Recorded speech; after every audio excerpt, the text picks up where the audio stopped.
Hey, what's up, everybody? Um, I did a live. I did I was on the panel with King World yesterday, and you know, there was some good things that we talked about. Some things that kind of got cleared up. But there was also some points of contention, and I really feel like I want to just kind of review this live to discuss those things. Okay. Now the live started off with World having an interview with a person named Hippie. Now I get it. This is a roast and report channel, so the kind of aim is kind of to make things funny. But when it comes down to some of the things, I didn't think they were funny to me, because this is my life, right? So of course I didn't like it. You know what I'm saying?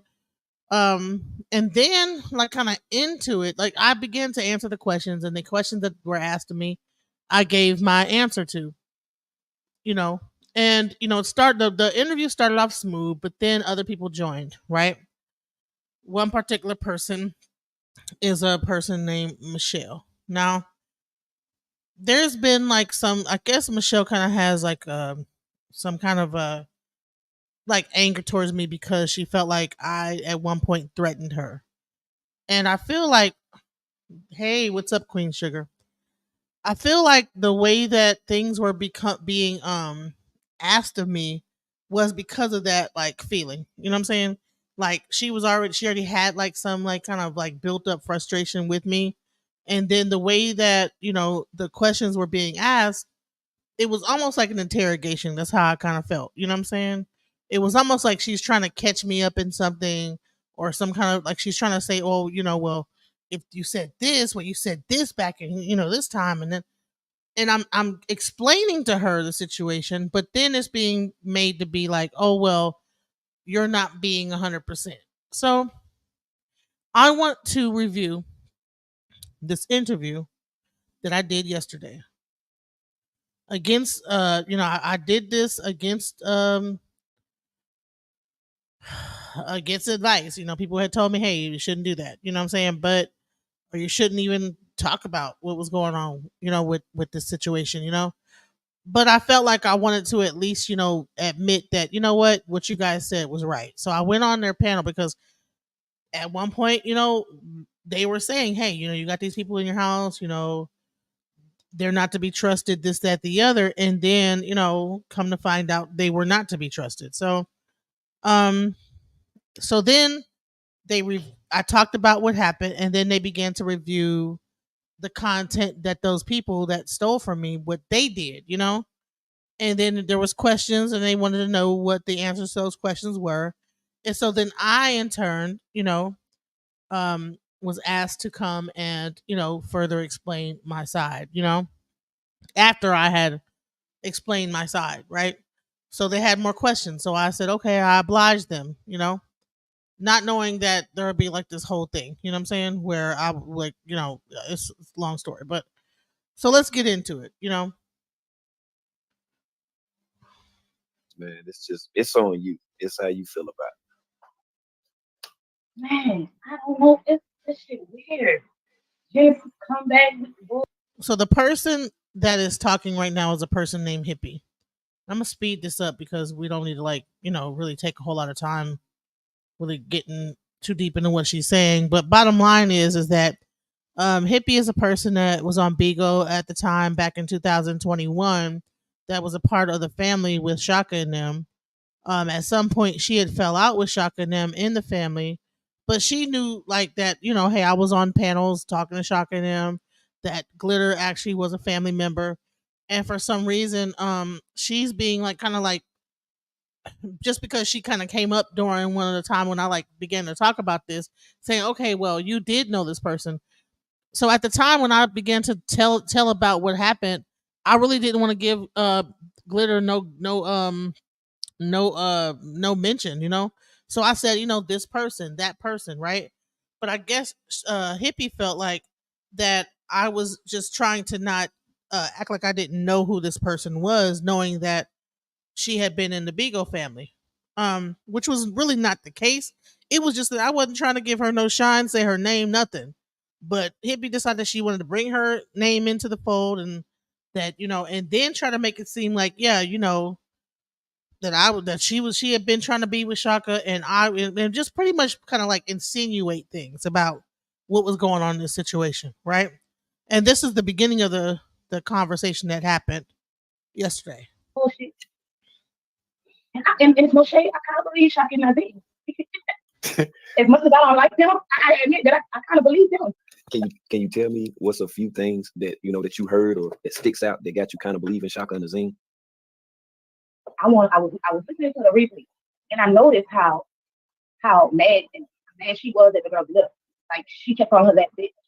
She never disrespected Azim like that. Hold on, So I was like, it kind of sound like you away from the phone a little bit. you can hear me? Okay, now I can hear you better. Perfect. Hold on. You can hear me now? Oh yeah, for sure.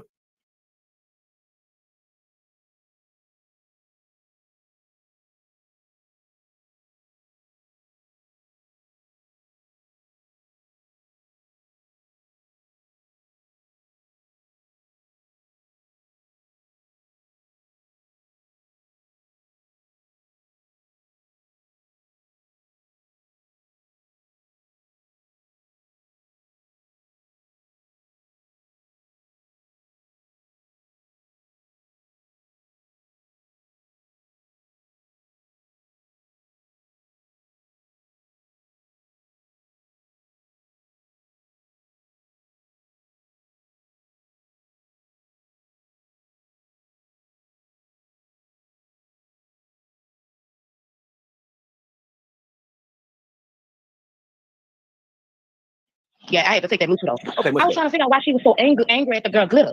She ain't never called Isaiah a bitch and all that, but she had so much aggression and anger towards this girl Glitter. Hey, and I don't understand why. That's a hell of a point too. So you think with You know, her, she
she kept saying, fuck that bitch, but she didn't never do that with Isaiah. Right. So what did this girl do, or what, like what is the aggression towards this girl Glitter?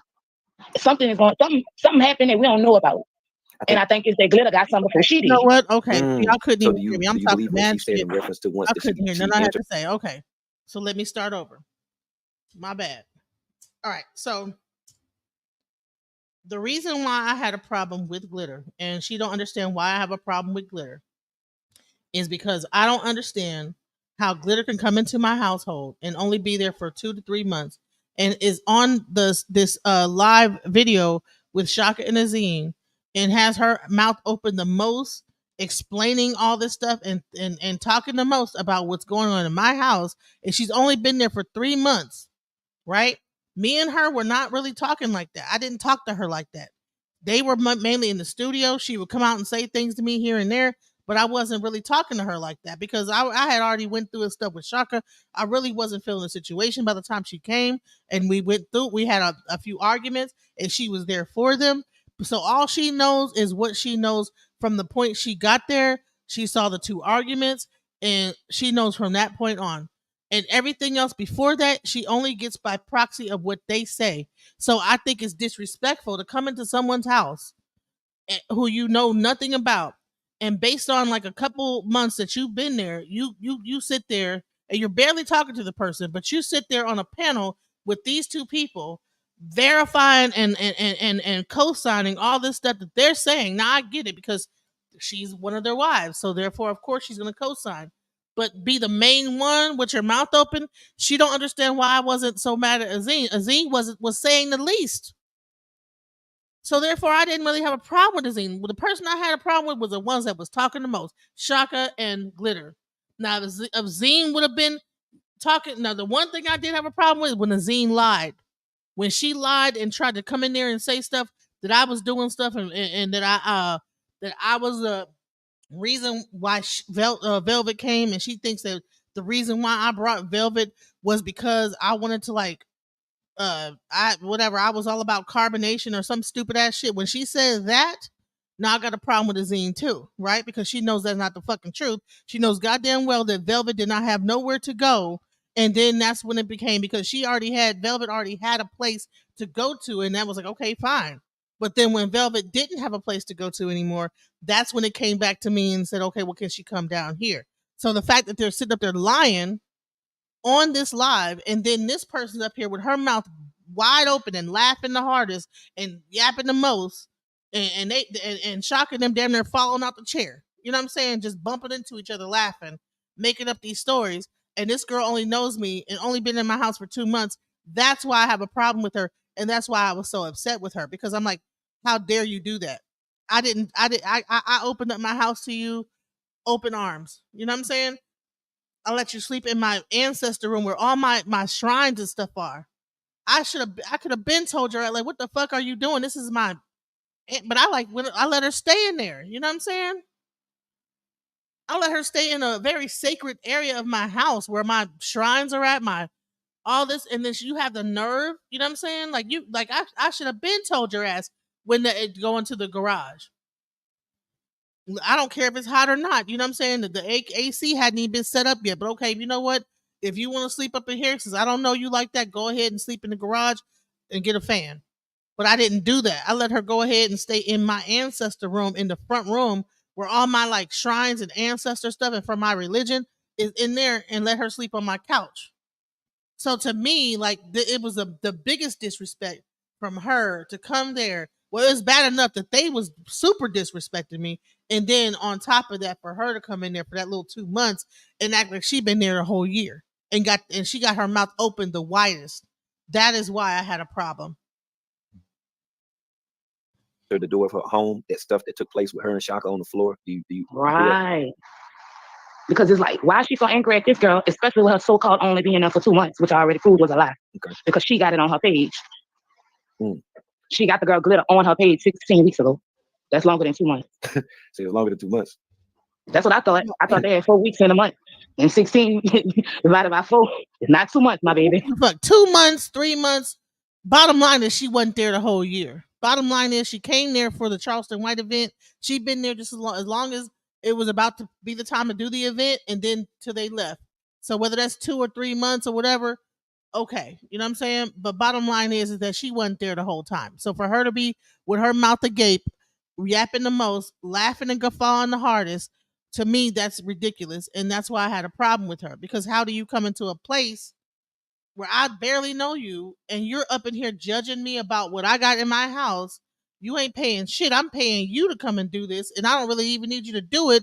But I'm following Shaka's lead on. Okay, well, she's gonna come, and I think she'd be a good person to officiate the event. I don't even need to have her there, and I still paid her regardless.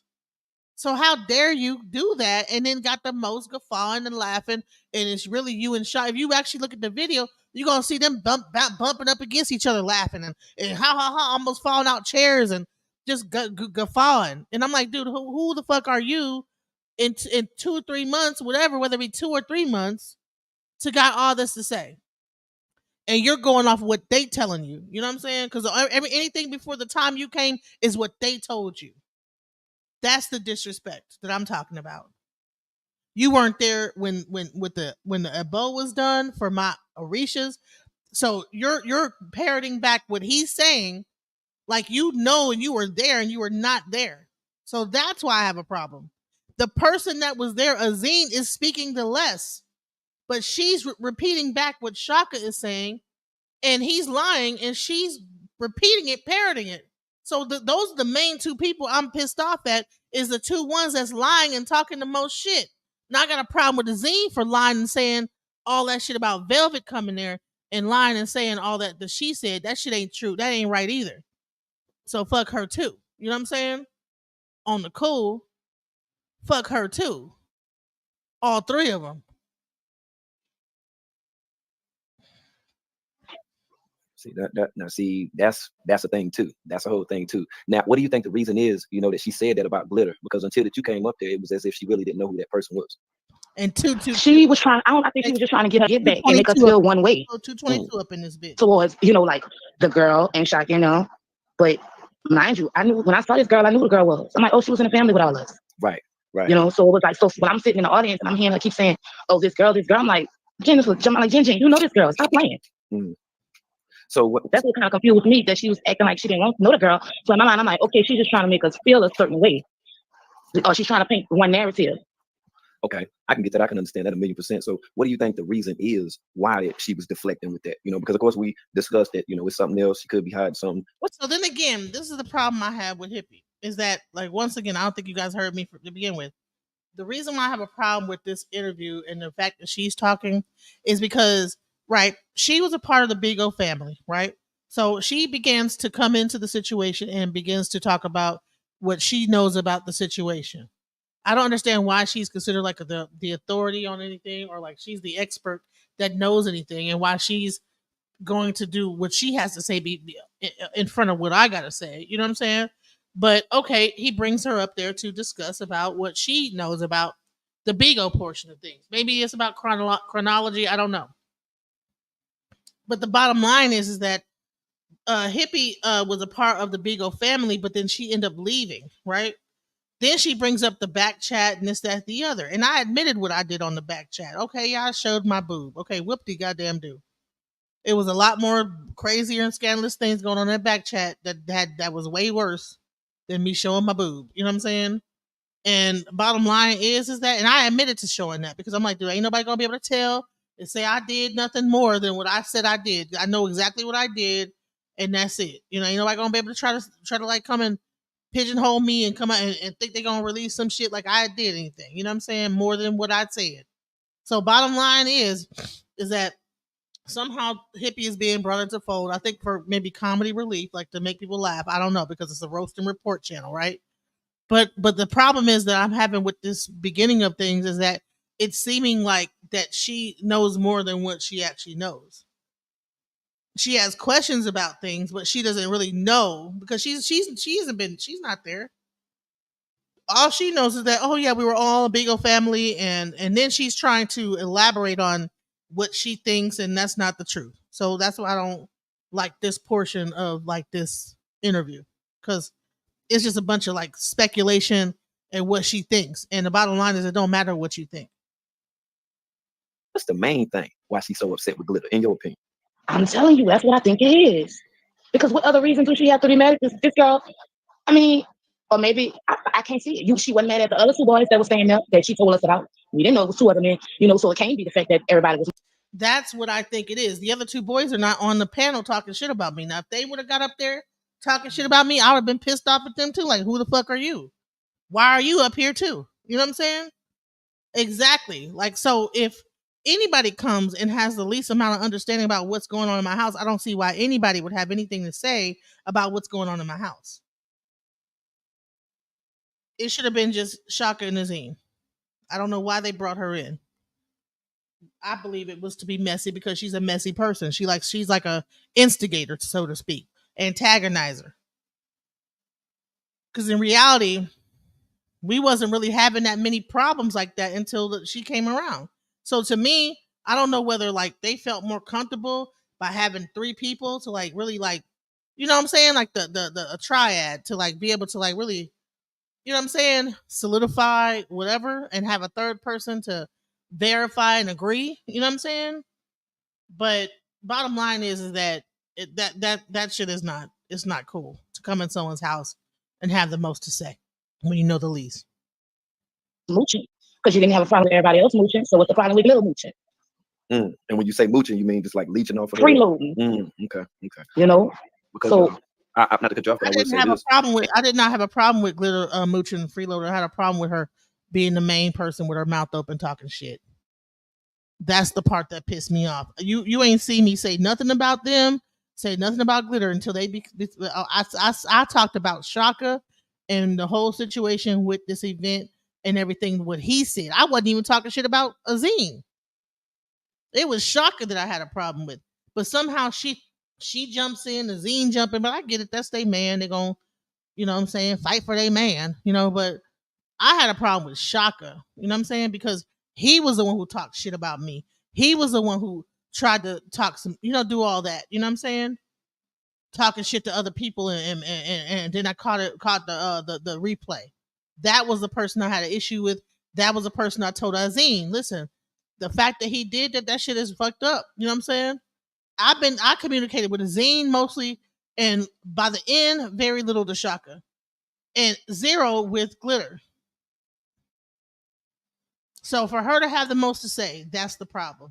She been there that long, like that answered a lot of questions to me, because I was like, okay, I'm going off of what she's saying, the 2 months, and I'm like, okay, how can this girl speak on so much? Either she's going by what Shaka and Azine is telling her to say, but then well, that's exactly what she's doing. She's going off of what Shaka and Azine are telling her what to say. But here's the thing. Again, what people do is they speculate. They add to the story and get what their opinion, what they think it is. And I'm telling you is that she was only there for that small amount of time, and for her to come back and talk this shit is the problem. Again, her body language, it's not like she's thinking about it. When you look at it, it's not like she has to think about what she got to say. She's just talking freely as if she was there. If she's telling the story like she was, sitting there watching the stuff go down. Okay, but then with what you're saying, just think of on how everyone else viewed it by them not knowing who Glittery Energy was. It probably was like, what the fuck she talking about? Who is this? Like, who is this person? Right. What this person got to do anything? That's why I was like, no, Jen, you're not gonna lie. You know this girl. So it don't matter if I know her or not. Problem is she talking the most and she knows the least. That's the problem. Well, why you think Jen just don't come all the way out with it if she knowing that them folk possibly is gonna be making videos to expose her? Because I don't know, Jen. Keyword is, why do you think this and why do you think that? And in my opinion, this, and in my opinion, that. So to me, I don't understand why. No offense, hippie, why are you being even interviewed? Because it's really about what you think and what you thought and whatever it is. Once it got past Beagle and what you knew about Beagle and what you're what you know, the what I think is and what I thought and what I might imagine it to be is irrelevant. Who gives a fuck what you think at this point? What happened with Beagle? You know what I'm saying? What do you know about the Beagle situation? And then that should have ended the conversation there. But this is the part that I'm having a problem with, is that it didn't end at what exactly happened, what you know about it. It became, what do you think, and what's your opinion of this, and what's your thoughts about this? Who gives a fuck what her thoughts are? You understand what I'm saying? And that's how I just feel. Like I don't feel like that was fair to like to start off an interview about me and then have everybody's opinion about stuff. The bottom line is that okay, what's the truth? What do you know about stuff that happened? What is your exact recount of what happened on Bigo and what did you see? No one cares about what you opinion, what you thought, because that's speculation. You're speculating at this point, and that's the problem. Same thing with her speculation. Now it's a speculation over here about what she's speculating about. What I think, when I think about it, who cares about what she thinks about it? She's not there, so that's not a fair interview. You understand what I'm saying? Like it's not fair to start off. No, never mind. She claims she don't want to make herself look stupid, but I mean, you've been doing that. You've been making yourself look stupid for a year now. So does it really matter? You take one more hit. So I don't know what her reasoning is for hiding whatever she hiding, but I don't know. She's now feeling some type of way because they made fun of her religion. So I don't know if Jen want to come back and defend herself against her religion and the chickens and birds and lions and tigers and bears. Well, I will say this, not to cut you off. Well, maybe it's a funny thing. Maybe they, it's the Roast Report channel, and maybe she's a funny person to have on there to make people laugh. I don't know.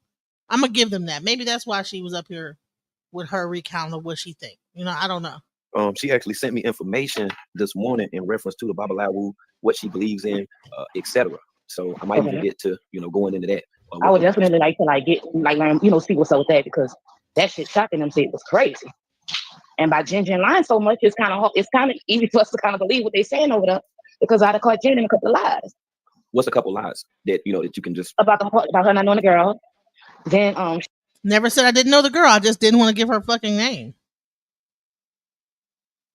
But I guess she felt it most important to actually mention her name, because I guess they must be friends. I don't know if she called her and said, "Hey, listen, I need you to get up on there and say something, because I'm not gonna get on King World. Can you get up there and speak up for me?" I don't know what the situation is. Maybe she might be friends with Glitter, so she felt like she needs to stand up for her. But I don't get it. Like, what is the purpose of you come? I don't know. I'm not gonna say a lot. It's just like she's not answering questions. You know what I'm saying?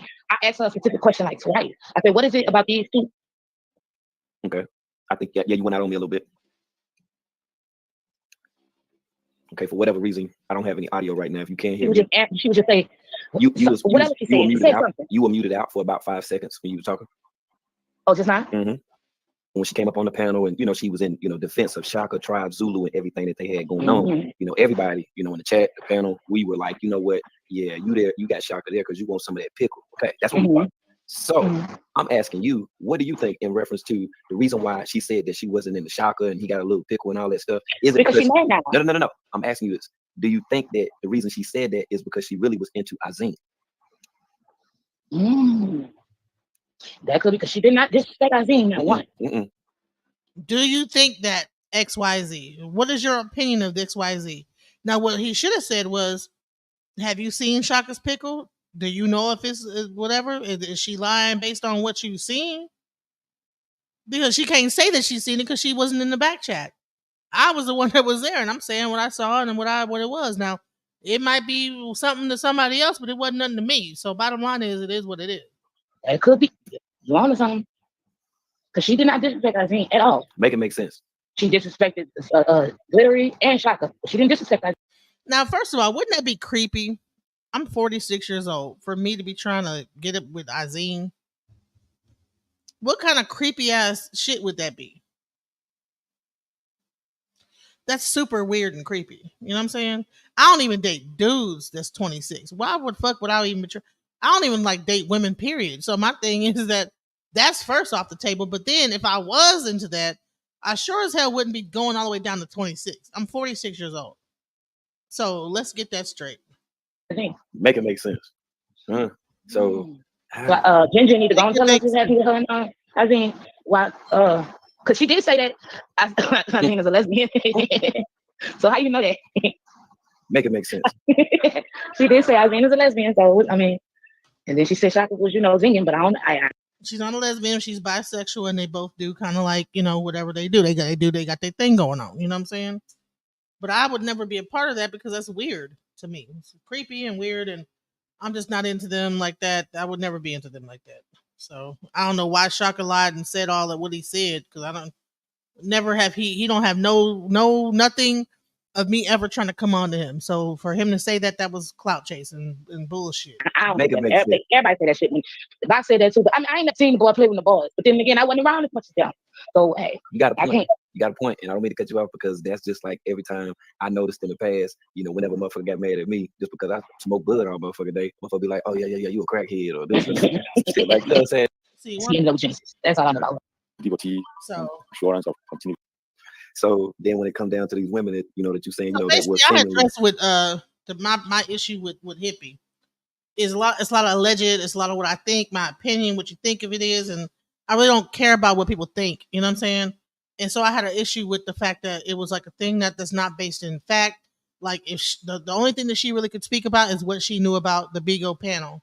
So once it got past that and what she knew about the panel, all the rest was just a bunch of opinions and thoughts and what I think it is and whatever. And if you only know me from a box on a 9-way box on the screen, okay, you don't know me like that to be having all this speculation about anything.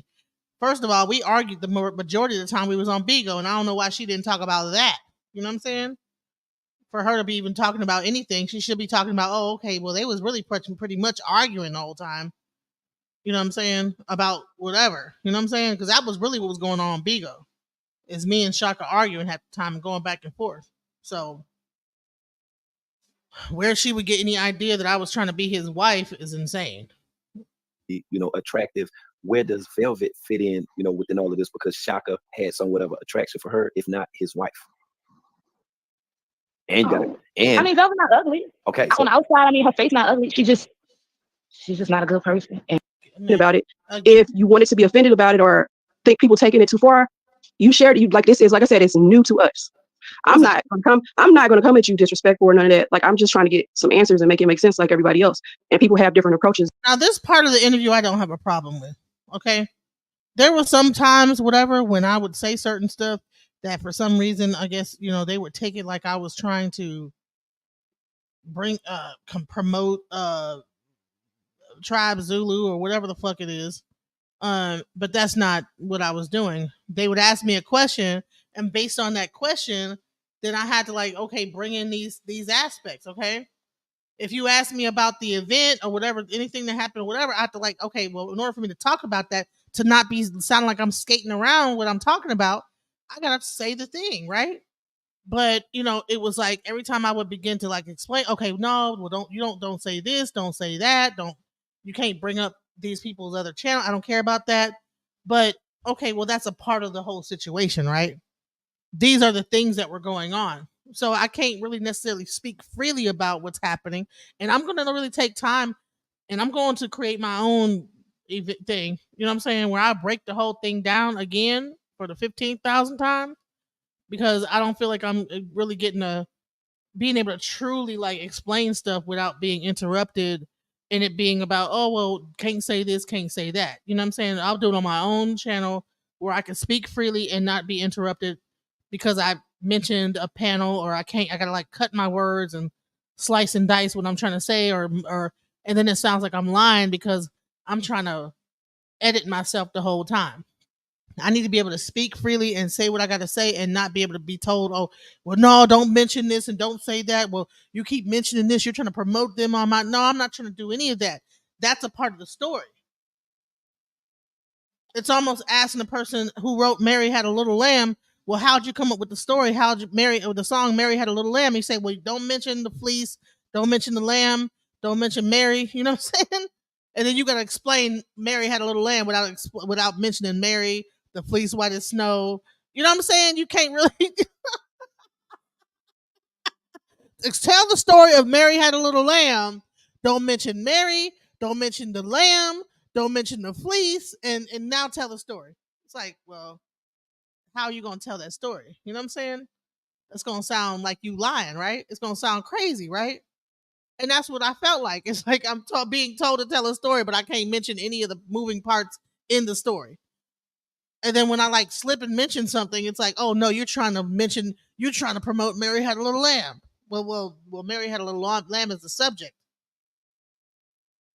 Mary is a part of the whole Mary Had a Little Lamb. So you said Mary, Well, Mary is a part of Mary Had a Little Lamb. You know what I'm saying? And that's pretty much what was going on.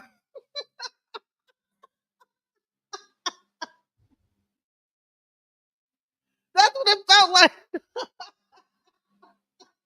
Don't say nothing about Mary. Don't say nothing about the lamb. But then talk about Mary Had a Little Lamb. What the fuck? Like what? Okay.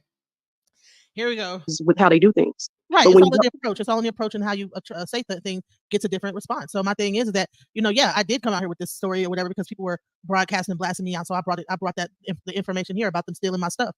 My thing is, if you're going to talk about my religion, this, that, the other, but you're on my equipment, that you stole from me, you know what I'm saying? Like, of course, like the real reason why I came over here, I'm gonna tell y'all why, because when I talked about it on my channel, I didn't have enough people saw it. So I came over here because I think enough more people need to know that these. So there's the reason. The only reason why I went to King World was because one, they stole all my shit. And really, I learned from them. Hey, listen, you let them in your house, charge it to the game. That's one thing I will say that I took away from this whole thing is, honey, you crying and being the victim of it, but you kind of set yourself up. So I will say that I did get that out of it. I did get something from it. It wasn't like it was all a wash. However, there was parts and moments in here where I'm like, okay, wait a minute. You know what I'm saying? I'm a forward a little bit. Because this part, I didn't really have a problem with this initial part. You know what I'm saying? It was kind of when other people kind of came involved that at first it started off good, but then it became kind of combative, and I really want to address those things. That's when I joined the family on Bigo. They had their inner cycle over. That's my cycle. So she said that a lot of times when someone asks you a question, it seems like you're talking around it. No, that is what's going on in my. Hey, Michelle. Hey. Hey, excuse me, DJ. Hello, Just want to jump in. Just for 1 second. Just for 1 second. I want to honor a comment by JL Johnson right now. And they're asking, they're saying, may your son, rest in peace. Was your son the Babalawu's child? No, he was a child of my ex boyfriend that I was dating before that. So, and one thing I gotta do, I gotta say something is that I gotta sometimes be understanding that we're talking to a lot of people that are probably of like the Abrahamic faiths and that have no idea about African spirituality. So a question like this that seems like off kilter to me because Babalaos are not supposed to ever interact with their clients. It's almost like a doctor like having a child with their patient. You know what I'm saying? That's like almost like ridiculous. Like it's unethical, right? So a Babalao is never supposed to ever interact in a sexual manner with the person that their godchild. You know what I'm saying? That's almost like in incestuous and creepy and weird and just not cool. Now people do it. I'm not gonna say it though. It just haven't been done. It's just it's not really accepted practice. You can't. Yeah. So let me at least say that. Most Babalaos I know are in their 60s and 70s, like 75, 60. So I was going to ask you, with you doing your rituals or whatever, the things that you do, have any of them proven to work? They all have proven to work. I don't think I've ever had a bath, taken a bath, or did a hair drogation that didn't work. How old is your Babalao? Because you said typically many are. You know what? The reason why I did this is because at the time, I felt like, what, King World and them was right. And I felt like, what, I need to at least say that they was right. And then on top of that, I wanted to let people know they stole my shit. They stole my camera equipment. They stole my DJ equipment. They stole all my all my video, everything that had to do with putting together a vlog or anything. That's what they stole. Now the music equipment was theirs. I'm not gonna ever claim that they stole what was theirs. I'm talking about my personal stuff that I had in that studio to do vlogs and video and podcasts and stuff like that I purchased. So to me, when they walked out of there with that was a violation. When I've let you use my studio the whole time for free to make your whole album on, you could have just left with what you had and what you got, what you brought. You took my TV, all that stuff out of there. Come on, that's not cool. And that's what the problem was. And you gave a general, but I want to know how old your Babalao is. 75. And how long have you worked with this Babalao spiritually? 4 years. Has he said anything about any of the other people you have living with you? I'm not supposed to have people live with me. Okay, so how do you think? I'm so sorry. I don't know how else to say this, but like, how do you think this is going to end? So, I thought that I was going to get a real chance of being able to explain it before I got on here, but I thought that the initial interview was going to be just me and King World, and I thought that we were going to really talk about this one on one. But a lot of times, I think that King he has other people like that kind of like run this channel too. So I wasn't expecting this like this. You know what I'm saying? But I was already in it, so I just went ahead and continued on. I just, so let's go. For you if you keep doing the opposite of what the person you say that So you I'm want gonna end up dying or something, being sick or having an illness. I have to stop doing. Basically, I'm not supposed to. I'm not doing what I'm supposed to do. Basically, but So I know, do you feel like you truly because love you have to, yourself? if I don't, it's called the law of reciprocity. If I continue to give and not get anything back, then it could kill me. So so that is one thing that's out there. You know what I'm saying? It could be bad for my health, and that's what I was told. Do you feel like you love yourself? Yes. I want to know, why have you continued with the Babalao and spending money and your time if you're not going to follow the advice of the Babalao? Yes, there was a huge falling out. Like, do you value his opinion? I mean, Yes, to it's not. follow It's it? not. First of all, I have to say this. It's not the Babalao's opinion. It's Ifa's opinion and Arisha's opinion. It's not. Well, the only thing he does is interpret so he's not giving. It's not giving me his opinion. He's just interpreting what's coming out. And yeah, I do value Ifa's opinion. And but you're right. I mean, it's something everybody has their. I'm gonna slow this down. Right about here. This is when they begin to talk about cycle that they're probably in. That they're having a. I've been doing this for years. It's not to like go over. these people are not the first people that have lived with me. I've had plenty of people kind of like been coming in and out. So, and that's just been my thing, Do you realize that well, what I noticed when we speak to you is like you'll come close enough to some truth, and then soon as you like have to probably accept it, you go to something else. What? Okay, explain. And what? How did I just go through something else just now? So, and please understand, like, I don't have any issue with you. I'm really trying to understand, and I actually feel sad for you. But you said at the beginning that you have all these signs. The Bible told you not to have this person here. You know it's not going to end well. But then as soon as you face that reality, you went to everybody has something they go through. So what I'm saying, it's affecting your health. It's affecting your health. Yeah, it's not good for you. That's not good for you. That's not good for you at all. What I can't get out. Okay. So Michelle's about to change the subject, but what Toy is right. It's affecting my health. It's not good to have to go against advice, right? However, so what happens is that when I give an answer, right? Okay, why are you helping people out in your household when you've gotten advice against it? And I explained, okay, this is a cycle that I'm in. This is something that I've always done my whole life. It's my second nature, right?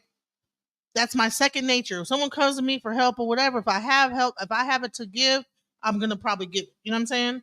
And my biggest thing has been when people come to me and need a place to go or whatever, I have not been able to turn them away. And again, I've also explained that this is based on past trauma of being homeless and in my childhood being homeless, being a homeless kid, and that people opened up their homes to me. And so therefore I owed a debt to society. So when people came to me later on in life, and as you see now, I felt wrong. I didn't feel right turning them away. Now they were not homeless, but I have helped out a lot of people being homeless, all type of different type of people that have come and stayed with me. This is not something like their situation is not isolated. I've had several like different encounters with people that have come, stay with me, and leave. You know what I'm saying, or whatever. And it's been always like it's just been like that's just been my thing. I've had to like kind of get my routine. I had to like work on getting myself out of. You know what I'm saying? So let's get into it. But so now she's about to change the subject. Let's Out of my head is just how you were singing that song. Some people think you nice, some people think you nicey, and so I mean, right. So this is the product I have a problem with. So we're talking about why I have people, why I'm doing this, why I'm not listening to the Bible out. I don't know why this subject is being brought up. Okay. This is the beginning of where like I'm beginning to get frustrated because I'm like, we're talking about why am I not listening to advice? And this is based on my spirituality. Why am I not listening to the advice of my spiritual advisors? And the thing is that we all get advice from spiritual advisors at some point, and we don't always listen to that advice. You know what I'm saying? Especially if it's something that you're used to doing on a regular basis, and you have a problem with turning people away, or there's like a deeper situation going on, right? And so the bottom line is that if they would, I understand they would have delved deeper into this, but I believe that this is how I felt. I felt like Michelle herself had an axe to grind, because I think that when I said that to her. You know what I'm saying? So she already had like some disdain for me to begin with. So she wanted to, like, get on to this aspect, which has nothing to do with the Babalao or nothing. You know what I'm saying? So now we're changing the subject into this. She's asked me a question, Toy, but now so okay, let's go back. I'm gonna show you how it went. Toy asked me a question, and before I can even answer the question, Michelle gets into her question. So then I have to address two questions at once. And that's frustrating, okay? Because then I don't even have enough time to really answer the question fully till we get into the next question. And then I feel like I'm being interrogated. With me, I've had plenty of people kind of like been coming in and out. So, and that's just been my thing. Do you realize that well, what I noticed when we speak to you is like you'll come close enough to some truth, and then soon as you like have to probably accept it, you go to something else. What? Okay, explain. And how did I just go through something else just now? So, and please understand, like, I don't have any issue with you. I'm really trying to understand, and I actually feel sad for you. But you said at the beginning that you have all these signs. The Bible out told you not to have this person here. You know it's not going to end well. But then as soon as you face that reality, you went to everybody has something they go through. So what I'm saying, it's affecting your health. It's affecting your health. Yeah, it's not good for you. That's not good for you. That's not good for you at all. What I can't get out of my head is just, how you were singing that song. Some people think you nice, some people think you nicey. And so, I mean, I just want to delve into that, because like there's times that you have this victim persona, and then you go into nice nasty. So I mean, explain that a little bit. Okay. Well, first I want to answer her question about that everybody has their one thing that they're in a cycle over. That's my cycle. So she said that a lot of times when someone asks you a question, it seems like you're talking around it. No, that is what's going on in my situation. That is my thing that I like everybody has a thing in life that they have to kind of like overcome, like a bad habit or behavior. It took a while for me to realize that this was not a good. You know what Christians call it? Their own cross to bear, right? Christians would call it, I have my cross to bear, and that is my cross. My cross is my experience in being homeless for like the majority of my life, right? And people helping me during that time. So therefore, when I got on my feet, feeling like that when people came to me, I felt like I needed to help them. Now, in this situation, it was not necessarily a homeless situation. It was more like, oh, okay, well, they were kind of here and there, place wise, but bottom line is that it was a situation of like, oh, well, we could like do these businesses. We're getting kind of fucked over, and I was like, okay, well, I can help you. That type of thing. It was like, we're trying to do like this tax business, and everybody's fucking us over. Everybody's stealing the money. Whenever we do the taxes for these people, they're not giving us our money back. And I felt here, Monica to the rescue. You know what I'm saying? Like a dumbass. Oh, well, I can help you. You know what I'm saying? Which I really shouldn't have been helping nobody but myself. But I'm learned that's the lesson, right? People come to you in different ways. One person, it might be, oh, I'm doing this and nobody's helping me and we're struggling and we're trying to get back to Mexico. The next person might be, oh, I don't have nowhere to go, me and my children, blah, blah, blah, blah. The next person, oh, I got kicked out. So it's like, and here I'm like, okay, which I should have been like, well, let me think about it. You know what I'm saying? And that's what it really was. Is like my no button haven't quite developed. The nah that button never it's still under development. You know what I'm saying? Behavior. And now that I realize it's not a good behavior, now it's a habit that I have to learn how to break. It's not that I'm lying about something. It's just that I'm in a cycle, so I have to learn how to break out of that cycle. Just like if you keep dating guys that are whipping your ass, guys don't come to you with a sign on their head saying, I'm gonna whoop your ass. They come off nice. They come in great. Things start off cool. and then they start whipping your ass. That's how a lot of these situations come up. Oh, I'm gonna be there for a couple days, and then it ends up being a year. So that's one thing. Now, nice and nicety. Yes, I could be nice and I could be nicety. It depends on the situation. Shout Like, out, oh yeah, honey. I try to be nice. You know, try to be a good person. Actually, nice is not even a good word. Nice is being stupid. You know what I'm saying? However, circumstances, situations push me toward where I'm just like, fuck all that. And the next thing you know, I'm no longer being the kind person that you thought I was. The bottom line is when people think I'm a pushover, they find out I'm not. You know what I'm saying? I'm not that much of a pushover. And I'm not. But isn't that anybody though? I don't even know why we were having this conversation like that. Because that's anybody. Like whatever. Like gonna keep, I will go off on somebody. So that's what I meant. So let me also think too, part of where you say that point comes where everybody has their thing, and why you won't just address this for what it is to move forward. Like I feel like deep down where it is where you don't want to deal with, it's probably a wound there why you won't let these people go. Well, let people go. These people these people that you have living with you. Different people. Every time someone have come to me, it's a different circumstance. Like I said, if I break up with one guy, and then that circumstance is over, but then I meet another guy, and then that situation happens. It's two different situations, but they come wrapped up in it's the same thing, but it ends up like. But you know what I'm saying? They don't always come to you with the same way. You know what I'm saying? I get that, but whenever it's your cross. If it's your cross, my cross, whoever would cross, why you cannot deal in reality. A lot of the times, and I know for myself, when I couldn't deal in reality and why I justified things is because I wanted to say where I was.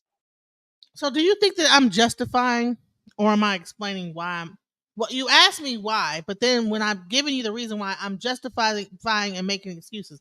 Why even ask that question? If you don't want to know why, and then when I tell you why, you're making up excuses. That to me is gaslighting. Am I right? Am I not? Am I like tripping? Is this not?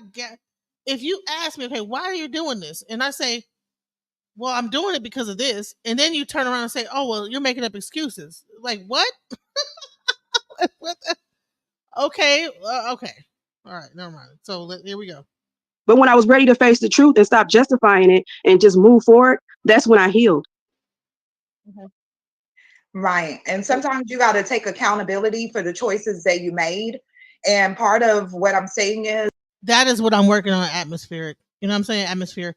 I really appreciate you as a person. You know what I'm saying? That's really like understand. You know what I'm saying? Like people think that I guess they don't understand. Like okay, I don't know because they don't understand African traditional religion and and the whole thing about initiation. I don't know whether they think that you're gonna come out of initiation and go through your year in white and like a light is gonna switch off and all the past trauma of your life is going to end and you're going to stop doing everything that every like bullshit thing that you was doing before. Do you know how much people went through their year in white, was depressed, gained weight? Some people like was feeling suicidal, all type of stuff. Like, dude, that year in white is very difficult. You're going through isolation and depression. You know, so because of the fact that you have to go within, right? But it don't mean that all the things that you're trying to deal with in your life is being just completely remedied. You still have to do the work, right? So even though I did my year in white and I'm a priest now, it does not mean that the work ends at that point. So I'm still doing the work. And this is the thing, is that once that year in white was over, which was my trial, the things that needed to be revealed got revealed. The people that needed to be removed got removed. But that's not what people are seeing. They're seeing, oh, you did this and you housed this, you did that. They're not seeing that, oh, all that is gone now and removed. And now I'm moving forward into a new situation. You know what I'm saying? Now I still got some things I still got to clear up. I'm still repeating some same cycles. But the main thing is that like that cycle is over with. You know what I'm saying? So here we go. Is that if you had someone tell you that this was not going to be healthy for you and you made a conscious decision to go against it, then sometimes you got to chuck it up. So at this point, what have you learned from your situation with having people in your home, helping people? Like, what have you learned about setting up boundaries for yourself so that this doesn't happen again? Well, what I've learned is that the law of reciprocity is that I should never be in a situation where I'm giving more than I'm getting back. That's the main thing.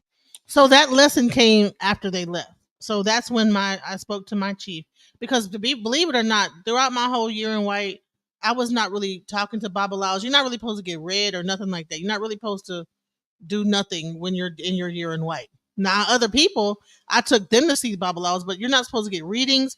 You're not supposed to do anything beyond just sit there and you know what I'm saying, in your head. You know what I'm saying?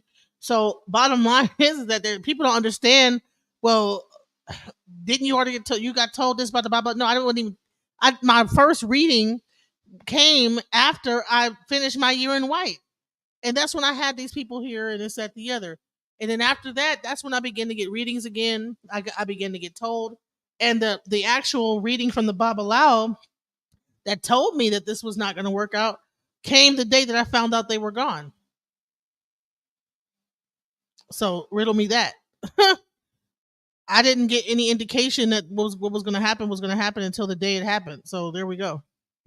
And then I shouldn't have people in my house for an extended period of time. And when that time is passed, I need to address it immediately, and it has to be like set in stone. I can't just always make a reason and make it be too understanding about everybody else's position, because it'll put me in a bad position. And that's pretty much what I've been told. Like, a short amount of time is fine, but I'm not supposed to have people stay with me long extended period of time. I'm not supposed to live with anybody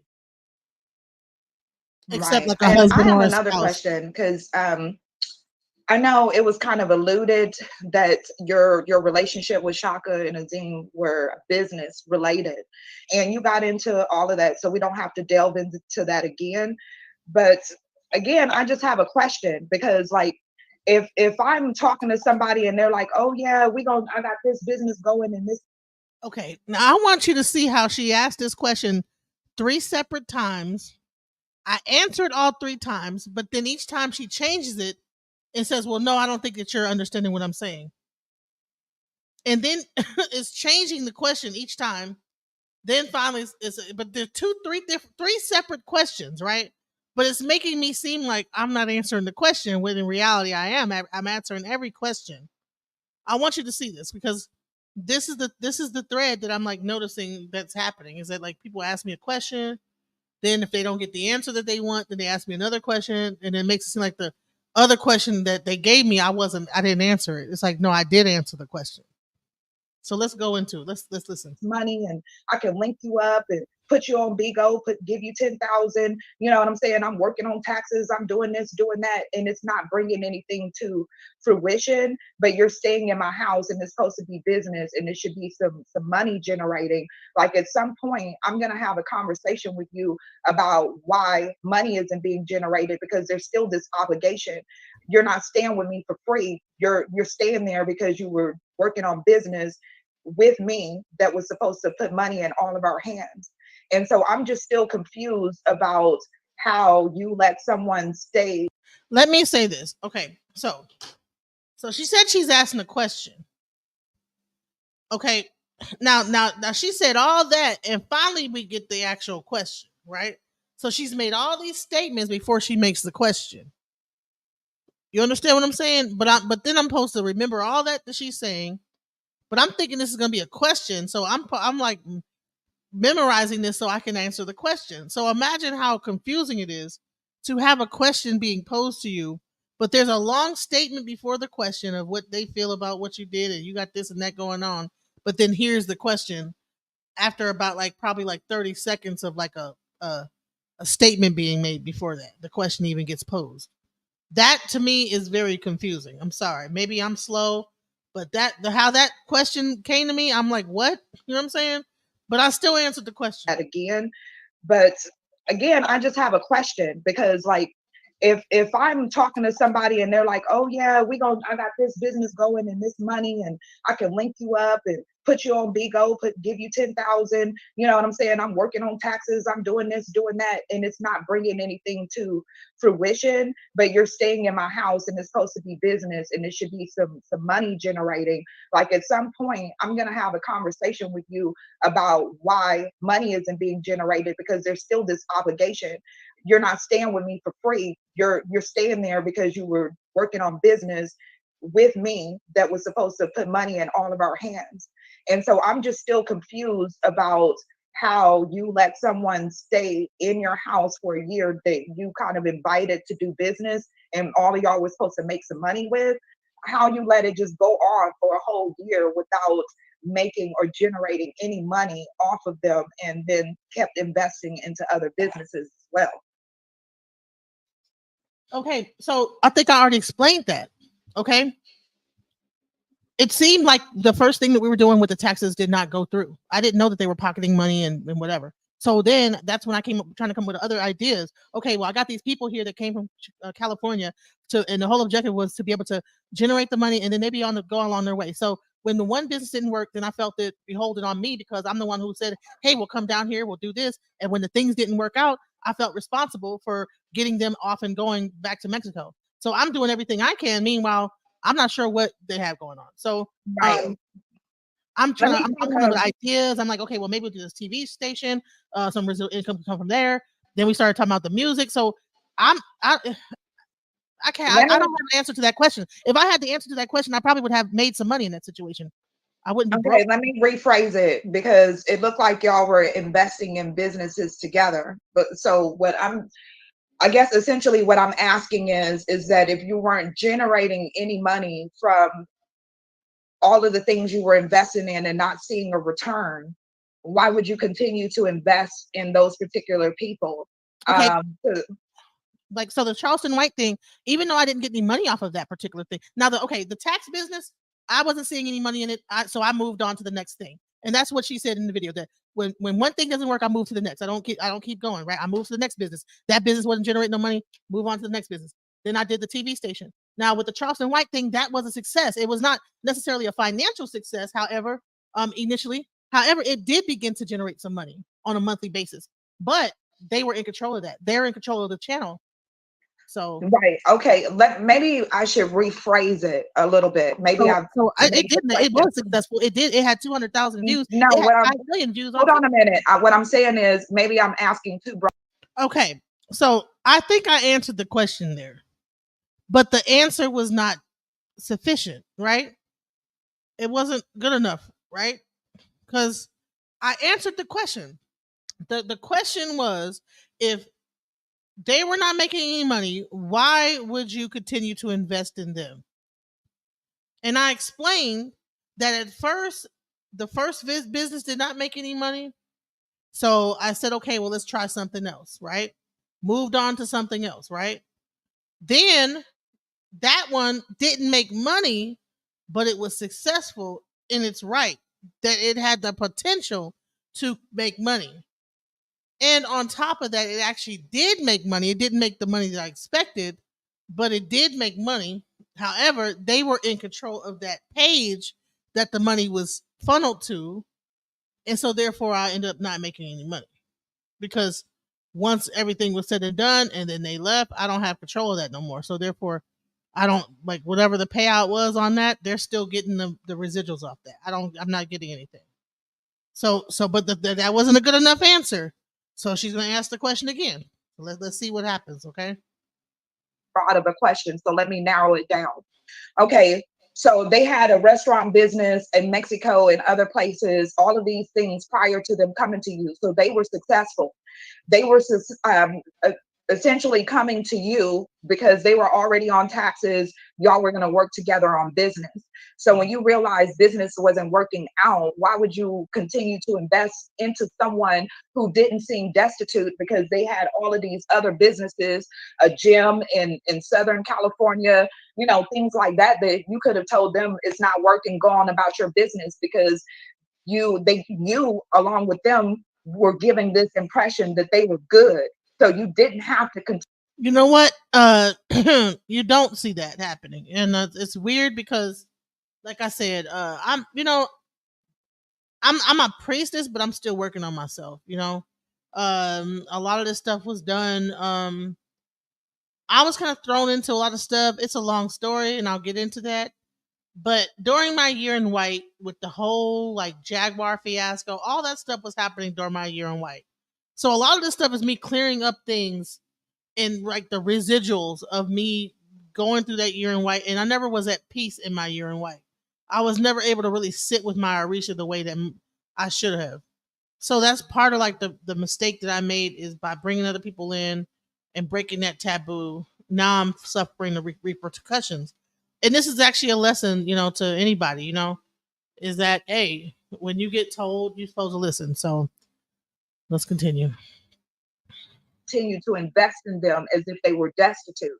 So that was my question. Why would you continue if they had all of these things and you believed it to invest in someone as if they were homeless, broke, and didn't have businesses? I thought we were being a team. I thought, okay, we got I thought we were being a team. So I'm like, okay, well, when this business doesn't work out, well, here's another idea. Okay, maybe. So is it just me, or were these three different questions? Three different questions that address three different things, and I answered all three of them. So let's continue. Do this. So yeah, and then and it speaks a high volume. Okay, the channel is called Zulu Vision. So let me ask you this, so so here's the thing. I thought we were being a team, right? I didn't do this on my own. I didn't say, okay, well, this is all about me, the way they made it seem like, right? They tried to make it seem like I was doing all this for myself. And I said, okay, well, I thought that we were being a team. The channel that they create is their name. Somehow this got turned into, I'm trying to promote their channel. And that's not what was happening here. You asked me a question. I explained to you.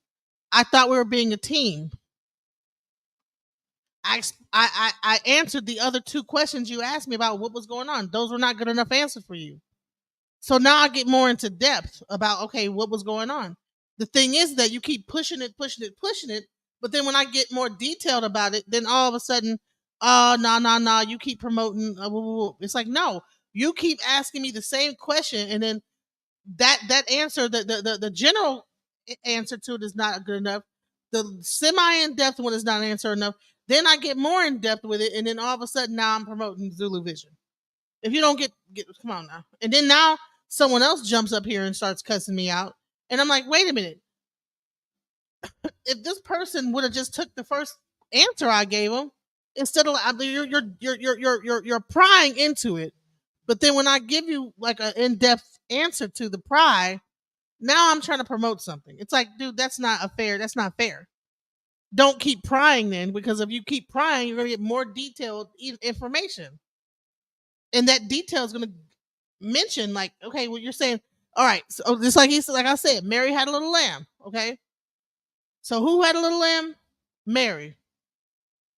So at first I'm like, okay, well, there's some person that had a little lamb and their fleece was white as snow. You know what I'm saying?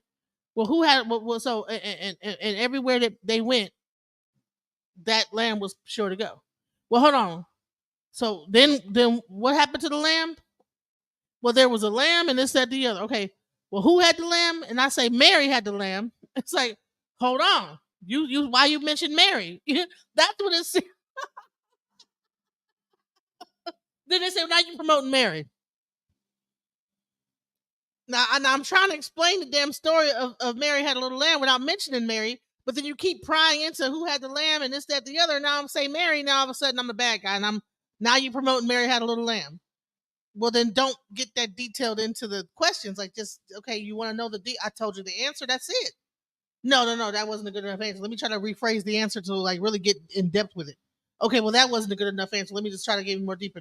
Okay, well, that wasn't a good. Okay, well, Mary did it. No. How successful do you think a business deal would be with people that need to stay with you and then they get kicked out of where they were? But no. they were staying with someone else before they were staying with you, right? They didn't get kicked out of where they were. Okay, but they were. So what I'm just saying, as far as me making a business investment with someone, why would I make a business investment with someone that can't even afford their own place? Hold on for 1 second before you even answer that question right there. Once again, DJ, whenever you explain or whatever, you don't have no need to mention channel names and stuff like that. Just let's get through with the interview or whatever it is that you want to present. Okay. What channel name did I mention? I'm sorry. You just said you know what you just said. No, what channel did I mention? Okay, let's just go ahead. Just after this, let's not do that if you can prevent it. Okay. Could you please refresh my memory? No, I'm not up here. You know what? At that time, like, I was just so into telling the story, I didn't even realize I even said the damn. You know what I'm saying? I'm just like, okay, well, this is what it is. Oh, don't mention channel name. Okay, well, I'm like, what did I even say at this point? Because I'm just being. I mean, I got like another question being asked. I'm supposed to process what she's saying. Then I got to go back. Okay, what did I say again? Because I'm like, dude, she's asking me a whole other question now. So my mind is off the question I just got answered. Got answered, and now I'm on to what she's saying. And now I gotta like think back to what I even said. Like, come on, now it's too much. King Trey Jones is hosting this event. He's up here with Toy and Michelle. Can anybody tell me what channel I just mentioned? I don't remember saying. I might have been going too fast and said it and don't even realize. Yeah, we just gonna go forward though. I see you with your up there with your hair fried, dyed, and laid to the side. Now proceed. No, I just want people to see my face. I always get accused of lying. Maybe if people can see my face and see my expressions, maybe they can get a better understanding of who I am. Right, that won't help me, but I get it with the other people. But anyway, let's just move forward. And okay, what's the purpose of saying it won't help me? But that's not. So, what is the purpose of saying it? What was your question again? Can you reiterate that? What was the purpose of even saying that? It won't help you. So, would you like me to calm down? Is that what you're asking me to do? No, that's not what I'm saying. You. So she's saying something. So here's the thing about throwing a rock and riding and hot in your hand. So she said like a smart remark, but then when I called her out on it, it's like, no. Wait a minute though. This is the type of thing I'm talking about. No offense to Michelle, but I wanted to address these things that were going on because I don't know if anybody else goes up on this thing and gets handled like this, but that type of stuff, like you just threw a rock. It ain't gonna help me. What I'm saying, it wasn't about you. I was trying to because everybody in the comments the whole time, no, you lying. Okay, well, if you look at my face, okay, you could tell when somebody lying when you look at their face. You know what I'm saying? If I got my face up here and you see my whole expressions, everything I got going on, it's like I'm answering the questions. I'm not over here trying to come up with nothing. You can see my body language. That's what I was trying to do. So I don't know why she felt like she got tried. Well, it ain't got nothing to do with me. Well, then that you could have kept that to yourself at that point. You know what I'm saying? It ain't gonna help me. That's throwing a rock and then hides the hand. You're looking good, girl. God, not what I was just sweetheart. A person can be on camera and still lie. That's all I'm saying. DJ, don't listen for 1 second. This for 1 second, DJ. This is what I'm saying for real though. Like, don't ever put your insecurities out there, okay? Like, you is okay. You know what I'm saying? I complimented you in the comments. Like, everything is all to the good. We're not here for that. We want to hear what you have to say. Yeah, I can't see the comments. Sorry. Go ahead. You on a computer or you using a phone? What you want? I'm on the computer. All I see is it says private chat. Nah, if it say that, you done clicked on private chat. Click up there where it say comments. See where it say comments? Click right there. Oh, okay. I can see it. All right. What's good, y'all? How's it going, man? Sorry, I'm in the windy area. I'm still at work and everything. I was going King Wurld, King Trey, Easy. You good? Don't even worry about the background and none of that stuff. You good? Yeah, I'm be on live later if y'all still up in King Wurld. If you know what I mean, you got going on. But for sure. Please, I'm begging you, because I've been holding myself back because there's been a lot of holes in your story that you've been saying, but I've been holding myself back out of respect to King Wurld and his platform, and then we're on the respect trying to get somebody a second chance. But that whole what channel did I say? What channel I heard? We already know you said Pussy Shaka's name and try to shout that shit out. While you've been saying the same thing for the last 2 days we've been on this? Correction, maybe a day and a half that we've been on this. I'm sorry, man, if I'm coming off too aggressive and strong, and I'm not trying to scare you away, but I'm really getting tired of the games and the jokes and everything else. That could be my perception. Maybe you are as ignorant and not as mindful of what you're doing or what you're saying, but I'm sorry, man. We've been asking you to stop saying the same thing over and over and over again. At this point, I'm still thinking that you're supporting these people. What is the purpose of bringing me on here? If you did not support these people, you would not keep repeating the same, shouting out the same channel name. Well, it's hard to have to say what happened without talking about what the fuck happened. All that you've been basically saying there. You've been promoting the Shaka show for the past 2 days. It wasn't Shaka show. It was my show. I'm talking about this. When I said a Shaka show, I mean all the stuff that you did doing Shaka, all the different programs, everything that y'all did. No. We don't talk about what happened and the money I spent. I gotta go. So you understand? They're asking me questions about what happened, but then they don't want me to get in depth. But then they ask me in depth questions. And then when I mention I slip up because I'm not used to having to edit myself like that. I'm used to being able to speak freely. Then all of a sudden I'm trying to promote this, that, the other, and yeah. Once again, that was my mistake.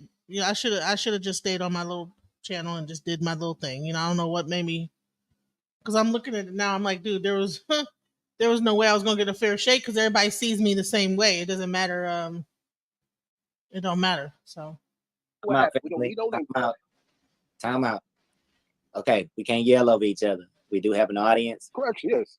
Yeah. Correction. No, Genesis, because I know you're gonna do what you always do. You're gonna scapegoat to something else. We've been dealing with this since January with you, Genesis. I know how to talk to you now.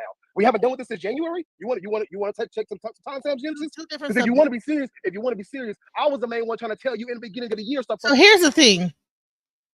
I'm coming up to make amends, but they keep talking about what happened back in January, February, March, April. You know what I'm saying? I'm coming up to say, okay, well, you know what? Everything that y'all said was right.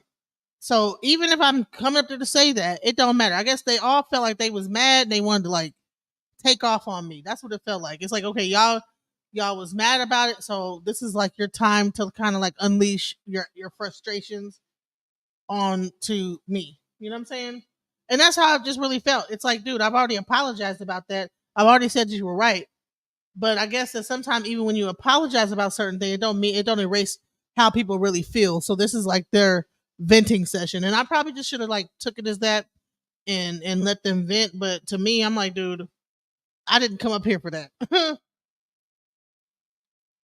That was not the reason why I came to this panel to let people just like unleash their frustrations out on me. They could have had that panel without me being there and just start talking shit, whatever. I don't have to be there for that.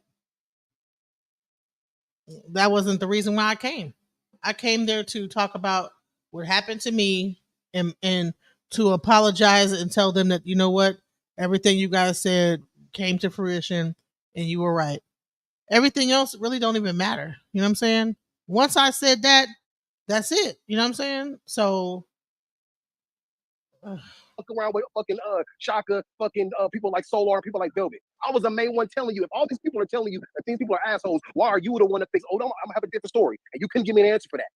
So don't give me that, Genesis. We've been doing this since January. We've told you about these people since January, and you still called us ignorant. You still called us trolls. I came here and I apologized. I said you were right. What more do you want from me?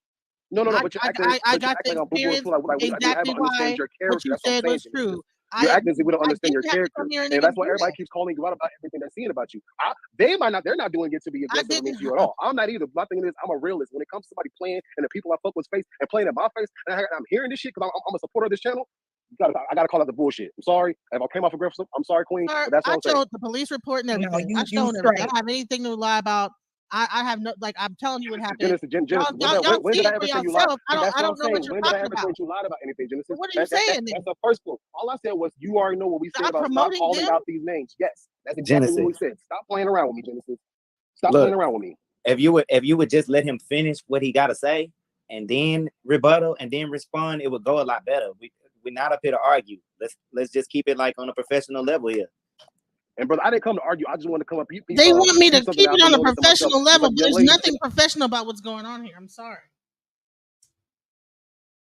There's nothing professional about a man coming up and unleashing like whatever he's doing onto me, and that's supposed to be professional. I'm sorry. Because I mentioned Zulu Vision, which is because I was basically pried into like kept digging. Okay, well, finally I like, okay, well, and then I answered the question. Okay. Honey, I was just so focused on answering the question, I didn't realize I said that. You know what I'm saying? I had to get reminded, and then all of a sudden, oh yeah, you're man.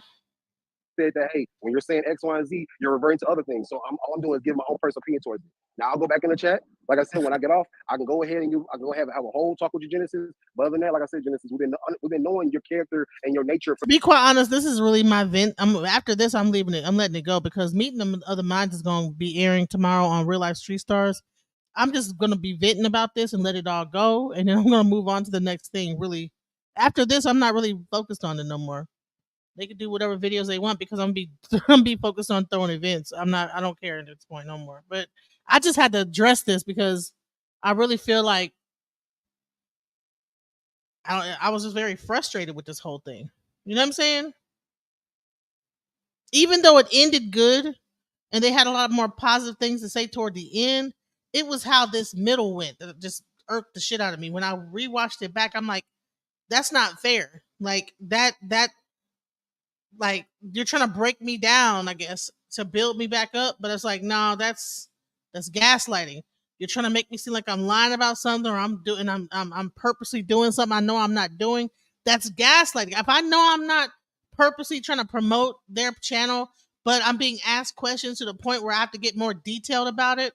But then when I get that detailed, now all of a sudden I'm bringing up the channel, I'm promoting them, and this, that, the other. Oh, hold on, and have to edit yourself to the point. No, come on, now that's gaslighting.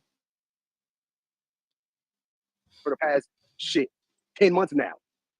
So when it comes to certain things that we're picking and choosing, we're not trying to be mean. We're just seeing this. The old Genesis is popping out now. Congratulations, boo. I'm proud that you're getting your truth out. I'm 100% on you getting your truth out. But when it comes to this plan and all this, that don't fly with me. But I understand. I got my first opinions. My opinions do not reflect the channel or anything that's going on King World's platform. Y'all have a good one. I'll be back in the chapter Genesis. Just keep it 100. I say thank you, Atmosphere, for bringing that positivity. Especially about my equipment that I spent my money on. Easy. Thanks, Easy. I don't have time to play with nobody about that. You know what I'm saying? I came here, admitted that I was wrong about them all along. You guys were right. I guess this is my chance. I got to get badgered because of it. Okay, yes. No, okay. no. Come on, let's go. Next question, Genesis. Oh, I want to add something to that real quick too. And it's like, it's not a thing that you're badgered. It just has everything to do with stuff that you said. I was still waiting on her to answer my question about like stuff what people remember. And I think that you might have a disconnection. So you can rejoin, Toy, because I don't think you could hear me when I was talking. But yeah, it don't have nothing to do with anybody badgering you, making you feel bad and stuff like that. Like, we want to hear what you have to say. But in order for us to hear that, we can't stop hearing or ignoring the stuff that you said in the past. So that's why they bringing it up. They just want to say whether or not if it's going to be some clarification, all of that. Well, she was asking me about what was making you continue to work with them when things were not going right. Okay. And I was explaining that things did go right. You know what I'm saying? I wasn't necessarily making any money off of them yet. You know what I'm saying? But then come to find out, I was making money off of it the whole time, but they were keeping the money. So, and they continue to. So, yeah, I can't mention the okay, now that I know that we're talking about that particular thing, he was able to clarify what we were talking about when we talk about the other channels. I know not to mention that channel, but I did what I put together was successful. You know what I'm saying? Even though I put my own money into it, it was successful. But I was not the one that made the money off of it. They were. They kept the money. Okay, so they was making money. Roughly about how much money was they making? I don't know, because now because they admitted it on that last thing that they did. They said okay, wait. Now this is what I want.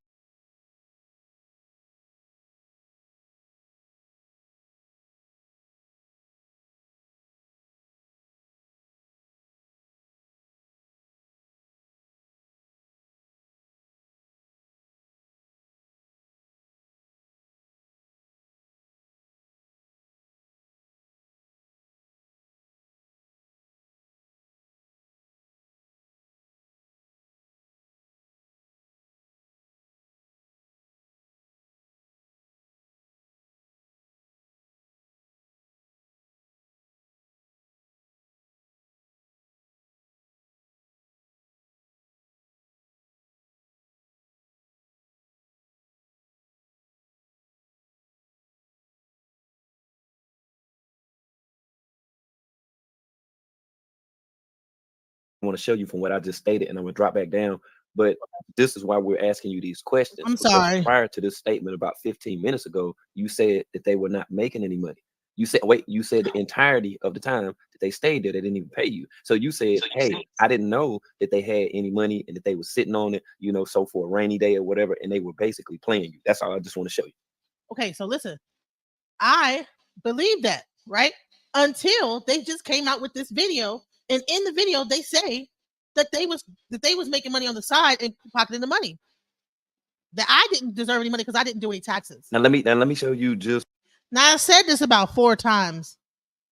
Like every time they've asked me something, I'm saying that the video he says that, and no matter how many times I say it, it's like it just skipping right over. Like they just skip right over that. Like it don't matter what they say. Okay, well if they're saying this, then why are they saying that? If they say, I don't know.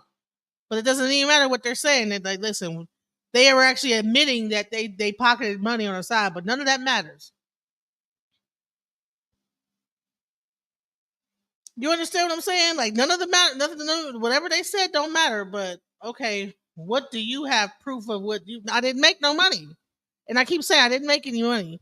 But they're saying that they left off with some money. So therefore, if I didn't make no money, and they're saying they left off with money, then what does that mean it happened? It's from your way of Play life the video, and what you believe in. Okay, see, that thing with believing and having a belief system is better for a person to know as opposed to believe. Through believing, that's how religious ways of life are established by people who join and they make an attempt to do so throughout the lineage of faith. That's what that has to do. So when you say that you believe a thing, let's get down to the things that you know. That's what we really want to hear. It's not about like what you believe happened and stuff, like what actually happened. Like for an example, I have the photos. I will share them as well for the people that's tuning in of, you know what I'm saying, of the things what Shaka was talking about, which you clearly showed me because I asked you to provide that, and I'm going to show it to everybody. And I'm bringing Toy back up now. Okay, so as that stuff is on the screen, whenever that you find time, you can then get into explaining it. I'm still listening. Okay. I don't know for sure how much money they was able to make, because when I thought they were not making any money, and then they get on a video and say that they did make money, but they just didn't share it with me because I didn't do any taxes, and that I didn't do anything. All I did was I didn't do anything, even though I created the business and everything. In their mind, they had some kind of feeling like, oh, she's not doing nothing. So, and this is what they said. So this whole time, I had no idea that they felt this way, right? Until the video comes out. So they're making money the whole time, and I didn't even realize it. So imagine. So I don't know. Okay. I don't know how much money. Do you think that was clear what I just said? How many? Can anybody put a 1 in the chat if that sounds clear what I said? Can someone just tell me if that I pretty much explained that? Did I not explain what they were, whatever they're asking? Did I not explain it?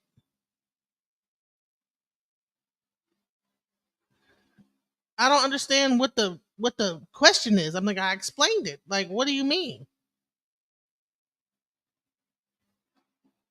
They got, I don't know nothing, because they clearly had something, other plans that I wasn't aware of. Okay, so we experts in business, right? You're a business professional, right? There should be some kind of book or record of something, you know, and then y'all are doing taxes, so you're gonna need to do tax return on it. Where's that at? I have the software. No, Genesis. However, I don't know where I don't know. I don't see anything on there. That's not what he's asking, and I'm not trying to cut you off. I'm not trying to cut your wisdom, Brother Trejo. What he's saying is during the duration of time that they stayed there, where was any paper trail that indicated that money was actually being made? You see how they keep asking the same question about the money being made, and I already said I didn't make any money. Why am I keep getting asked the same question about money being made when I already stated like 5 different times that I did not make any money? But based on what they said in their video, they made some money. And then they said that they did not break any bread with me because I didn't do no taxes. And they felt justified in that. Even though I set the business up and everything, et cetera, et cetera. Now, like I said, that was the main parts I wanted to like kind of go into. There's like some more stuff. Hold on, let me see. There is none because no money was being made from what I saw. But you just said that they was making money. That's what they just said on the video. From what I thought, they weren't making any money. That's why I kept investing, trying to make different businesses, trying to think of different things to like make some money. But then when they put, could you bring up the video? Let me bring the video up so I can show right where they say, where he goes. He actually says it. Like now you're doing like the same thing because see, so when I try to prove what I'm saying, because they're asking me the same question over and over again, and I'm answering the same way every time, and I say, you know what? Let me just bring up the proof because I don't think that you guys are understanding what I'm saying. Now I'm trying to promote. Then they bring up other this, that, the other. It's like, no, that's not what's happening. See what you're gonna do. Listen, okay, just listen for 1 second. Like you don't have to be defensive, but listen what I'm saying, okay. What you're going to do now is you're going to play this audio, and then you're going to say, oh, yeah, because Monopoly was taught. I don't care about. No. No. Listen to me. With the receipts that you have, just show and proof. You can explain all of this stuff because that's what you did last time. You start talking about people that I don't even watch, stuff like that. I don't have anything to do with that. We're trying to get the story to scoop from you. You were there. You don't need any record. You don't need none of that. With you being there, we're asking you what happened. That's what we're asking. We didn't make any money. According to what I saw, ain't no money got generated at all because I don't see any money coming in my pocket for nothing. So according to me, ain't no money been made except for money I made on my job, my paycheck. So that's all. If that's all we got to go on, we didn't generate any money. I was just spending money back to back. I can show you how much money I spent. I don't know how much money was made because wasn't no money made except for one thing I say is when I got my tax return, that little $2,000 I gave to them, and I made $10,000 off my tax return. But that's how much I make off my tax return because that's how much money I make in tax for my business, for my job. I have a real full-time regular job on top of everything. So I'm taking money out of my job and putting it into these businesses, thinking it's going to be some return on investment, and there was no return on investment, no financial return. So if we go off of what I know, we didn't make any money. If I go off of what they say, they did make money. They said they made money. I don't have any proof of what they say. So that's and the question is, why would they say it if they didn't? Why would they just lie and say that they made? I mean, that's weird, right? But anyways, let's go further into this. Connect it to you and kind of, So why would the Babylao bless these people that he told you not to take in your house in the first place? Can I finish the sentence? Okay. When a person goes to a Babylao, it has nothing to do with whether or not they're in my house. They're going to the Babylao for an individual reading about their personal life. Okay, it has nothing to do with my house. When you go see a Babylao, it has nothing to do with me. It's you and your life and what you got going on. So I tell people to go see the Babylao because if they have anything going on in their life, they can do whatever spiritual work to begin to fix whatever that is. If they have an energy onto them or whatever, they can go be working on removing that energy. You know what I'm saying? So yeah, you might. No, but I asked you, why do they, when they come to you, these cult members, you take them to the Babylao. You say you take them to the Babylao because you want them blessed before they come in your house. But you also say, see, again, they always go into these cult members. I take more than cult members to the Babylao, and the Babylao sees way more than cult members. It sees my Babylao has hundreds and thousands of godchildren. So not thousands, but hundreds of godchildren. So I don't know why they just only want to focus on cult members, but I guess this is the cult channel, so I guess that's what they focus on. So the Babylao said that not even bring them in your house. I didn't say blessed. Okay, so basically, long story short, if you ask this person, should I bring these people in my house? They tell you no. And then you do a ritual over them to bring them into your house, but they already told you never to bring them in your house in the first place. First of all, I'm not supposed to have people living with me, okay? When people come to my house, it was not supposed to be for an extended spirit period. Oh, excuse me, DJ. What's going on with your microphone? Did you disconnect it or something? I'm sorry. Can you hear me now? There you go. Okay. Yeah. So bottom line is that I had them go to the Babylao not to get blessed, but if there's anything going on in their life that they need to remove, okay, from their life that might be negative, there's certain things they are to do or whatever. Whether or not they're supposed to be in my house or not, the Babylao that has nothing to do with that. The Babylao just does the reading based on the person and what they need. So it is your Babylao, right? No, he's just a Babylao. But by reference, I see my I go to several different Babalaos. I have one main one I go to, and that's it. I have other, yeah. Which which Babylao is the Babylao that put his hands on Shaka when Shaka said his hip or something was hurt, and he cured him? He could, you know what I'm saying? No, he didn't cure him. Put his hands on him. He just told him to take an Oshun bath, and he didn't never put his hands on him. He just said to him, "Your left hip is hurting you," and that was based on the reading.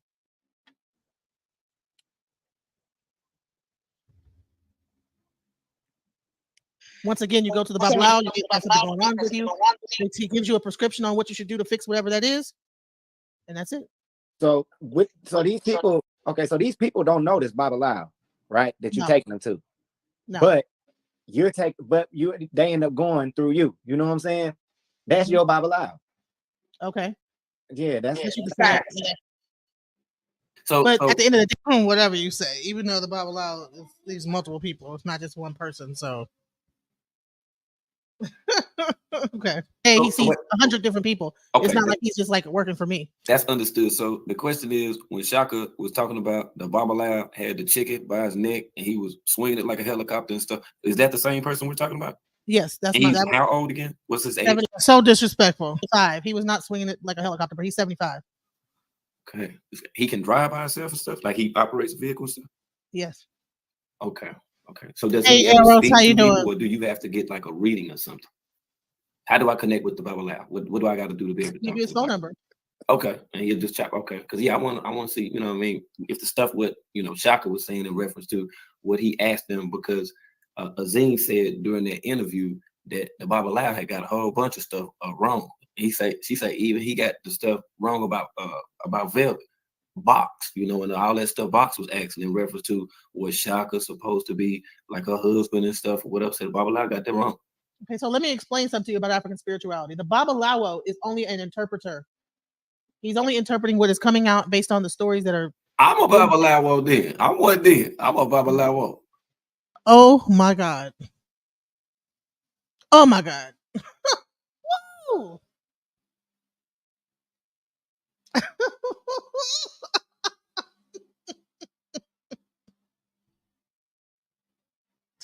Okay, let me continue. I'm sorry. Yeah, No.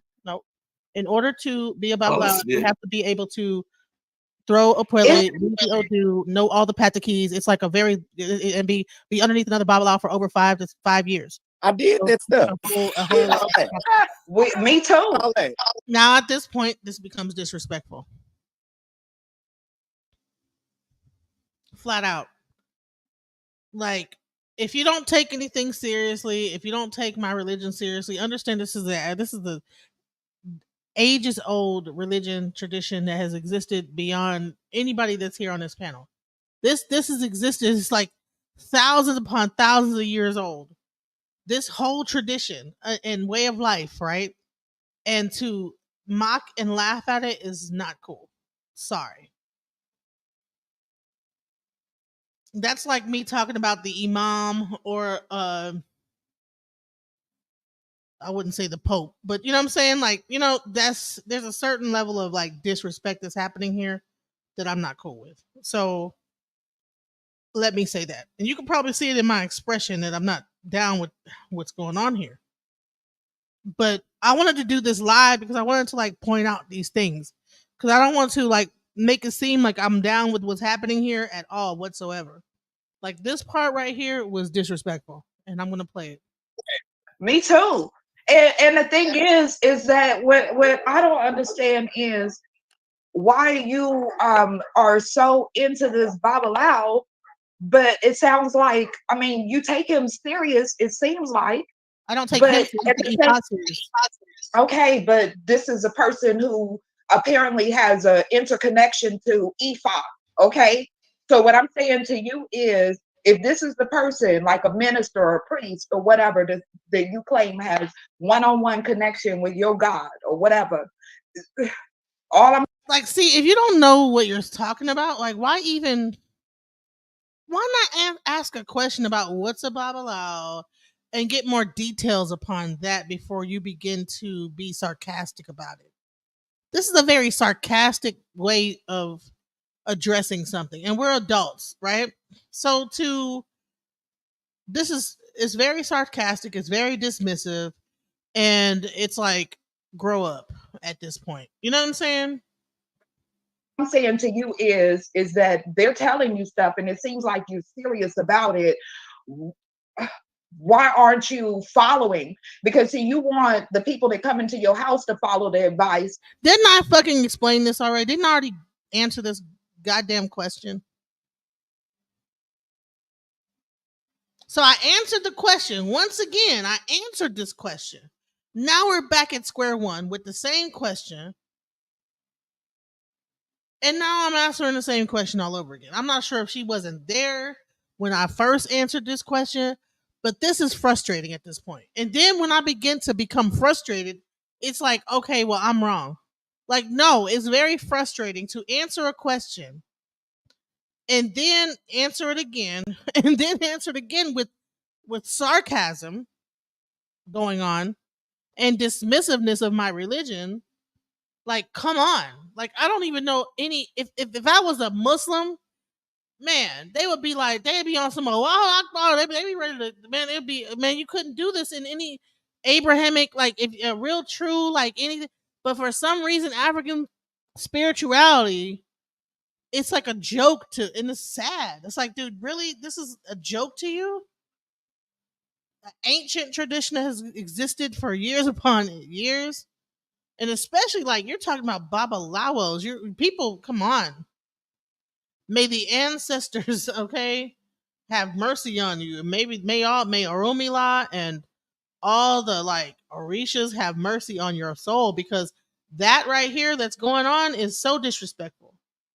You might not believe in what I believe in, but this right here is not cool at all. If you don't know, ask questions, but ask the right questions. And throw the sarcasm, all the bullshit, laughter, and all that crap like that to the side.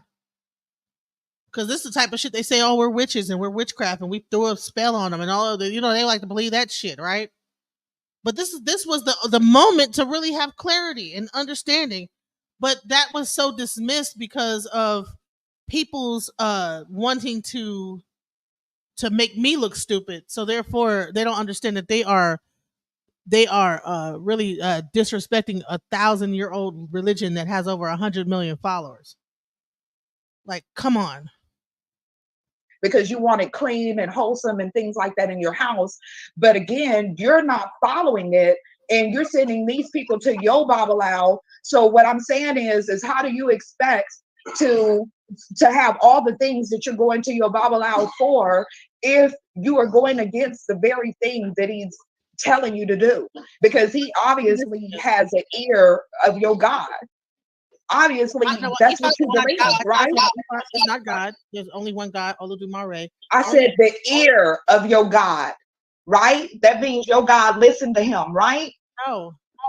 Oh, he don't? Then why are you going to a Babylao if he don't even listen to the Babylao? He listened to you. Look, I just want some answers. Exactly. You don't even know what the hell you're talking about. First of all, before you even ask these questions, ask more questions about the religion itself, and then you wouldn't even have these dumbass questions. So you're asking a question trying to, like, I guess try to make me look stupid, but you're making yourself look stupid in the process. Because to me, the first question to be asking is, well, explain Babylao, explain what it is, explain your religion, explain African traditional spirituality and how it works.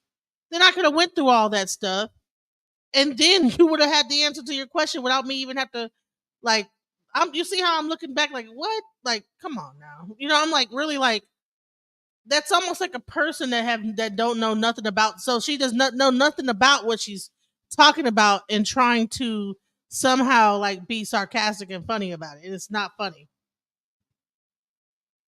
And see, that's the reason why I couldn't, because I know that I spoke to King Wurld about wanting to discuss this, but I wanted to do this review first because I'm like, dude, I would not be able to get this out on their panel, because if I really said what I wanted to say, it would not go off good. You know what I'm saying? I'd rather just do it on my channel where I can like speak freely about how I really felt about this thing, whether people like it or not. Because my God listened to me. I have his ear. I'm born in Babylon. Listen. Let me say this, because this is borderlining on disrespecting my religion. So I'm going to say this. You're right about. I'm not disrespecting. I'm trying to understand. Borderlining is an understatement. I was being very kind when I said borderlining. It was disrespected. It was dragged. You know what I'm saying? And I pray, I pray for everybody that did that, because that's wrong. You couldn't come into a panel of Christians and do that same shit. I don't understand dragging and laughing at Jesus Christ, even though the Babylao is not Jesus Christ. But I'm saying, like, Oromila, you know what I'm saying? Like Babylao is a representative of Oromila, which is like a very important figure, almost similar to a Christ-like figure in our religion, and that they don't even understand what they're doing right here. It's like, just do some research, do a Google search. Maybe that's what should have been done before you start asking questions and getting into this. Because if you don't know, then it sounds stupid. And I'm trying to be patient about it, but it's really like testing my whole everything. And this was my test, I think. This is my test. What are you talking about? Let me finish my sentence, Michelle, please. Listen, just like a Christian could be told that there's the 10 commandments and they break the 10 commandments, right? All right. In our religion, we have taboos that individually has. One of mine is I'm not supposed to have people stay with me. You know what I'm saying? But I've been having a hard time with those taboos because I'm a human being, and that's just one thing I struggle with is turning people away. And when my friends come to me or people come to me and whatever, that's one of my things that I've had trouble because I've done it my whole life. You know what I'm saying? Everybody got that thing that they've done their whole life, right? That's one of the habits I've had a hard time breaking. You know what I'm saying? So, and I think I've said that like about an hour or so ago into this conversation, about 5 times. I feel like I'm answering the same question over and over again. Yes, the Bible told me I'm not supposed to do it. You know what I'm saying? One second. But I'm a human being. If you don't mind, I just want to ask you a question. So, are you like the Ayalawu? That's what you are, the Ayalawu? E-N-E-5, you mean? That's how it's said. I mean, the way it's No, spelled. I'm not an Ayalawu. No, I'm not. That's almost like a Babalawo, a female Babalawo. There's a female cannot become a Babalawo. They can only be an E-N-E-5. Yeah, E-N-E-5. That's what you are? No. So then what's your set? I'm an Olorisha. So I don't deal with Ifa, I deal with the Orishas. So you believe in like the figments that are energies. That's what you're saying. The Orishas, yes. The basically the different elements and stuff, you know. Let me ask you this. Who made the figure, the statue that encapsulates the said spirit? Who's powerful enough to do that? Who made it? There is no statue. It actually are pieces of things in nature that you actually get and you put in all those things come together. It's actually done in an entire ceremony. It's a whole 9-day ceremony. That's said to be an altar. I know exactly what it is. That's why I'm asking you the question. But there's no statue involved. I don't have no statue. It's an altar. It's a representation of a specific deity figure or a conception of like the God of your understanding. That's exactly what it is. It's nothing more. What?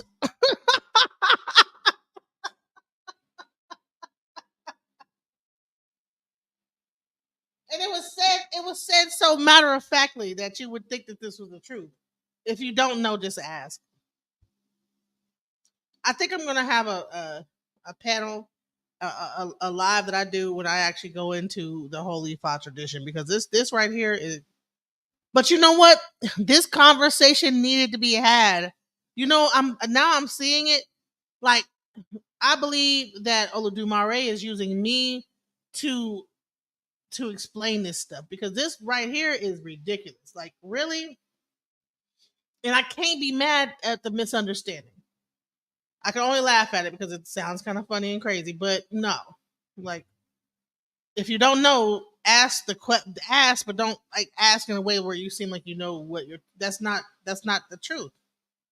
A simple Google search is not going to tell you everything you need to know. You need to like look more, a little bit more, dig a little more deeper. That's not what it is. So sorry. It's nothing more than that because if those items were not present, then what would you worship or believe in? Like if none of those items were present. You mean like the thunder and the lightning? Let's start first. Let me speak and then you can answer. Let's start with the candle. If that wasn't present, then what? Then how could all of this stuff? All those things, candles, flowers, cinnamon, are all representations. They're all forces in nature. Candle is fire, right? Flower, earth, water, wind. You know what I'm saying? You might burn the incense and the smoke is from air. Like, but if you don't ask the right questions, you're not going to get the right answer. It's like this is not the right question to be asking. I think instead of like asking this question, we should be. But this is not the panel for that, because this panel was really not about really to get to the truth of what my belief system is.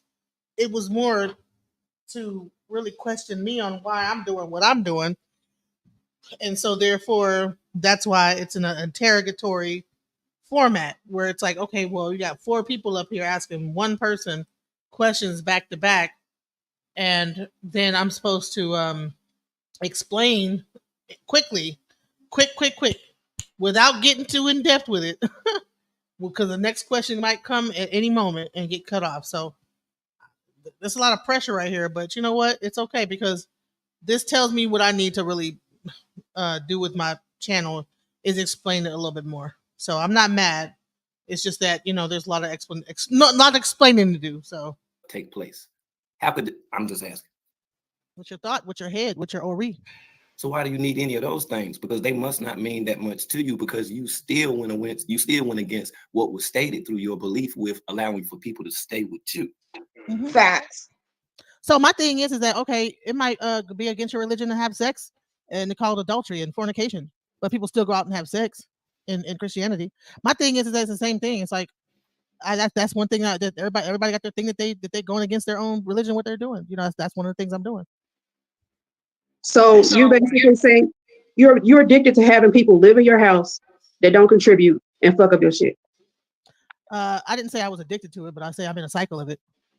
And you and other women, you're like, y'all relate to each other and stuff while dressed in white and stuff. Like, I'm just trying to get an understanding of this, because I don't really talk to nobody like that. I don't. But really if you don't talk to other people like that, that's not the ways of the women of Santeria. Like that's not of I the talk way. to my godmother, every once in a while, but she's in Cuba. So why wouldn't you talk more to women that's of and observing the faith as opposed to people connected to a cult? What? See, everybody keeps bringing it back to the cult just because I had them for that period of time. That's what we're the whole talking about. lifetime. Wasn't that a loaded question?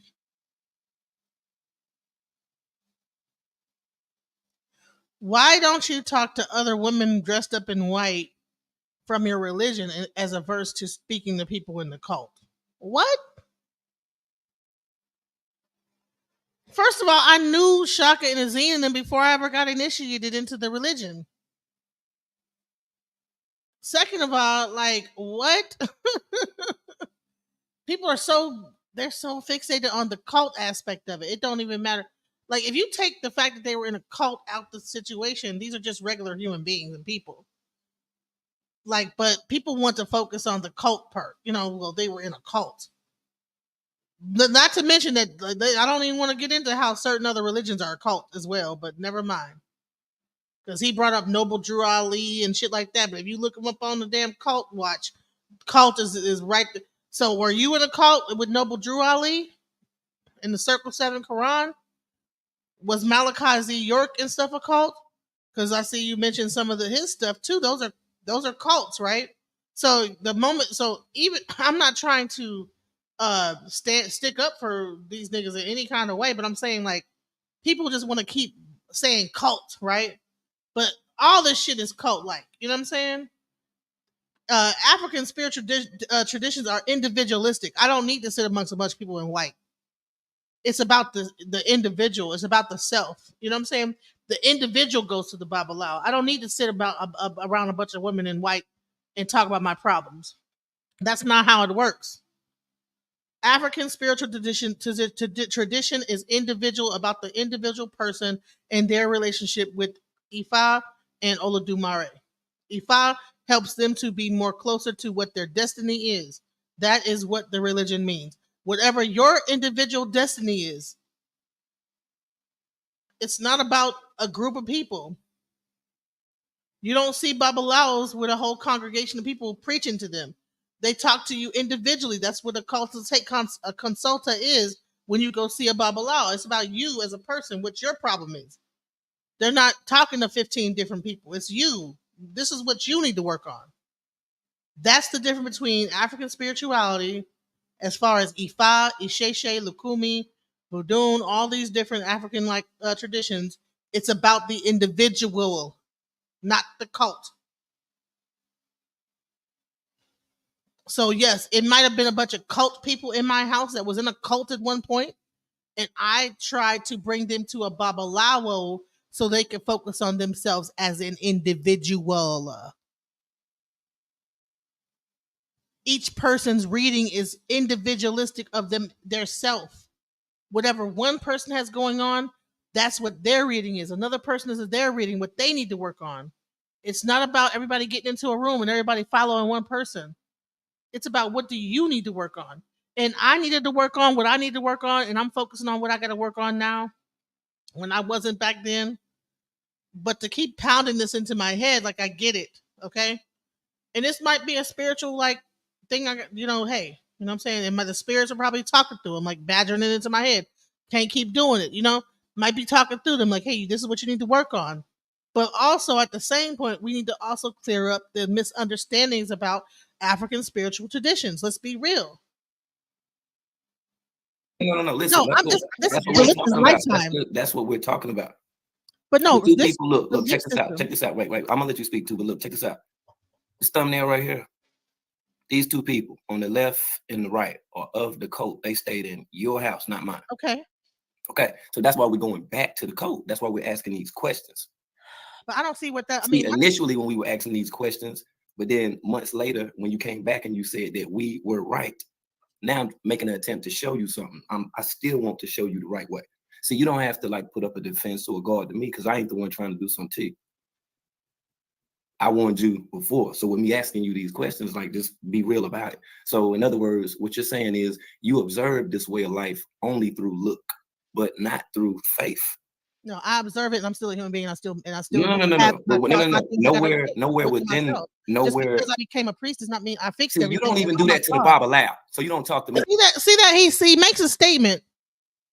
But then when I try to explain, like, no, that's not what's going on. Just because I become a priest does not mean everything in my life immediately gets like a fucking, like, just, Shazam. You know what I'm saying? Magic. No. Even if you have a spell put on you, anything that's going on wrong with it's a process to get that off of you or to get on the right track. It's everything in life is a process. You get told a certain thing, it might not happen until like months down the line. But it will happen. When you get told, it will happen. It might not happen when you think it will, but it will happen. It's a matter of what you do about it, whether how bad it goes down or not. If you take the sacrifice, you do the abode, then it might not be as bad as it said, that Arumila said it was going to be. That's the difference. Like that, okay? I'm not no woman, so you don't talk to me like that, okay? With me just talking to you, I can just talk to you, but you don't talk to me like that. Hold on. Now tell me if I was talking to him wrong, or was I just trying to explain myself? He asked me a question. I'm trying to explain the question, and I'm talking to him a certain way now. No. Nowhere within. Just because I became a priest does not mean I fixed everything. You don't even do that. So I said, just because I became a priest does not mean I fixed everything. So he asked me a question right here. What? See, everybody keeps bringing it back to the cult just because I had them for that period of time. That's what we're talking about. No. Listen. That's what we're talking about. So people are looking at a small portion of my life, a 1 year period of my life where I had these people in my house. What I'm trying to explain to them, this is a lifetime struggle that I've been dealing with of taking people into my house for whatever reason. Not a lifetime, but I guess, when I finally started having my own apartment, right? I was stabilized, right? From that point on, I felt like I needed to help people when they came to me and let them stay with me. This is not something new. This did not start with them. Now, in their mind, everything is all the cult is the nucleus of the world, honey. The way that they are talking, that there is nothing that exists. I'm like, are you a part of the cult? Because I'm like, dude, my life has been going on way before the cult, and it's going to go on way after.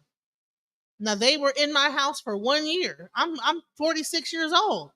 So there's a whole 45 year period, or 44 year period that I was not dealing with them in my house. But this one period of time, this 1 year, some people, it was like 2 months. One place, it was like 2 weeks. But for that period of time, so they were there for a year. I think Solar was there for maybe a week or whatever before he went off with Jaguar and then went back home. I think Velvet was there for about 2 weeks. But and the way it's making it seem is like this is like my whole life just only amounts to this moment in time. Not all other 46 years of my life where I went through this and went through that and went through all these different experiences that brought me to this point right here, which is like the turning point, right? This is the turning point. This is actually the turning point of my life, right? This is actually the crossroads here. Now, everything that existed beforehand don't exist. Only just this one moment.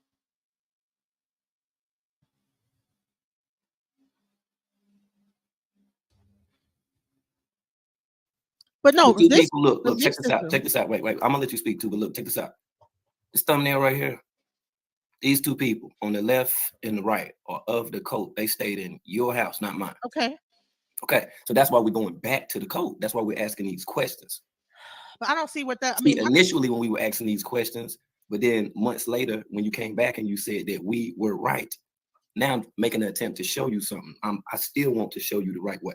See, you don't have to like put up a defense or a guard to me because I ain't the one trying to do something to you. I warned you before. So with me asking you these questions, like just be real about it. So in other words, what you're saying is you observe this way of life only through look, but not through faith. No, I observe it and I'm still a human being. I still no. Nowhere within nowhere. Just because I became a priest does not mean I fixed it. You don't even do that to the Bible loud. So you don't talk to me like that. Okay. Right. I'm not my woman. So you don't talk to me like that. Okay. With me just talking to you, I can just talk to you. But you don't talk to me like that. Okay. So please respect me. I'm being respectful to you. Everybody on this panel has respected you. Why do you continue with like when you respond? Why is it like this level of aggressive sarcasm every time you say? Why is it this level of aggressive sarcasm? You ask me a question and then you want to talk over me while I'm answering the question, and then you say that I'm being aggressive, and then you tell me off and say that I need to, whatever, I'm disrespecting your parent. Like that right there is not fair. Why'd you ask me the question then? You don't even want to know the answer. That tells me that you don't want to know the answer. You're asking me a loaded question. You're asking me a rhetorical question. You don't want to know the answer. You asked the question because you wanted to make a point. And that's the thing, is a lot of these questions are not really a real questions that they really want to know the answer to. It's only questions to make a point of whatever the point that they're trying to make. You're telling me that I'm only in my religion, not based on faith, but then I'm supposed to sit there, and I don't take that as disrespect. But when you ask me a question and I answer the question, I'm disrespecting you, but then you just sat there and disrespected me by making a statement about what I believe in. Like that's disrespect. I mean, do you understand what I'm saying? Like that's disrespectful. How can you make a statement about what I believe in just because I'm struggling with my life and what I like do in my life, things that I find to be like a hurdle and changes I need to make, does not mean I don't have faith in what I believe in. It just means that I'm struggling on that particular thing. And that's what I don't think that these people understand. You would think that everybody on here was the most perfect person known to man. Like, honey, I would hate to like take a microscope. Now I'm being transparent about my life. If I were to like look deep into these people's lives, I'm sure they are not probably doing something that's like on the up and up. That everything in their life is just not this perfect picture. But they enjoy trying to question and badger a person about what they think and what they believe and how they're fucking up. You know what I'm saying? Yeah, I'm fucking up. And I admitted I was fucking up. So now what? That shows a certain level of humility to admit that. And to come and put themselves on the chopping block and allow people to like question them about the mistakes that they've made. That shows a certain level of strength. Say something when somebody asks you a question. Because see, that's when my voice started changing then. Because then when I get upset, I can't talk. So with me talking now and asking you this, I'm asking you. So why did you deal with them more than you dealing with what was stated from you by the Babalawu that was suggested to you, which would be the right thing to do?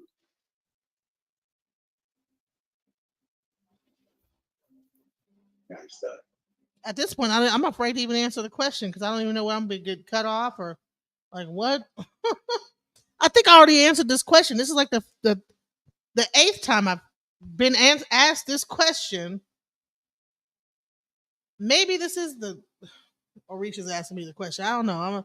Maybe the Orishas are asking me through these people. let me get esoteric about it. Maybe they're bad. Maybe they're holding me to the fire instead of it being real people. Maybe it's really like the Orishas that are spiritually putting me on the chopping block so that I don't ever do this shit again. I'm gonna chop. I'm gonna say it like that. That maybe I can accept it more if I think it's that. Because if I think it's humans, I'm like, dude, I think I answered the question, and I know that damn well that nobody on here is just perfect and don't have no shit they got to work on in their life that they keep doing over and over again. That they like. I think everybody on this earth got that one thing that they trying to overcome.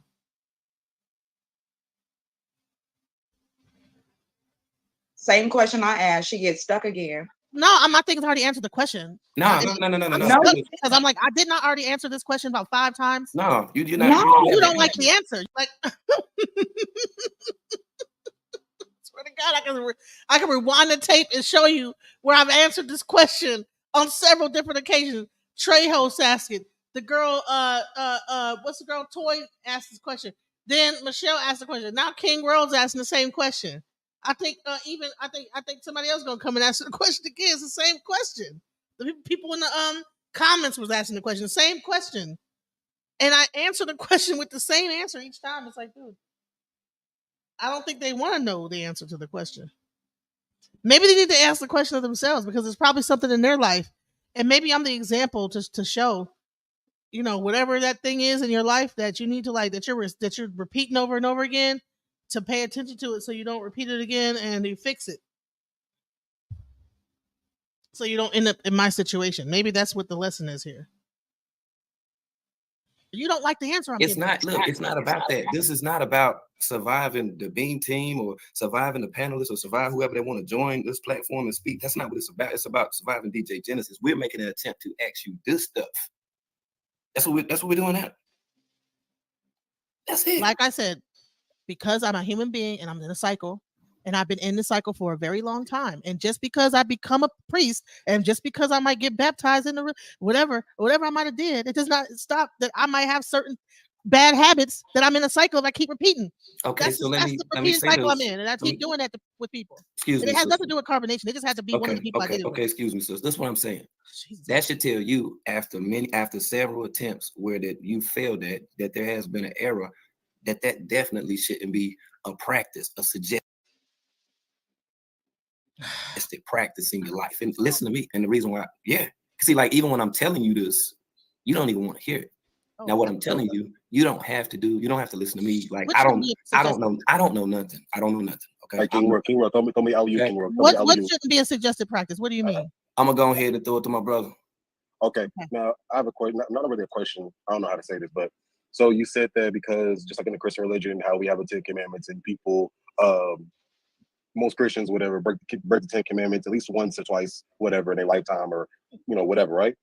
But let's look at nuns who are, I guess you can call it priests, who they give up their whole entire life is devoted to the cross. So they give up. Man, do you know how hard it took me to like not say nothing this whole time when he was talking about the nuns? And you got all these Catholic priests and stuff like this, pedophiles and nuns, hooking up with the priest and stuff like that, and all that whole oath of the virginity they supposedly take. And come on now, they ain't doing all that. I can show a man. Don't let me bring out the video about the nuns. If the nuns is having a hard time keeping up with it, what the hell do you think I'm a regular human being that ain't took no oath or whatever and living in a monastery? I'm still out here in this real world. At least the nuns got a monastery they live in where they're secluded off from regular everyday life. I still got everyday life to live, right? And everyday shit to deal with, and still deal with my own personal demons, right? While dealing with the real world. He want to bring up the nuns in the monastery, and they're still fucking up, and they in a monastery secluded off from the real world. And they still doing wild shit. Sexual thoughts. They give up all types of things. They're pretty much pure women. So what do you mean that because you're a priest? I would think as a priest you're high up there. You pretty much have reached a state of of enlightenment to where you don't need those type of desires or those type of downfalls or things to mess you up. That you can keep going. If that's the case, like King World said, you shouldn't consider yourself as a priest. You're still a priestess or whatever in training or something. I just ended my year in white in April. I'm very new to this. I'm very new to being a priest, and I'm very much a priest in training. Duh. you're not really a priest until you finish your year in white. So of course, April was the end of my year in white. April 22nd. What is it? October the 24th. April, May, June, July, August, September, October. That's 6 months into being a priest. So that means I'm like really 6 months old into being a priest. And I'm supposed to have everything all situated, never make a mistake, whatever. I think that these people are expecting, you know what? And that's probably in life that people probably are going to expect more of me. And I must like go ahead and say that there's certain people that people expect more of. And maybe that's disappointing, right? So I can understand that. That hey, I expect more from you, you know. So yeah, I'll work on being better. But I'm still working on it. I'm not perfect. I'm a human. So shit together. I'm still a human being. So I still make mistakes. I still have flaws. I still But have bad habits that I like have to fix and working on. You know what I'm saying? And like I said, this is everyone wants to make this all about carbonation, but this has been going on way beyond before I've been bringing people into my house, helping them and getting fucked over way before carbonation. This is but, just one of the instances that happen to be there. but And here's my I thing. can get any friend of mine to put on the phone and they'll chime in. They'll love to. But Genesis, I'm sorry, Genesis. Call me ignorant. I'm not coming at you, sister. You're making excuses. Because my whole thing about it is, like you said, you just had your whole year in white. So basically, you had an entire year to fix yourself and get yourself to a point of enlightenment to where you don't need these type of distractions. You know yourself. You know when to tell yourself, I don't need to do these things, X, Y, and Z. That's what your year to get yourself together, right? And then once you cross over, you're in your enlightenment. So technically, you're still technically in your year in white. Because you keep saying that, oh, I'm still learning myself. I'm still doing this. I'm still doing that. But it's like, okay, but if you're promising yourself a life to this, like I said with the nuns, they promise themselves to the cross. So they give up all worldly possessions and thoughts, and they have time. You know what I'm saying? They do it like within a day. They have time to pretty much condition themselves, or even what's the word I'm looking for? Honey, you had that year. If you ain't got it all together by that year, you better man. You come on now.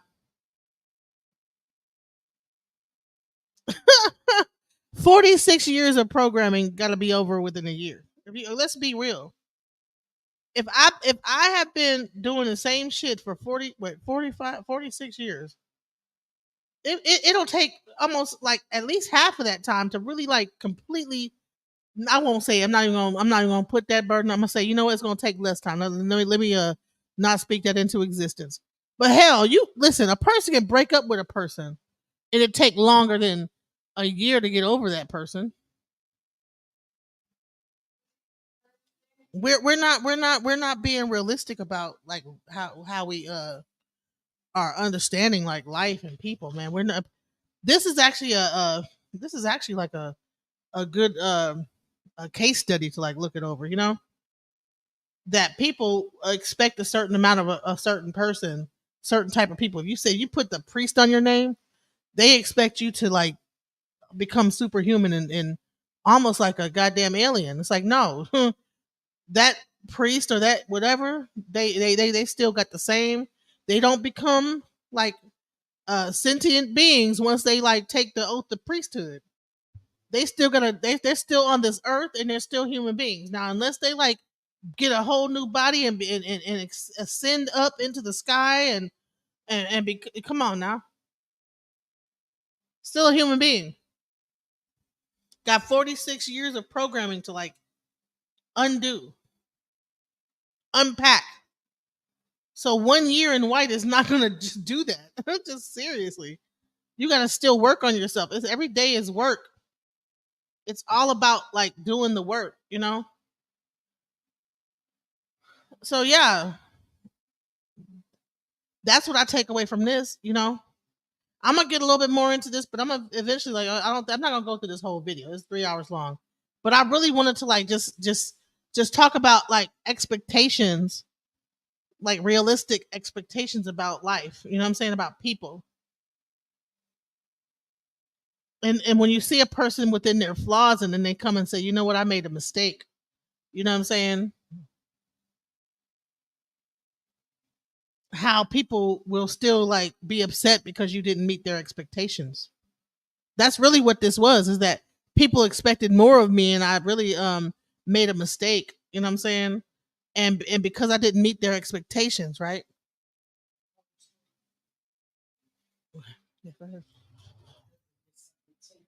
Oh, but yeah, because I didn't meet their expectations, I fell short of those, and so people, it's a disappointment that happens. That's what it sounds like to me, is that people are disappointed because I'm not I'm not reaching up to my full potential, and that's how I'm gonna take this. Sometimes it's better to look at the glass half full than empty, and I'm working on myself. Um, Grow spiritually. I'm not allowed to grow, grow. but Everybody else what I'm looking for. got time to grow, but I got to do it overnight. No. I'm not asking for. I'm not asking for no But excuses. Genesis, I'm telling you what it is. Genesis, you see what you're doing? Like I said, I gave you a perfect example. You said that you were in your year of white. Like I said, within your year of white, that's probably your time to get your stuff in order, right? Correct? Get yourself in order so you can walk on the path of your creator or whoever you worship, correct? Am I right or wrong? Yeah, it's supposed to be a time of to get to understand your Orisha in your head, your newfound, just like a born again person. Just like Right. a person who's born again. Okay, and so after Right, born like again, they experience stop, But everything in the hold on, world Sister Michelle. stop, and they don't have to deal with whatever happens. But like I said, you're a you. But can I be honest though? Like my whole year in white got disturbed by my own hand by bringing these people into my house during that time period. I kind of fucked up my own year in white. The Jaguar thing happened during my year in white. A lot of this crazy shit happened during my year in white. I didn't have no time to focus on myself. There was too much bullshit going on. So let's be real. I'm really actually literally really experiencing my year in white now. And I'm still like working on myself. So yeah, let's be real. You have priestess on your title. A nun has nun on their title. So basically, what you're saying is a nun is higher than a priestess. Is that what you're saying? Man, nuns be gay and all kind of stuff inside them. Oh, here we go. So I mean, we can't. You keep bringing up a nun. Genesis, All humans Genesis. is on some old nonsense. You mean All- like you in Can I the ask back you? chat? You mean like you in he had to lead the panel. Like nigga, nah, the nuns. That's like asking if the priest in the Catholic Church would see the priest. They take an oath of celibacy and stuff like that, and be steady with the pedophilia and all kind of wild shit. Come on now, that's not a good example. I think he was hoping that I was not gonna say that shit. But honey, I was, man. My whole brain was just on fire. Like I tried to hold back from saying that shit because I'm like, oh, he trying to make a point. But honey, I was like, man, get the fuck out of here about the nuns. in the back chat with Azim and the other wives? Yeah. DJ? Yep. Let me ask you a I wasn't question. the priest then, so You said you said you came over here because your things were stolen and you wanted that to be known or whatever. But you have to also let me finish. You have to also let me tell you something about the ice in that cup. That ice was helping me to my aggression. I was chomping that ice. I hope my damn teeth didn't chip. I was like, I was crushing that damn ice between my teeth so damn hard. Man, them ice chips from Sonic be off the chain. I was fucking that ice up because I'm like, man. Whenever I would I had to just bite into that ice. Whenever it was getting too, I was like, let me go ahead and chew this ice real quick because anything crunchy is really aggression. When you like to crunch down on things, it's really like because you have aggression, especially ice and like potato chips and shit. So you see a person just eating a whole bunch of like crunchy ass potato chips because they really got like some aggressive shit they gotta like fucking release out. You know what I'm saying? So realize like how you have a side and how you perceive things. Other people have a side and perceive things in another way too. You came over here once before and it was like, oh, you told me so. Now you back here again. Oh, you told me so. It works just like with family, right? Eventually, you're going to be a boy that cried wolf. mm-hmm. Hey, what's up? Shout out to King World. Shout out to the panel, man. Beam team, beams up, coast down. Trey host, Toy. You know what I mean? This is Zeke, man. I'm just checking in, man. King Zeke. Hey, I just wanted to say something to OG Genesis, Jin Jin, cutting Jin Jin now. All of this malarkey you spitting, cutting Jin when really tell the truth. You mad, you're a woman scorn. You mad that this glitter girl didn't come over and took your spot because you thought you had that spot. And now you kind of upset about it. Now, about all of this stealing and all of that stuff now, Did they really steal it or did you remove it? Some of that shit. You know what I mean? Some OG. It just. See, I think he thought he was being funny, but it wasn't funny. Like that shit wasn't funny. It wasn't. Maybe to the people in the chat, but I was like, no. For it. My religion is being disrespected. Everything I know about myself is being disrespected in this situation. Let me tell you something. Before they left, we were doing an event. Okay? All right. So wait. This is where she asked me a question. This was very frustrating right here because she asked me a question and then when I go to answer the question, she tells me to wait. That shit is the most annoying fucking shit ever in life. The things you're saying, baby, is contradictory to what you really kicking and the energy that you're giving. And I really don't understand. I really don't understand the whole entire thing with you watching the back chat and everything and not being involved. Now you might as well just went on in there and it just made it happen. There wasn't no sense of you hiding. It was your house. You know what I mean? So my they get in the back chat that happened in 2021 to my house. They don't even know what the hell they're talking about. They're just getting shit. To me, it sounds like they hide. To me, when you mixing up stuff all and it don't even know what the. Are you listening to what happened? Like, are you just jumped in? It's irritating. And I'm trying to be calm, but I'm like, it's irritating. You know what I'm saying? Like, what are you talking about at this point? You know what I'm saying? My thing is, you yeah, just keep it 100. Just keep it 100, OG Genesis. Cutting, Jan, cutting now. You amongst family now. You amongst family. Come on now. Come on. Just keep it 100. You It's mad. okay. You It's mad okay. about it. You mad about it. First of all, can you hear me?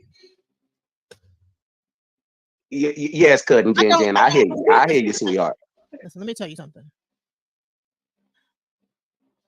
Before they left, we were doing an event. Okay? Wait, Jen. Just stay on subject. No, I'm not changing the subject. You listen. I'm explaining to you. God damn it! Before they left, we were supposed to do a whole town hall meeting. Okay? She's shaking the table. She's shaking the table. No, Jen. He hit you with the childish high school. Truth that we all just been trying to like ask you. Like, I'm not listen. Jen, keep it 100. Don't shake the table. We are not gonna crucify you. We all real over here and make mistakes. This is the place of healing, hon. What are you gonna do? What have you learned from this? Which was my question. Don't run. Don't run from this. Don't run from this. Don't run from it. You asked for it. What have you learned? Everything I know about myself is being disrespected in this situation. I'm not disrespecting you. Yes, you are. No one's disrespecting. What have you learned now, and what can you do to set boundaries for yourself in the future so you don't do this no more? Ma'am, don't come over here and play victim. You got to learn from this. We all have made mistakes, and we did all fucked up and did shit. Let's just be honest. Let's just be real, ma'am. You can keep it 100 over here. You don't have to pretend. You can let your hair down. You can just keep it 100. Ain't nobody gonna hold it against you or nothing. Just learn from it and do better. That's all we saying. Genesis, I'm not judging.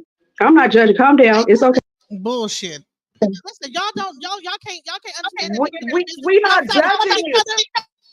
Like, that's so childish, man. I'm telling you, I never fucked this nigga. Was never interested in fucking this nigga. So what? I showed my boobs in the back chat 2021, fucking 3 years ago when some shit was going on. I probably was drunk anyway. Bottom line is that no, I was not trying to fuck these niggas. Yes, they did take my shit, and you can see my goddamn shit in their fucking glasses. When he's sitting up here laughing and giggling about my religion and calling me and making fun of my goddamn beliefs. Now, cutting. And you know what? I want to leave it at that. That's what this really all boils down to. Because after that, I think that it really don't even matter. It's like that's what it all. So I finally like got pissed off enough to say, "Man, goddamn it, I'm tired of this shit. That it ain't fucking funny." Ain't shit funny about none of this shit.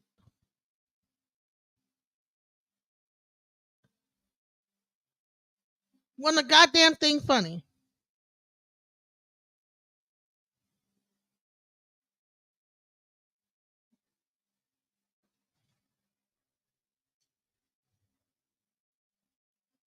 Hey, chemistry. Does anybody want to come and say anything? I'm gonna like leave the.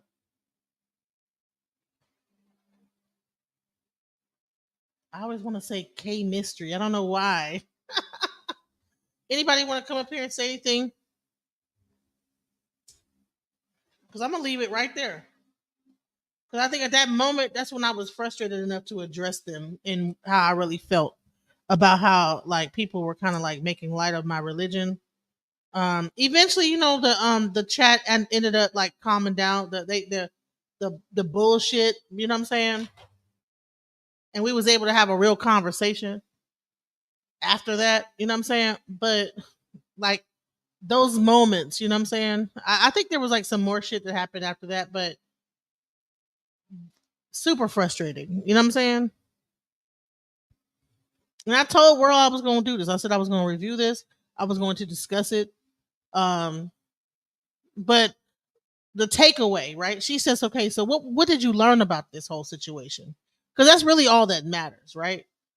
About all this. One is that okay about the whole situation with the people I had in my house. I learned that to set proper boundaries. Okay. Two is that hey,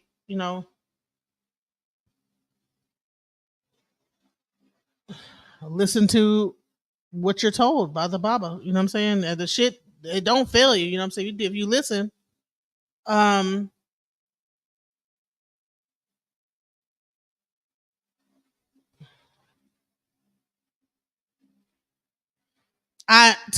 don't be afraid to admit when you're wrong, right? And don't be afraid to accept criticism. You know what I'm saying? Don't get up don't be afraid to face criticism. You know what I'm saying? What did I learn about this? That people are very ignorant when it comes down to African spirituality. Um, and when you find that happening, uh, you know, to try to keep a cool head, you know what I'm saying? Uh, and it's better sometimes to not be. Don't put yourself into a situation knowingly to where you will not be able to fully express yourself. And when you do find yourself in that situation, remove yourself. You know what I'm saying? I probably should have removed myself a lot sooner, but that is actually the story of my life, right? If you actually think about it, a lot of situations in my life, right, should have ended way before like I allowed them to. My wanting to see things through to the end and have a resolve, right?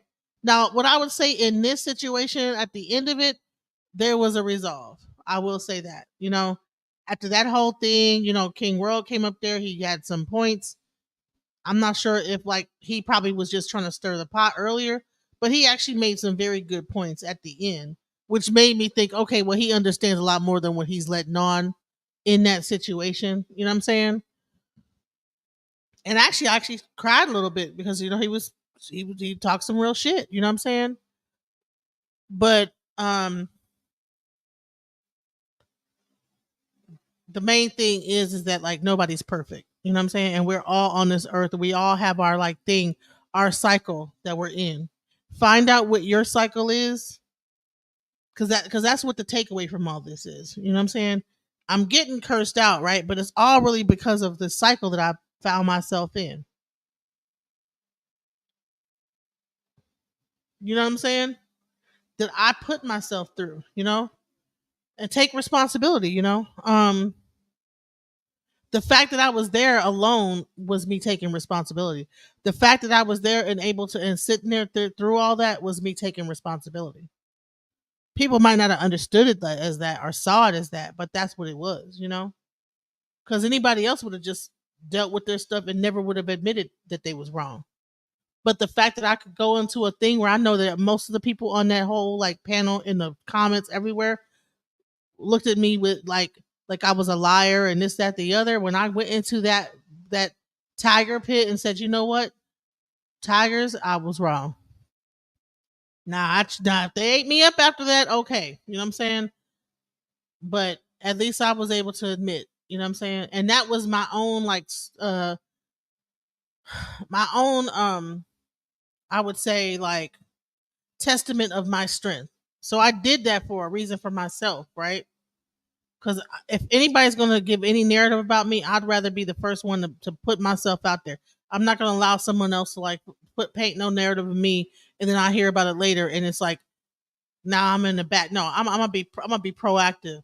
You know what I'm saying? I'm gonna be in front of the story.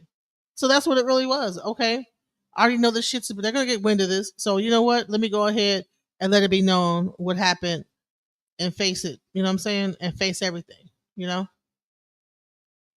And if I gotta go through the fire, just go ahead and walk through the fire. And at the least, you know, I got a little burn, some singes on me, but I'll be all right. So that's what it is. It is what it is. So let me say thank you to everybody that came here today. If there's no one that's gonna join. Earlier I said, listen, when I be asking y'all to put the ones in the comment, I hope that people like at least like this video. Cause I'm putting my whole like self on the line here, my whole like you know, everything. So shouts out to Queen Sugar 69. Thank you for I saw you this morning. Thank you. You know, Alafia Atmosphere. Thank you so much. Thank you. I see clearly. Thank you, Queen Sugar. I already said Queen Sugar. Who else was up in here? Thank you for Willie K Mystery. Chemistry. Sorry. K Mystery. I want to say K Mystery. You gotta put my glasses can't see that eye. Arrows, thank you, Arrows. And all the people in the bushes, thank you guys. And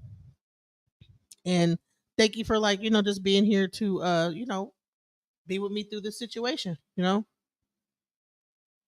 And like I said, the next things you're gonna be hearing from me is gonna be about the meeting of the minds, because I told myself I'm gonna give myself a certain amount of time to address this stuff and really like just get down to the bottom of it and just allow it to like be a part of what I got going on. And then that time's gonna end and I'm gonna focus on what I really got going on. And that's what the future holds, you know? Um so on Wednesday on Real Life Street Stars is going to be the meeting of the minds. We were gonna do it on Monday, but they decided to move it back a little bit. So make sure that I'm gonna put it on the community chat when I like see it like on there. Put it on there. Please look forward to that, and please be there to support me. Please share it. You know what I'm saying, when you see it come up on the community wall. And I really appreciate you guys. I really like love you guys. You know, and thank you guys so much for being here for me. And peace out.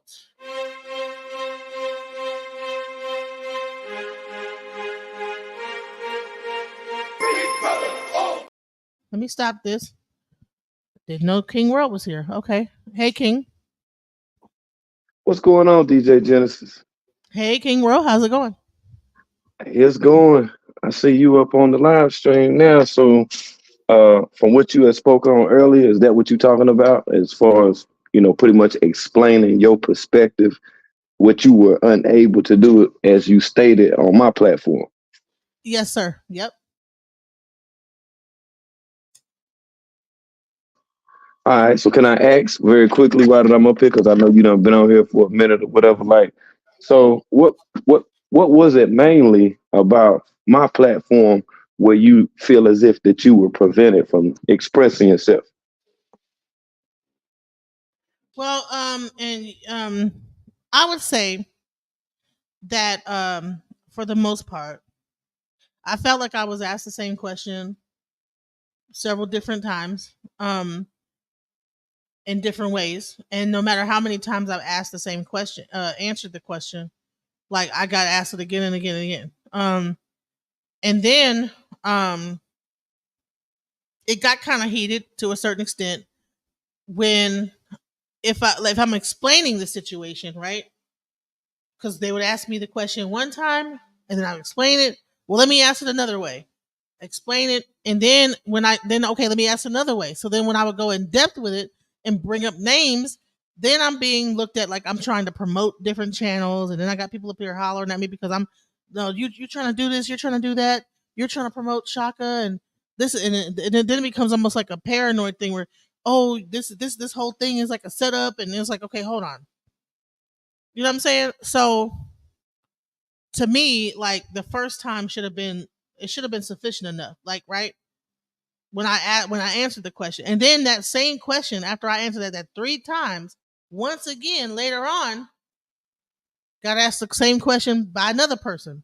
Then another person came up and asked the same question. So I feel like I don't know whether people join later and maybe didn't hear me answer it in the first half hour of the same question, but I felt like the really the main question that kept being asked got asked about like at least about 6 different times. And then when I didn't give the answer that people wanted, right? Then that's when I got like the backlash. You know what I'm saying? So Okay, you see the entirety of the time that you were speaking, I just waited, right? Because yes, I'm on your platform, I'm on your channel. So I don't know how you run your channel, but everybody pretty much know how I run my channel.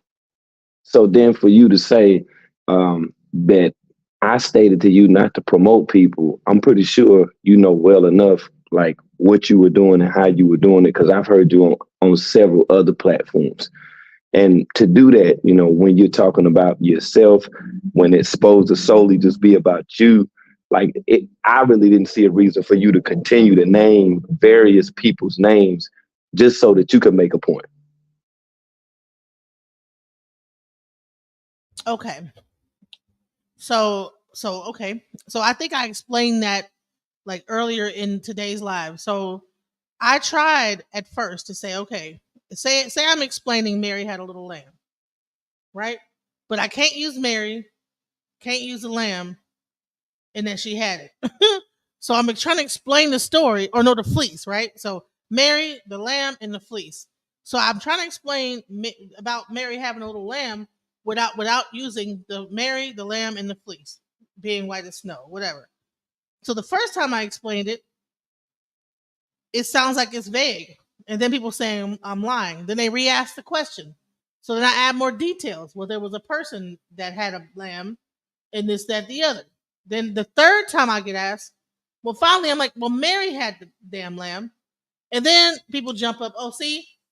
So, and I showed exactly where it happened at. It was like, that's what I felt like happened in that moment. Is that I was being asked the same question, and the more I got asked the question, the more detailed I got. And then when I began to like really get into the detail, then all of a sudden I'm trying to promote other channels. But initially I was not doing that. I was being very vague about the Okay, situation. let me explain to you, because like I've been on YouTube longer than what you have. So what I'm telling you and what other people will tell you, that yes, in fact, you were promoting other channels. To you, it may not look that way, because I don't think this would be something that you would just deal with 24 hours of the day. No one person does a job or a thing 24 hours of a day. But since the years I've been doing it, I'm telling you, that's exactly what you were doing. Because when I'm on your channel now, I'm not sitting up here and saying, well, you're sitting up talking about King Trejos, and King Trejos has a gaming channel, and he's usually in my chat, and you name him, and his name is King Trejos. You see what I'm saying? I'm not doing that. That's what you were doing. And it's kind of weird because we were making an attempt to get down to the root of what you had an issue with. Well, it's kind of hard to explain the issue without getting down to, like, for instance, okay, like, let me give you an example. I was the one who created the Zulu Vision TV. Okay, I was the one who paid for the platform. I was the one who came up with the idea. The only thing that was Zulu Vision that he came up with was the name Zulu Vision. I paid for the goddamn TV thing. I paid for everything. Everything that went on with that, I paid for. Created It was my idea, and I got that idea from Jaguar when she had Philadelphia. Now, understanding. So, in order to really explain that story, I had to be able to say exactly what happened, right? But if I had to be elusive about it, I'd have to say, well, I created a station that they were on, and this, that, the other. So then someone says, well, let me re-ask the question again. So what? So then what did you make the station? This, that, the other. Say, well, I made the station because of this. Well, how did it become? Why did it? Well, listen. Then I had to go into more in detail. So that's what I felt like was happening is that, like, in order for me to really truly explain it, and I never really got to go into the depth because in order for me to really go into detail about the fact that they're actually dissing me on a fucking platform that I like helped create, and it was my idea like to even do the whole like TV station, and then they fucking go over there and then create Zulu Vision TV. The Zulu Vision TV thing that they're dissing me on is the very Zulu Vision TV that I paid for and created. You understand what I'm saying? Do you understand how much a slap in the face that I'm really going through? But I really can't even really talk about that because I have to do it without even mentioning that the fact that I'm the one who paid for everything, put everything on the line, did all the fucking payment, all that shit, came up with the idea and everything. So I really have to edit myself to the point where I can't even really explain what's going on. You know what I'm saying? Because it was frustrating. I'm to say the least because I really can't really. That's why I had to come over here. So I don't really care. I don't care to mention goddamn Zulu Vision TV. I know that I was the one who created that shit. Only thing he came up was the name should be Zulu Vision TV, but all the other shit, the Charleston White putting, I was the one who was following Princella. I was following Princella. I was playing blasting Princella all night long. That's why he was getting irritated with Princella, mad at Princella, and he wanted to expose Princella. And then he got mad with me bringing Charleston White. Instead of me and see now I can talk freely about it on my channel. The reason why Shaka got mad was because he felt like I was wrong for putting money in the Charleston White pocket and not into his. And I can say that now because I can say Charleston White on my channel. I don't give a fuck about saying his name. He was the one. He got mad about that, and then he got mad that I was also bringing on Princella. He got mad about Princella. Let me make a. I just want to make a correction. Like nobody's afraid or anything's gonna happen by saying his name. The only thing I'm saying once again is that no one's freely promoting him.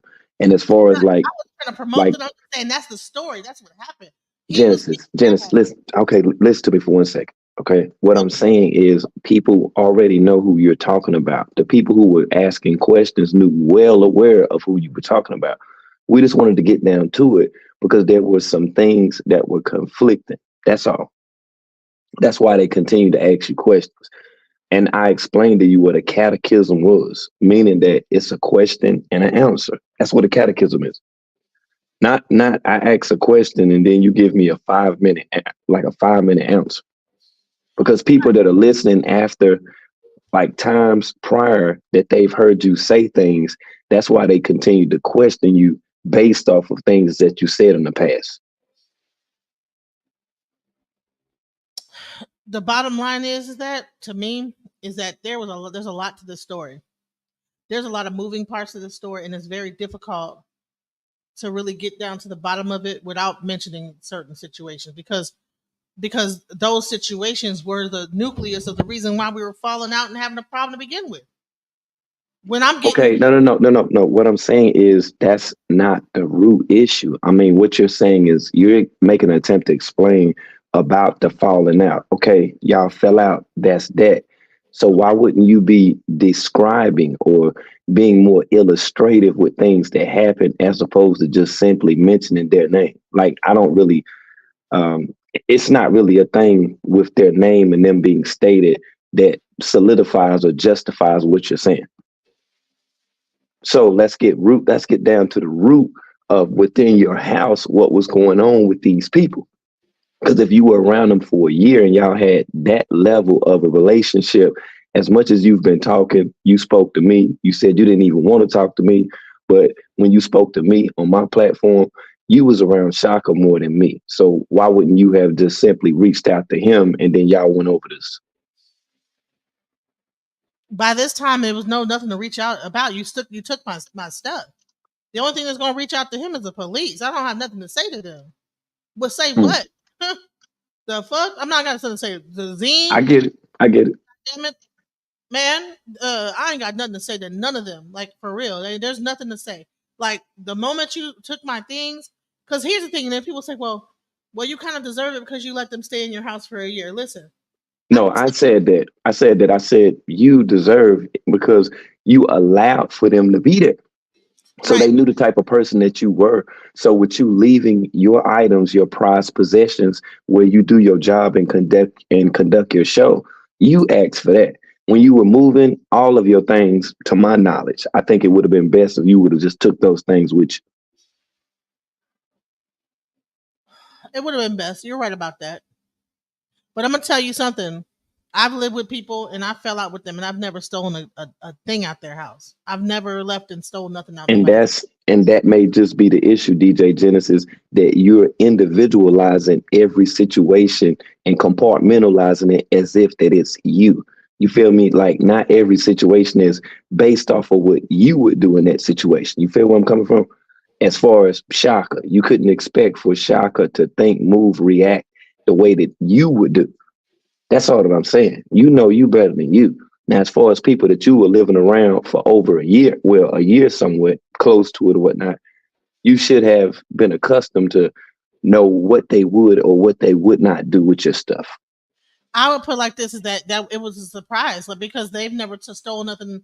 But hell, I found out later on that they probably did, because when they did their live, they said on their live, yeah, well, we took the money for the taxes because she didn't do no taxes, so we took the money. And the whole time I'm thinking they wasn't making no money off the taxes. Then on top of that, they already know they're making money off that YouTube channel that they got the man. Oh my god! So this whole thing is just it's so it's sad because I really trusted these people. You know what I'm saying? And it hurts my feelings because I understand. I understand. And see what I'm saying, and like with me cutting you off right there is to show you like that's what you were doing on my platform. And like it was over 200 people that was listening. So like they wanted you to go ahead and then get to what you were talking about so that we can, deal with that and then go on to something else, not stay specifically on one subject because people had various questions that would have described or denoted what was going on with them as a whole inside of your home. That's what people were trying to get to. Nobody was trying to make you feel bad. No one made an attempt to disrespect you or anything like that. I'm just a humorous person by nature anyway. I laugh at any damn thing. I could have a motherfucking flat tire and be joking like a motherfucker while I'm putting the tire on, but that's just me. Everybody's not the same as me. That's why my channel is the way that it is. Like it's nothing that should be painstaking or problematic for you. My channel is like a ease. That's all that it is. It's just a relax. We just there, to trip or whatnot. And with your situation, don't think that people were being disrespectful only because they found certain things to be humorous. That's all. right. And you have to excuse me. Most people when they with their religion and stuff like that, it can be very touchy subject. You know what I'm saying? Especially a person that's like kind of like us, like going through their walk in life. And one thing I did kind of try to keep explaining it was that, like, and listen, you know how you just cut me off right there? I didn't get upset about that. I didn't get upset that you cut me off. Okay, well, dope. Because see, that's how that we gain process. And whenever that is something that comes to mind, if I'm talking and you decide to start speaking, that's when I'm gonna stop talking. That's the way that I run my panel. I can't speak for anybody else. Like right now, when I'm talking, this is your channel. I'm not telling you what to do, but I'm gonna show you.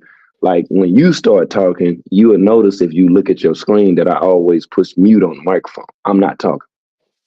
So I'm never cutting anybody off. If anything, I'm injecting. That's all that I'm doing because I'm kind of feeling like things are going a different way and I don't want it to go a different way because I seriously wanted to keep the perspective solely on things that would denote why that your things were stolen and who that these people were for people who may not knew who they were.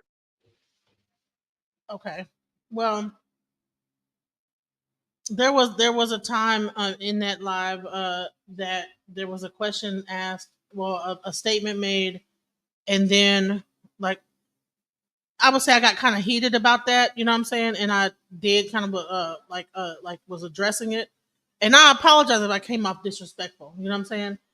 At the moment I just felt like I was answering the question, and then it was like, well, no. I'm like, okay. So I guess it's a matter of like, you know, each person's like how they see things. You know, everybody see things. I got my vision of how I see stuff, and you got how you see things. You know, so and I could be fair about, okay, well, maybe we just see things from a different perspective. You know, everybody got their perspective. You know, and how they do things. You know, so So I mean, now continue to talk because I want to hear what you have to say because you know when you stated that you were not able to say what you needed to say, what's the things that you need to say to me as far as with that situation that you were not able to cover when you was on the platform? I'm here for it. okay. Let me just go to it because I would say right about here. Wait, was it here? Hold on. I'm gonna show you exactly where it was. I think it was right about here.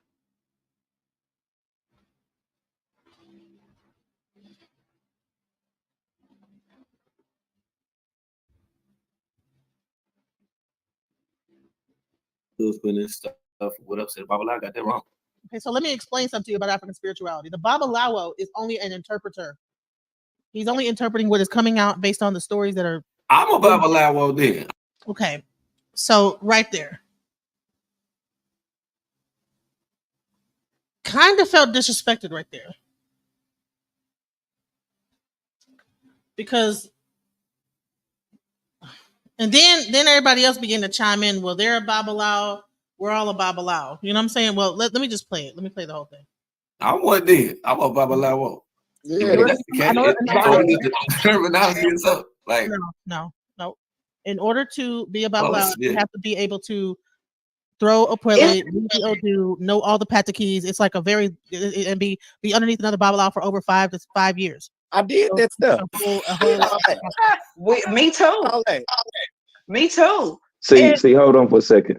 That what See what they're saying, and I just want you to hear me out because to you and like I said, if you felt disrespected by any of that, you know, my apologies with that. But what you stated was that the Babalawo was simply an interpreter, and I stated that I've been an interpreter too. You said in order, you know, to do so, you would have to, you know, what was it, like 5 years? That you would have to, you know, be up under the Babalawo or whatever in order to be one. And that's what King Trejos was saying, that he a Babalawo too, because he done been up under me for like going on 6 years now. So that's where we were at with it. You didn't say that the Babalawo from a spiritual perspective that it may have been unobtainable to do so. You simply said the Babalawo was only an interpreter. And I said I've interpreted several things on my platform. Okay, so in this instance, right, I was explaining the full thing of what a Babalawo is, and you know how you say about the interrupting thing? In the middle of me explaining the whole thing, you interrupted and said, I'm a Babalawo. So you never got the full thing, and then people began to talk over me, even though I was explaining the full aspect of a Babalawo has to be able to do this, that, the other. So I was actually in the process of explaining that when people began to chiming in. But I know it's your channel, so I can't get mad that you interrupt me. However, that's pretty much where like it's not just a person that interprets things. It's about you have to be able to read the Odu, which is on over 256 Odu, over 3,000 or 300,000, whatever, like stories, Pat the Key. It's a whole like thing that these people have to like be like trained every day. Like it's not just a person that just can, okay. Like, now you see what I'm saying. See, you're doing it now. This doesn't have. I mean, it doesn't have anything to do with what your grievance or your situation is. You're nitpicking at things that you want to talk about. See, as much as you're talking about the Babalawo, you barely even spoke about them people being in your house. You see, and that's why my platform was not accepting what you were saying. because you got everything in the world when it comes down to being explanative about the Babalawu.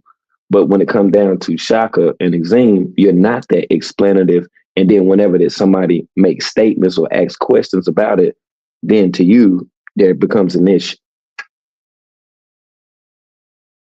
And our sole intent was not to cause an issue. It was to get down to the root of on what that your problem was. That's what it was about.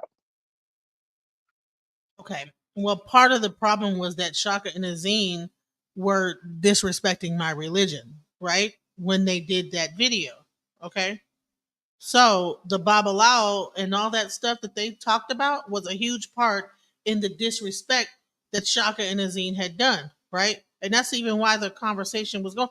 They're saying I was like sprinkling blood on chickens and all whatever the hell they were doing, the bones, and so that's the Babalao and my religion is a part of the whole thing. That's a big part of my tarot. That's a big part of my life. That doesn't have anything to do with me or anybody that's listening. Shaka described what took place.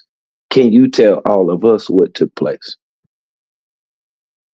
You want to know what happened? Okay, I will tell you right now. So what happened is that I was in my year in white, and at the end of my year in white, there's a ceremony called a Ebo Meta. See, doing it again. See, like it doesn't matter about the ceremony. I'm asking you what happened because Shaka said what the Babalawu did. Explain to me what happened. You don't have to tell me about that. Like that's going away from what we're talking about. What happened? He said the man, the chicken, he was swinging it over his head like a helicopter, like Petey Pablo. Tell me what happened. Okay, can you actually hear me out? So the reason why I'm going into what that sacrifice was is because they said it was for Velvet and Solar, and I was trying to remove the energy. So I'm clearing that part up. That's not what that was for. It was for my Orishas. So let's get into what the Babalao did. My Orishas were laid on the floor. A Ebo Meta is feeding of the Orishas to bring. It's called the Asiento. It's bringing them off the floor and into their actual resting place where they're going to be for the rest of your life, right? So they were in bowls before. Now they're being put into those beautiful like things that you saw that I sent you the picture of.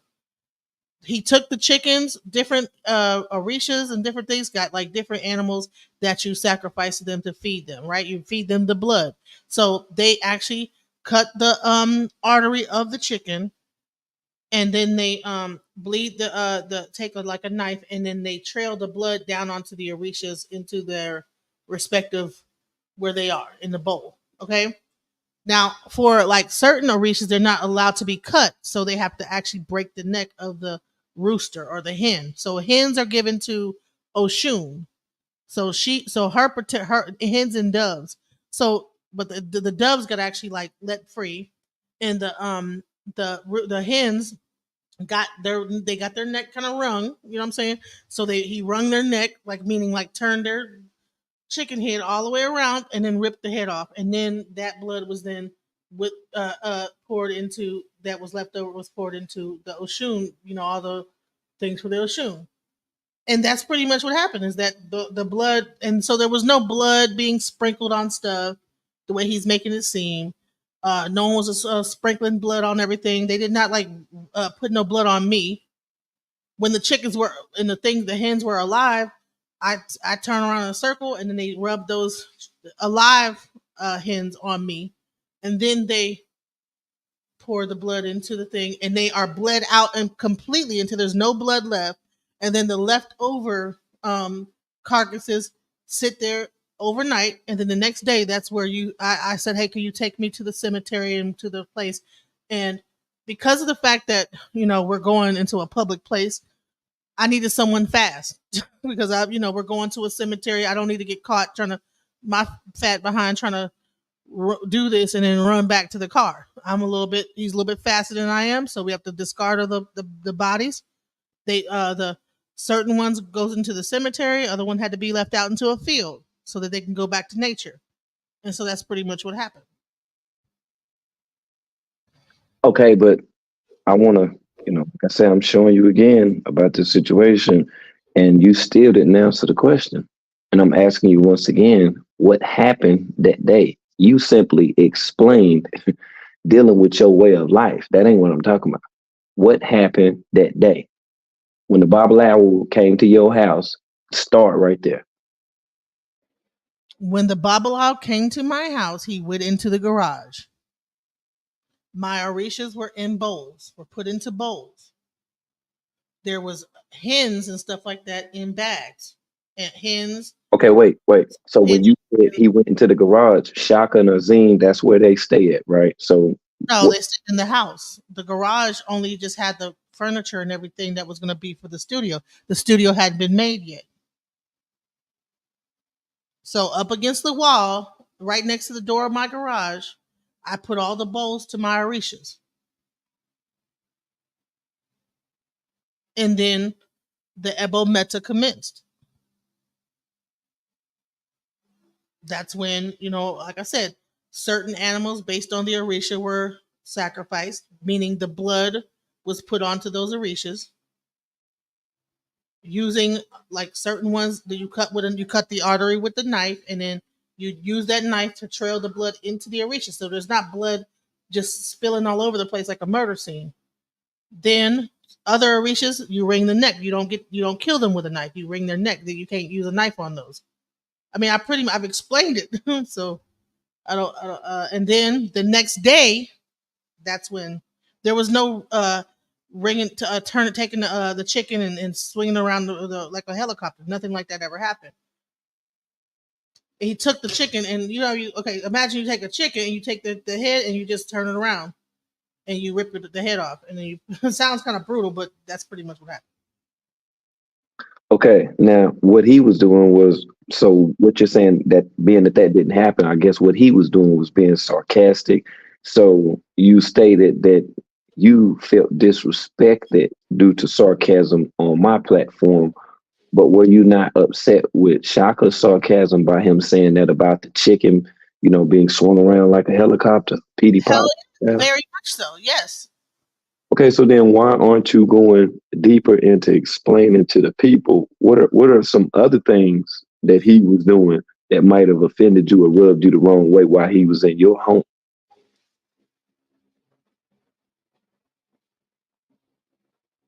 I mean, that's the main thing is that, well, first of all, like if he's saying he pocketed the money, that's a big problem. Like if you made money and pocketed it and didn't like break bread with me when I'm the one paying for all the business aspect of things, big problem. And then he jumped up in my face with his fist balled up. You know what I'm saying?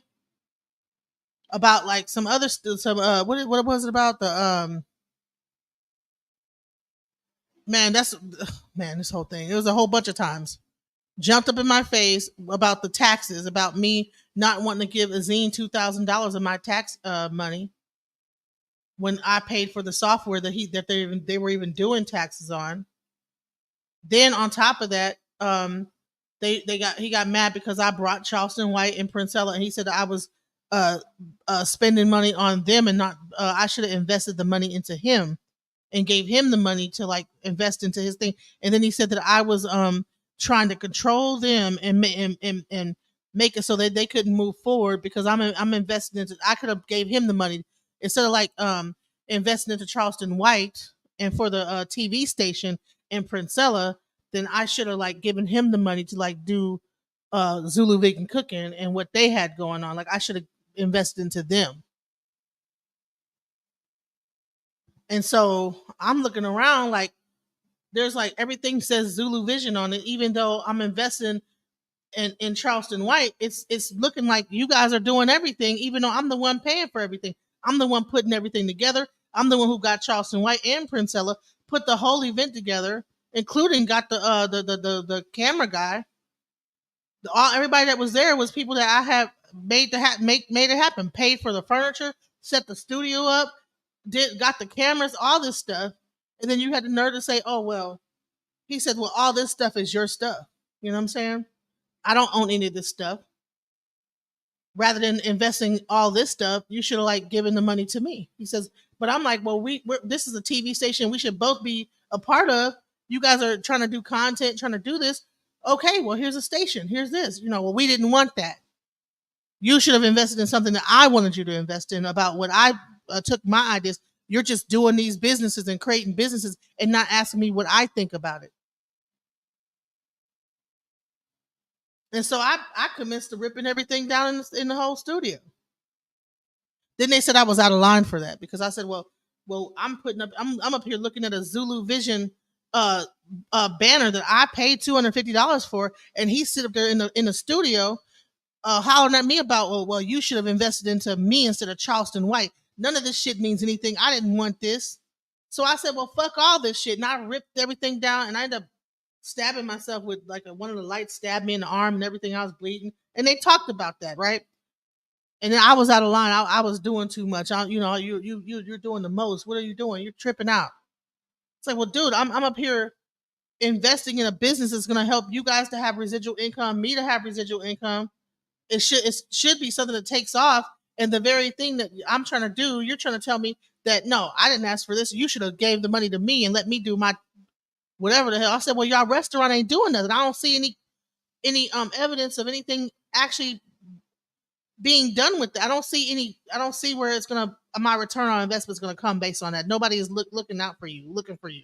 So I'm utilizing Charleston White to promote this network, and it's gonna bring people to the network. You know what I'm saying? I had a whole plan, a vision, and he told me that I was wrong, and that I should have invested and gave the money to him. And then they said they didn't want to have anything to do with the Zulu Vision, and that I could have it back. They had paid $500 up to that point because it's $299 a month to have a Roku channel. They asked me. They said, well, they didn't want to have anything to do with it. So that $250 a month, I said, well, let me just have it 100%. So I paid them back the money that they put into it. Then they asked to be paid to do the food for the Charleston White event. I paid him $150 to make the fish that they talked about on that thing. Paid Glitter $100 to do the to host the event. And then they turned around once the thing was successful, and they got mad because I didn't put it on their platform only, and I released it on my platform because they said they didn't want to do it. After I paid them back, right? So after I paid them back their money, then they turn around and make it seem like I did something wrong, and I'm fucking them over, and I'm using their brand now because they came up with the name Zulu Vision, even though I'm the one creating the whole fucking thing. Actually, Zulu Vision doesn't mean shit if you don't have the actual brains behind the thing and the money behind it to create the events. So I'm putting together a town hall because after the Charleston White event, he said we should do a town hall. So I'm putting a town hall together. I'm doing all this shit. But they got mad because I didn't release the event on their channel only. Which now come to find out, they end up, when they leave, so they would have so if I would have never put Charleston White on my channel, they would have walked away with Charleston White on their channel, owning the whole thing and I would have lost, I would have not had shit. So I got a question, because I've been listening the entire time what you're saying, with the name, who came up with the name, and of course you being the money person, that backed it. So we got that part right there. So I gotta ask, what did you get out of this deal with Princella and Charleston White? Was there a certain amount of money allotted or something? What came from that? I didn't get a dime. I put out the money. Now see, that's wrong. Now, hold on, wait. See, that's what we were making an attempt to get to on my platform. That's what people wanted to hear. But see, you were talking about other stuff. And that's what we were not there for. We were not there for that. So that day when Princella Clark and Charleston White, when you all were together, you said now that Shaka wasn't feeling it, because you put the video on your channel or whatever. How was Shaka and Azim that day, as this was taking place? Were they cool that day? Was there not an issue then? They were cool the day that the Charleston White event went on, but when the actual video came out on my channel, that's when they began to really have a problem. So you think the views or something? Think it was the views or something? I had more views at the time on my channel that they had on there. on that channel because really I didn't want to release it on their channel because they didn't even put no time into that channel. They had 49 people on that channel. By that time, I had at least like 800 people on my little channel. You know what I'm saying? So I'm like, well, ain't nobody gonna see it on your channel. So I played it on my channel and then I shared it on their channel. They got mad because I split the views up. They said, well, you split in the views. They wanted me to put 100% on the Zulu Vision channel. Now they have 26,000 subscribers and fucking I mean their views are through the roof. They surpassed mine. So everything that they were complaining about, what the fuck are you crying about? My shit, I only got 2,000 subscribers on mine, but at the time, mine had gotten to 2,000, and then they slowly by putting out shorts and stuff, they was able to build that channel up. But before that, they didn't put nothing on it. You don't see nothing on that channel before Charleston White. So my question would be like, is that like the real deal behind all of this? Is that you feel some kind of way because they might have gotten ahead, although you were the one that put in the most money with all of the money? Is that all the money and they got ahead with the whole thing? And they have a channel right now that the last time I looked, they had $500 that they made off the Charleston White event that I put all my money into, and I ain't got a goddamn dime back. But then they want to get online and talk shit about my religion and exposing DJ Genesis. It's like you guys walked away good. Like what the fuck are you exposing? What are you exposing? You're straight. I like lost money. This whole thing is I just bled money out like I was hemorrhaging out everywhere, and I'm like gonna have to like recover from the shit. You know what I'm saying? I get it now. What you're saying, that's pretty much what we were asking. So did the girl Glittery, like the day that you all went to the event, did y'all have to travel somewhere to get there? It was in my garage. That event was in my garage. Oh wow. That garage you see Charleston White, that was my studio with the TV and everything. They took the TV off the thing, that they took the camera. I mean, they did all this, man. You had the Charleston White come to your home. Yes. Interesting. And I paid for the whole thing, and I paid even them to do the food. So how fucking dare you? I even paid her to interview him. So how dare you get on a fucking panel on Zulu Vision TV channel and talk shit about me when I paid y'all to do that event, and I paid this fucking person. I don't even know who the hell, like the fuck, you know what the fuck? Then she stayed in my house. I should have told her to leave right after that event was over, but I let her stay, right? So can I ask, like, when you say you should have told her just to go ahead and then go, or gave her amount of time to leave, so what was it that allowed for her to be there? I mean, how did you just say, well, all right, 3 or 4 days done passed by or whatever? I'm trying to be cool because I know Shaka's working on his album. You know what I'm saying? We were still cool. We was all right at that point, but we wasn't all right. You know what I'm saying? But I'm like, you know what? I wanted to try to end things amicably. I didn't want to end things on a fucked up ass note.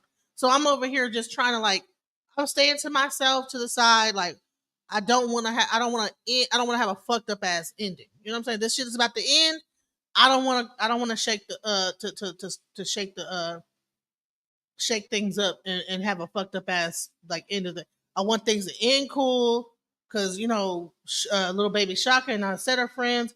I didn't want things to end in a fucked up ass manner, but that it was inevitable because once I went to the Babalao close to the town hall, the 19th, actually was it the 19th?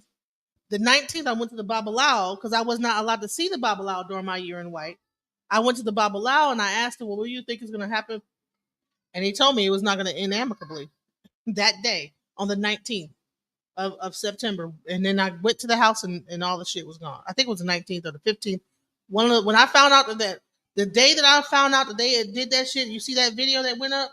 Mm-hmm. That was the day that I found out that they had left. And that was the day I had seen the Babalao that morning. So can I ask, like, what made you go against the Babalawu's better judgment, what he suggested for you to do, as opposed to you doing your own thing? I did not get that reading from the Babalawo until the day that I found out they were gone.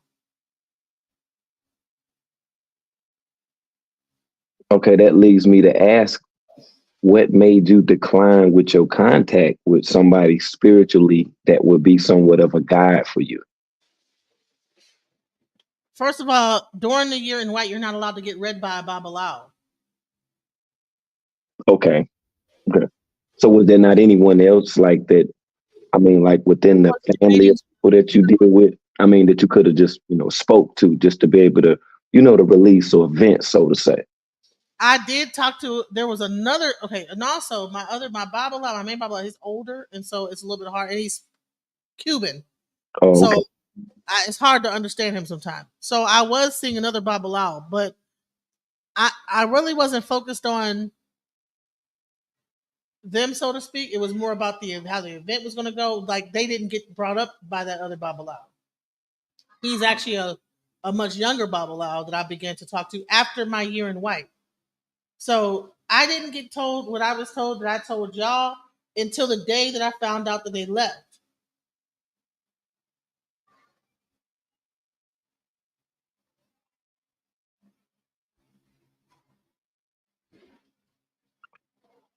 So the day that this event took place, you hadn't spoke to the Babalawo, but it's so weird to me that I'm just like, it's racking my brain, because I'm just like, why wouldn't there have been other people that were in place? Like, for an example, if you was to go to church, you would go there to listen to the preacher or pastor, but you have several other people that have positions all the way to the deacon, to the usher, all the way to the janitor, custodian, so to say.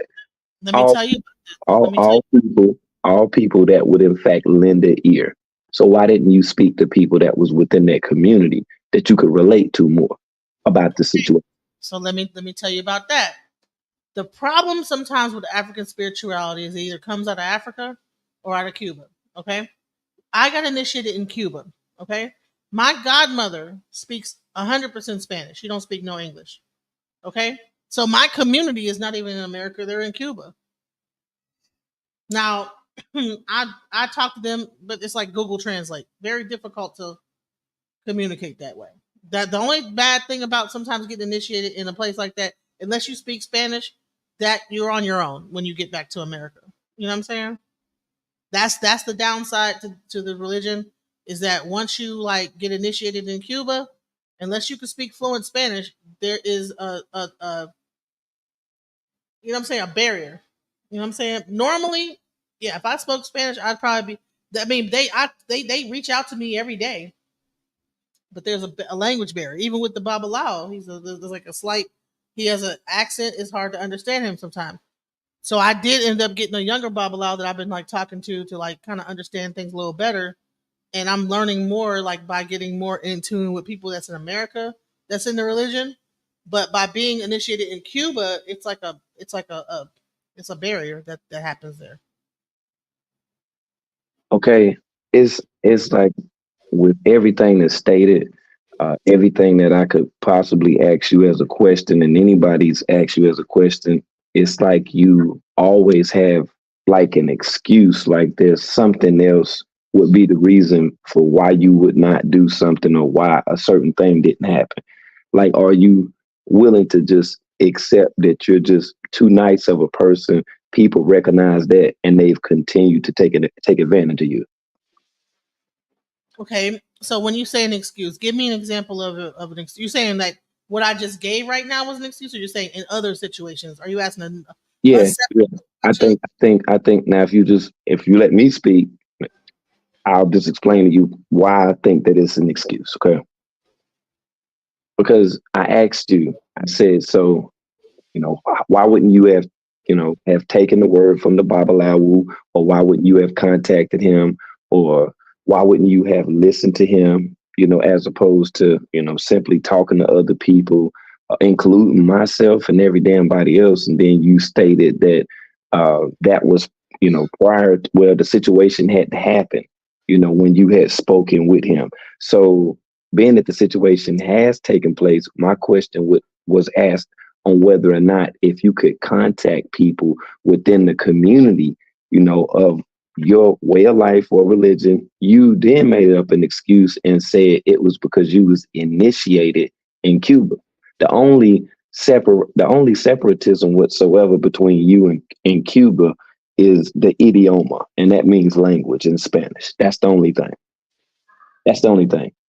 That's why I stated on my platform what I said about the Holy Prophet Abu Ali in reference to him suggesting to us that it was highly recommended for us to learn Spanish. So when you say Santeria, that's why at first I didn't really understand what you were saying, and I wasn't trying to be funny, but it's just like when you say Mario, like English people, the R is actually a D. So Mario is Mario. So when you say Santeria, it's Santaria. That's how you say it. So if you were to mispronounce even stating in its original form how to pronounce, a language or whatever, or terminology or whatever, just think the people that are speaking things over your life and how things might not be right for you. That's what I was saying in reference to why don't you go and get out? Why don't you make an attempt to do things differently just to see on whether or not if you would in fact have a different result? That's all. Okay. So I did explain that I do have a Babalao that I've been talking to that's a little bit younger that I've been dealing with, But like I said, the Why answer didn't to the you call question him? Why didn't you call him? at the time I was not focused on whether or not these people were toxic in my household. So No, there's when the question. situation took place, I mean, as far as somebody that would help you, like, why didn't you call him and say, hey, I got a situation right now? I got a situation. When it was a situation and it became a situation, I spoke to my Cuban Babala. Okay. Okay. And I don't remember, did you say he's in Cuba currently? No, he's in America, in Texas. Okay. Okay. I went to go see him.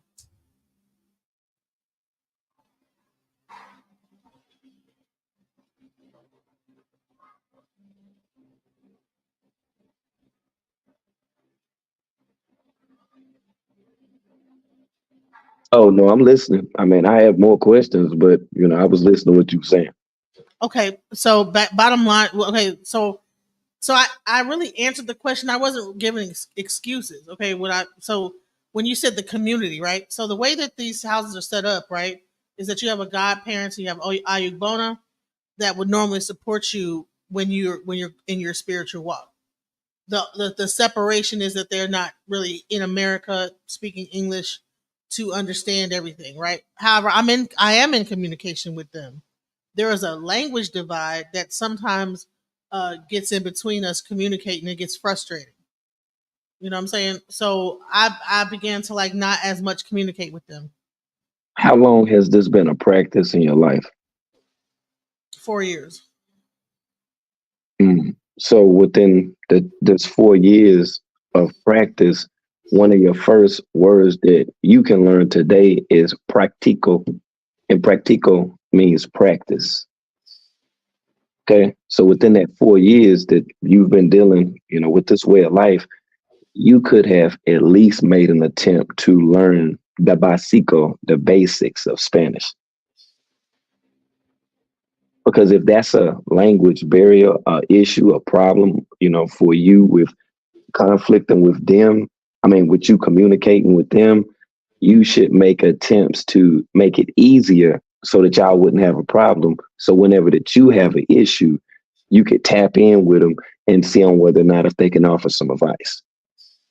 Right. And I have been doing that through WhatsApp and through Google Translate. Well, you might have to use like a translator or something. That's the problem, is that Google Translate is like, what? Sometimes you don't even understand what they're saying at time. It can get frustrating. So like I said, I got the Babalao here that's more that speaks English, so I've been like communicating with him, and he's helping me to understand things a lot more, learning more about the religion, because I was pretty much in my year in white and I was on my own, you know. So that's what So that's what. okay, so you said that you don't understand how to use the translator. That's what you said, or you're saying that the translator's not picking up what they're saying. Not accurately, no, and I don't know if what I'm saying is being said accurately. See, It's very important to be that's that's impossible because you don't have to say anything in order to access a translator. You simply type out what you're saying. I know, but I Well, mean, if I have one on my phone right now. try to have Google Translate with a Cuban, because it's a different types of Spanish, right? Cuban Spanish is different than Mexican Spanish, other types of Spanish. So when you're trying to communicate with Cuban, like there need I don't the Google Translate don't got like the Cuban Spanish, Mexican, it's just regular basic Spanish. So when you try to have a conversation with Cubans, it's a little bit different. There's the So, word. so when is it the point when what I'm trying to tell you, or I mean, that this just ain't the right thing for you? It's just not the right fit. I mean, it's just too many signs.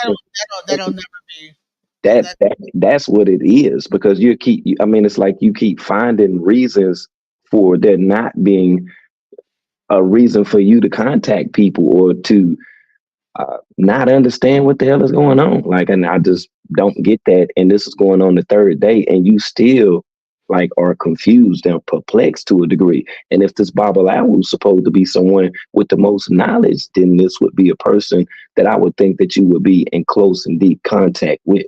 That doesn't make sense. Like what you're saying is you're acting off of your feelings. That's what you're saying. No, what I'm gonna say is that this is not a like isolated event where this has happened in this religion. However, I would never say that's what I want a reason for me to not do the religion because it's been so helpful to me in other ways. So It don't I sound like it. It don't sound like I can't see anything that's helpful from what you're saying at this point, or that you've ever said since I came in contact with you, where the Babalawu or anything that has to do with Santeria has benefited you. Like I don't see that. Like because I don't see other people within this practice that are going through the problems or issues that you are currently. It's only affecting you. well, you need to Means so like that, go and look at that, my that conversation means that listen to. download. Let me tell you something. Listen for a second. That tells me that you're not a good listener and that you're not an observer of the faith that you're in. You're not walking the walk. You just simply talking the talk right now. That's what you're doing. You're not walking the walk. You're not doing the work. You're not putting in the work. Because if you were putting in the work, you would have a better level of discernment than what you do right now.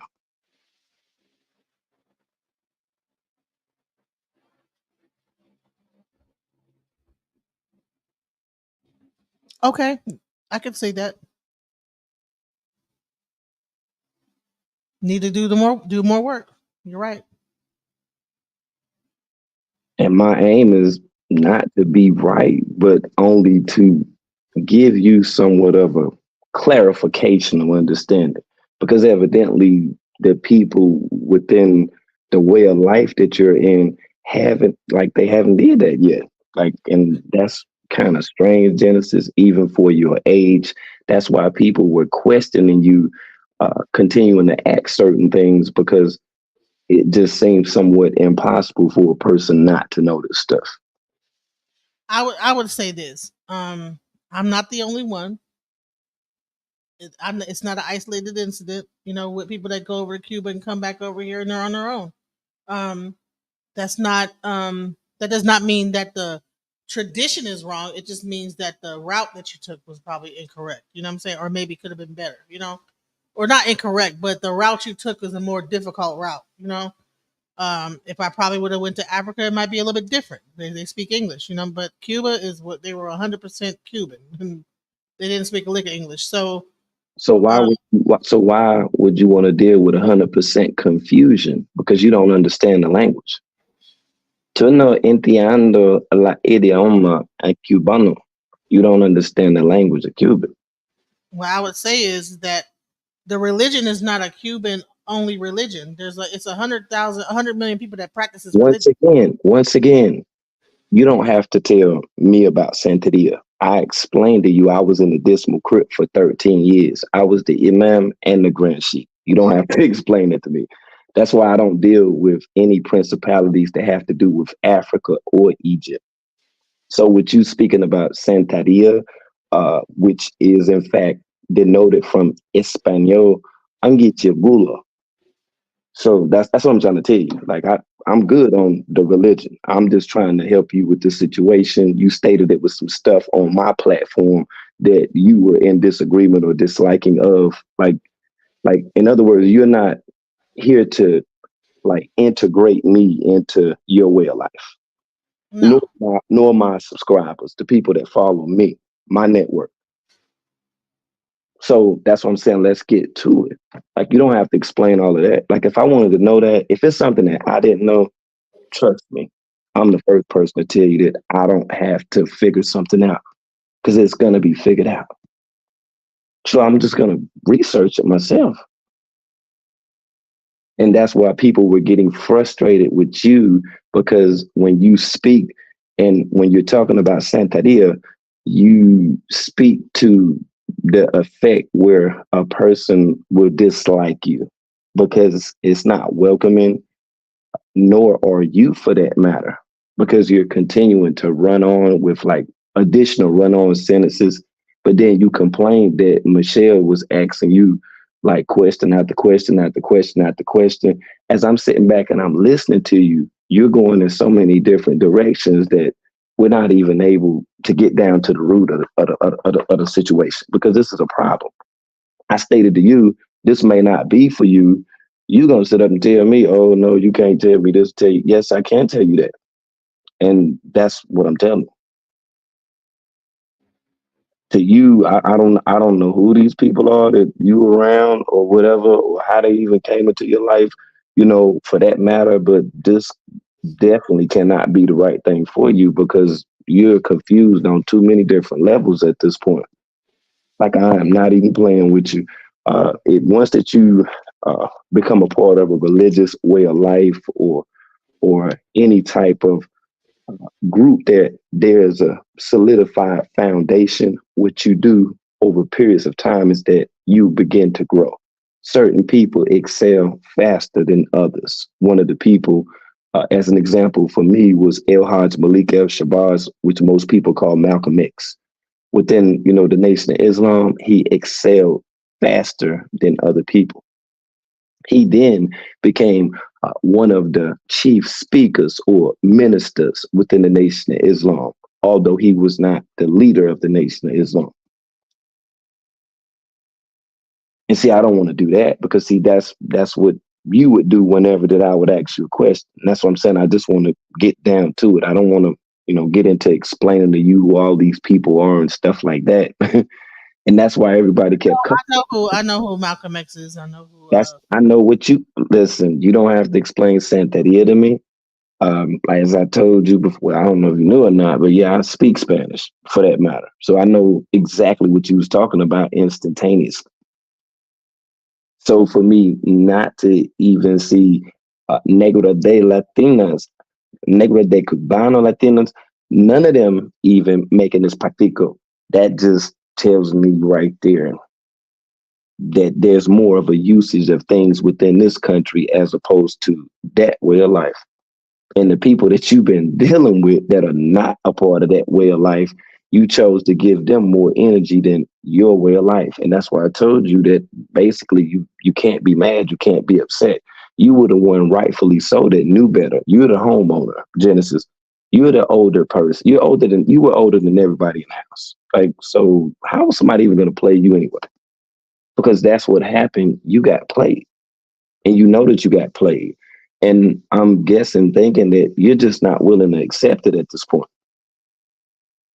That's why you don't think I know I got played? What do you mean by that?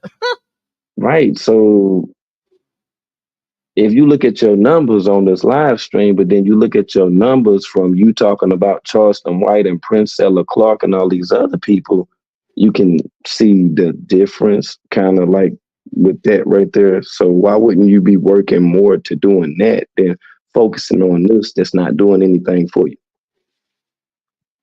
Because we you have no, see here, you don't know about the other things I got going on. See, the only thing you know me is from this situation. You don't know any other thing I got going on. So, sister, we're not talking about any other, situation. We're talking about this. We're talking about this. That's what I'm saying. Like I'm not concerned with other things that you're doing. You came to my platform to apologize, then you became explanative with the situation as with now that you're doing. I'm on your channel talking about this. Since you said on my platform, I've been a channel holder for 7 years, that you said that you were unable to say what you needed to after 3 days. The first day, whereas on my channel alone, you talk for over 9 hours. 9 hours. The second day, 5 hours. Okay. So that's why I'm asking you today, like, what is it now other than you being played that you can be upset about, that you have to take into accountability that you did it yourself? It's nothing else to it. Like, you made a video. You're not saying anything I haven't already said. I already said I did it myself. When you messaged me this morning, me anything when I said I did it myself. When you messaged me this morning, this is not what you said. You said that you were going to explain things that you were not able to do on my platform, but I watched the beginning of your video when you basically was just like, you was talking around the fact that we all had our best intentions. Okay. We didn't, no one made an attempt to lead you astray. I think you can't take a joke, but even though you be joking and saying you got a double chin and stuff like that on your videos, because that's what you said when you was in the car. You said, "Oh, even I got a double chin," and stuff like that. So what was it about our jokes or roast, so to say, that was somewhat of an issue as opposed to what you do to yourself? They were not in a joking format. It was in a format. Jen, cousin Jen, and stuff like that. That my brother Zeke was saying that was a joke. He didn't. That man don't mean you no harm. That man don't mean you no harm. I didn't take offense to. I didn't even play what he said. I didn't. It was the parts of the points of should his wife have taken offense when you threatened her? Because it's like you were selective with everything, like everything. So you don't think he was supposed to have? I mean, he should have said worse to you if you threatened his wife, to be honest. But he didn't, but had a conversation with you. So what was it about that you don't like? Because you said in your video that I was watching that you felt this. You must not have seen what I said earlier. Like I said earlier, okay, and I actually pointed out the things I didn't like about what was said in that live. I don't have to watch the replay. I mean, I said what I had to say.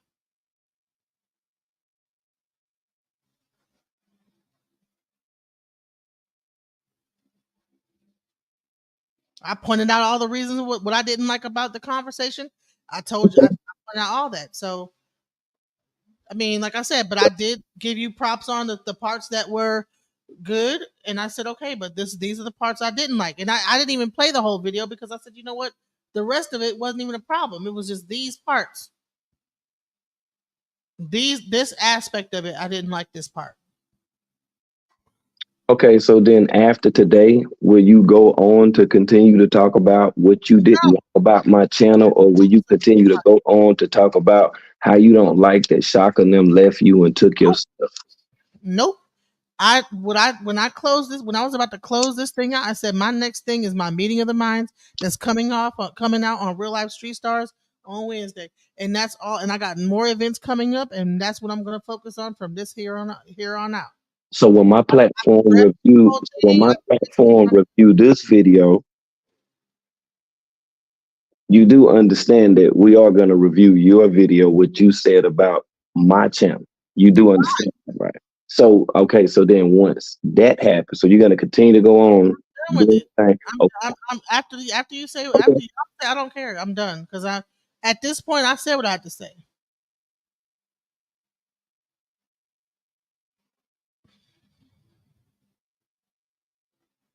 So what are we going to do now? Just wait until the cops put the handcuffs on Shaka? Yeah, pretty much. And focus on my event and what I got going on in my life. You know what I'm saying? And try to get better at my traditions and my religion. So when they drop these additional videos, you're saying that we're not going to see you on anybody else's panel or you being on your channel talking about this, right? Depends on what they say. No. See, Depends on what they say. If I feel like it's something like really like fucked up, and I have to defend myself, I'm going to defend myself. You this is what you want to do. You just proved it. This is what you want to do because you don't want to go on. Like you don't want to accept. You don't want to take accountability, Genesis. This is what you want to do. So you should be. Well, so we should expect you to be on how many different panels talking about this? I'm done with talking about that. No, I'm just saying he get ready to upload some more videos. So once you hear them videos, then who channel you gonna be on talking about it, or when will you be on your channel talking about it? Because you said you're done. Like I said, if it's something I need to address, I'm addressing on my channel. I think I've pretty much learned about trying to be on other people's channel, and I keep saying that, but yeah. The only reason why I wanted to go over there is because you told me about it, and you said what you said. I said, you know what, I owe him at least an apology because everything he said would happen happened. Now, everything else that happened from that, that was not what I came over there. I came over there to let you know that what you said was right. Why did I was talking about something totally different, something that had nothing to do with you for that matter. Like I said, I was there to tell you that everything you said was right. And we got to that part too. But then you wanted to talk about everything else. Talk about the situation then.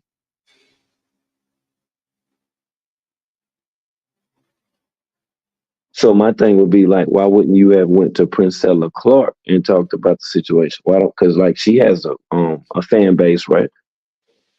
I would think. I mean, because you mentioned her name like on the same, in the same pretenses as Charleston White. So what's her page? Is her name? Listen, when you told me that, listen, one day you're gonna come back and say 72,000 subscribers. So she just was live 3 hours ago. So this is your friend. This is a person you had in your studio. So why you didn't go to her and say, this is my situation, this is what happened, and I kind of talked about it on this guy King World's channel, but things didn't go the way that I expected them to go. So like, why didn't you do that? Because she wasn't the one that told me that I was going to go through this. I came to you because no. What I'm saying is, so you saying that she told you that you was going to go through this? No, you told me I was going to go through this, and I came there to. You're asking me a question. I'm giving you the answer. It's not the answer you want to hear. That's because we done moved past that with you giving with you coming to realization and you apologize and say, okay. My objective was not to go on a campaign about the situation. My question is, why wouldn't you go to Princella Clark's channel? That's not my objective. My objective is not to go. Hold on. Wait. A person with 72,000 subscribers on YouTube, a person that you interviewed in your garage. Why wouldn't you go to them and talk to them about this situation as opposed to wanting to continue to talk about a platform discussion on my channel? I don't understand. Let me explain to you why. Because you were the one who said, listen, they are such and such, this, that, the other. What part don't you understand about that? I said that. That's the reason why. You told me I was going to go through it. So you don't want Princella Clark to be talking about the situation with you losing your camera and stuff. And that's not my objective. Allowed to stay in your house for a year straight that didn't pay you rent. Now that you are upset with after now going on a month of this taking place. That left Dookie in a bag in your house. And people who I'm pretty sure you have their phone number that you can contact, their social media. It sounds like to me as if you just want to be talking about this, Genesis. That's all. Because you're saying all this other great stuff that you're going to do. If that is in fact the case, then why wouldn't you go on to just simply do great things as opposed to, oh, if I feel like it, if I hear them say something, then I'm gonna talk about it. That don't make sense. That don't make sense. That's just like saying, okay, I'm gonna listen to what the Babalawo, like the Babalawo was saying, but if I feel like it, then I'm just gonna go get me some wine and then drink it. Some stuff that you don't even supposed to be doing. Or allowing people in your home for that matter, people that's there smoking marijuana and doing a whole bunch of other stuff that they shouldn't be doing because of your religious way of life. That's what I'm telling you. Things that this. You don't supposed to be doing it. You want to do it. You want to do it. And I'm pretty sure shocking them peep that you wanted somebody to just be there. And I think that's your whole deal. That's your whole issue. You just want somebody to be there. It ain't about nothing else. You know what? Maybe that is what it is. You know what? Maybe that is the deep down thing. I don't know. You just want somebody around. You just want somebody to be like around. I need to go see a psychiatrist and find out what that is. You know what I'm saying? I don't know. Said that on my platform, and I was like, "Well, it ain't that you need to see a psychiatrist." What I would say is that like no. What I'm saying is you need to go see the Babalawo because you are into Santeria. Like that's what you're into. So why don't you go and then see him and tell him about this situation? Why don't you record that? You don't have to record him. Why don't you record the audio of that? You go over there and talk to him. Or call him up. Well, you ain't got to go over there. You got his phone number. I mean, it ain't like he don't speak English. I mean, he been telling you all this stuff, and you said that there are other Cubans that you are unable to talk to pretty much because they don't speak that great of English. So why don't you just call him up and let him know what's going on? Pretty sure he'll tell you right along the lines of what I'm telling you as being a Baba. Because I'm a Baba in real life to my 17-year-old child. So that's what I'm telling you. I wasn't trying to be funny by saying that, oh, I'm a Babalawo too, because the only thing you said was a Babalawo was an interpreter, and I interpret stuff too. Never got to let me finish what that statement was, but okay. Yeah, but okay, so let's go back to what we were saying about Princella Clark, who you was talking about on my channel, the person that you interviewed along with Charleston White. So then, being that you don't want to go to her, why wouldn't you go to Charleston White and then talk about this? Because he has a platform that's way bigger than mine. Way bigger than mine. I'm pretty sure he can help. So I answered your question. You're just jumping around asking a bunch of people. No. I know. Okay, so I'm gonna ask this particular question. So what was the first answer? Sister, this is the only question. What was the initial question? The answer to the question I gave. Okay, why wouldn't you go to Charleston White's Instagram channel when he goes live because he let people up and stuff? He always be chilling and stuff. Like, why wouldn't you go to his spot? Because I would take it that y'all are cooler, y'all are friends. You feel me? So, like, why wouldn't you go there and say, hey, man, look here, check this shit out. The guy and stuff that was with me and stuff. How about this motherfucker? Why didn't you go there and tell him that? Because I know him. Shit, I know he be making some shit happen. I've seen him on several platforms. Several. I didn't go to your platform to make some shit happen. I went to your platform to apologize to you and say that you were right. No. What's the point of asking me about that? I went on other people's platform. I went on Tree's platform and discussed it. I went on AT2's platform and discussed it. But at that point, I didn't want to discuss it no more about on that level. I came to you just to say. Want to keep talking about. So you just be bored like that? You just want to keep talking on YouTube? Because like this is my job. Like you keep wanting to just talk about stuff. Like I don't understand. Like because I know you do other stuff. Like this is not your job, but this is my job. So my thing is, why would you want to just consistently want to talk about this, being that it's an issue? You don't want to talk to Charleston White for whatever reason. You don't want to talk to Princella Clark. Both of them sat in your garage and did a whole interview. So what is it other than, oh, I want to be a YouTuber too? You had Jaguar right in your house. So what did you do? See Jaguar and say, oh, well, she's doing it. She ain't working. She ain't doing nothing.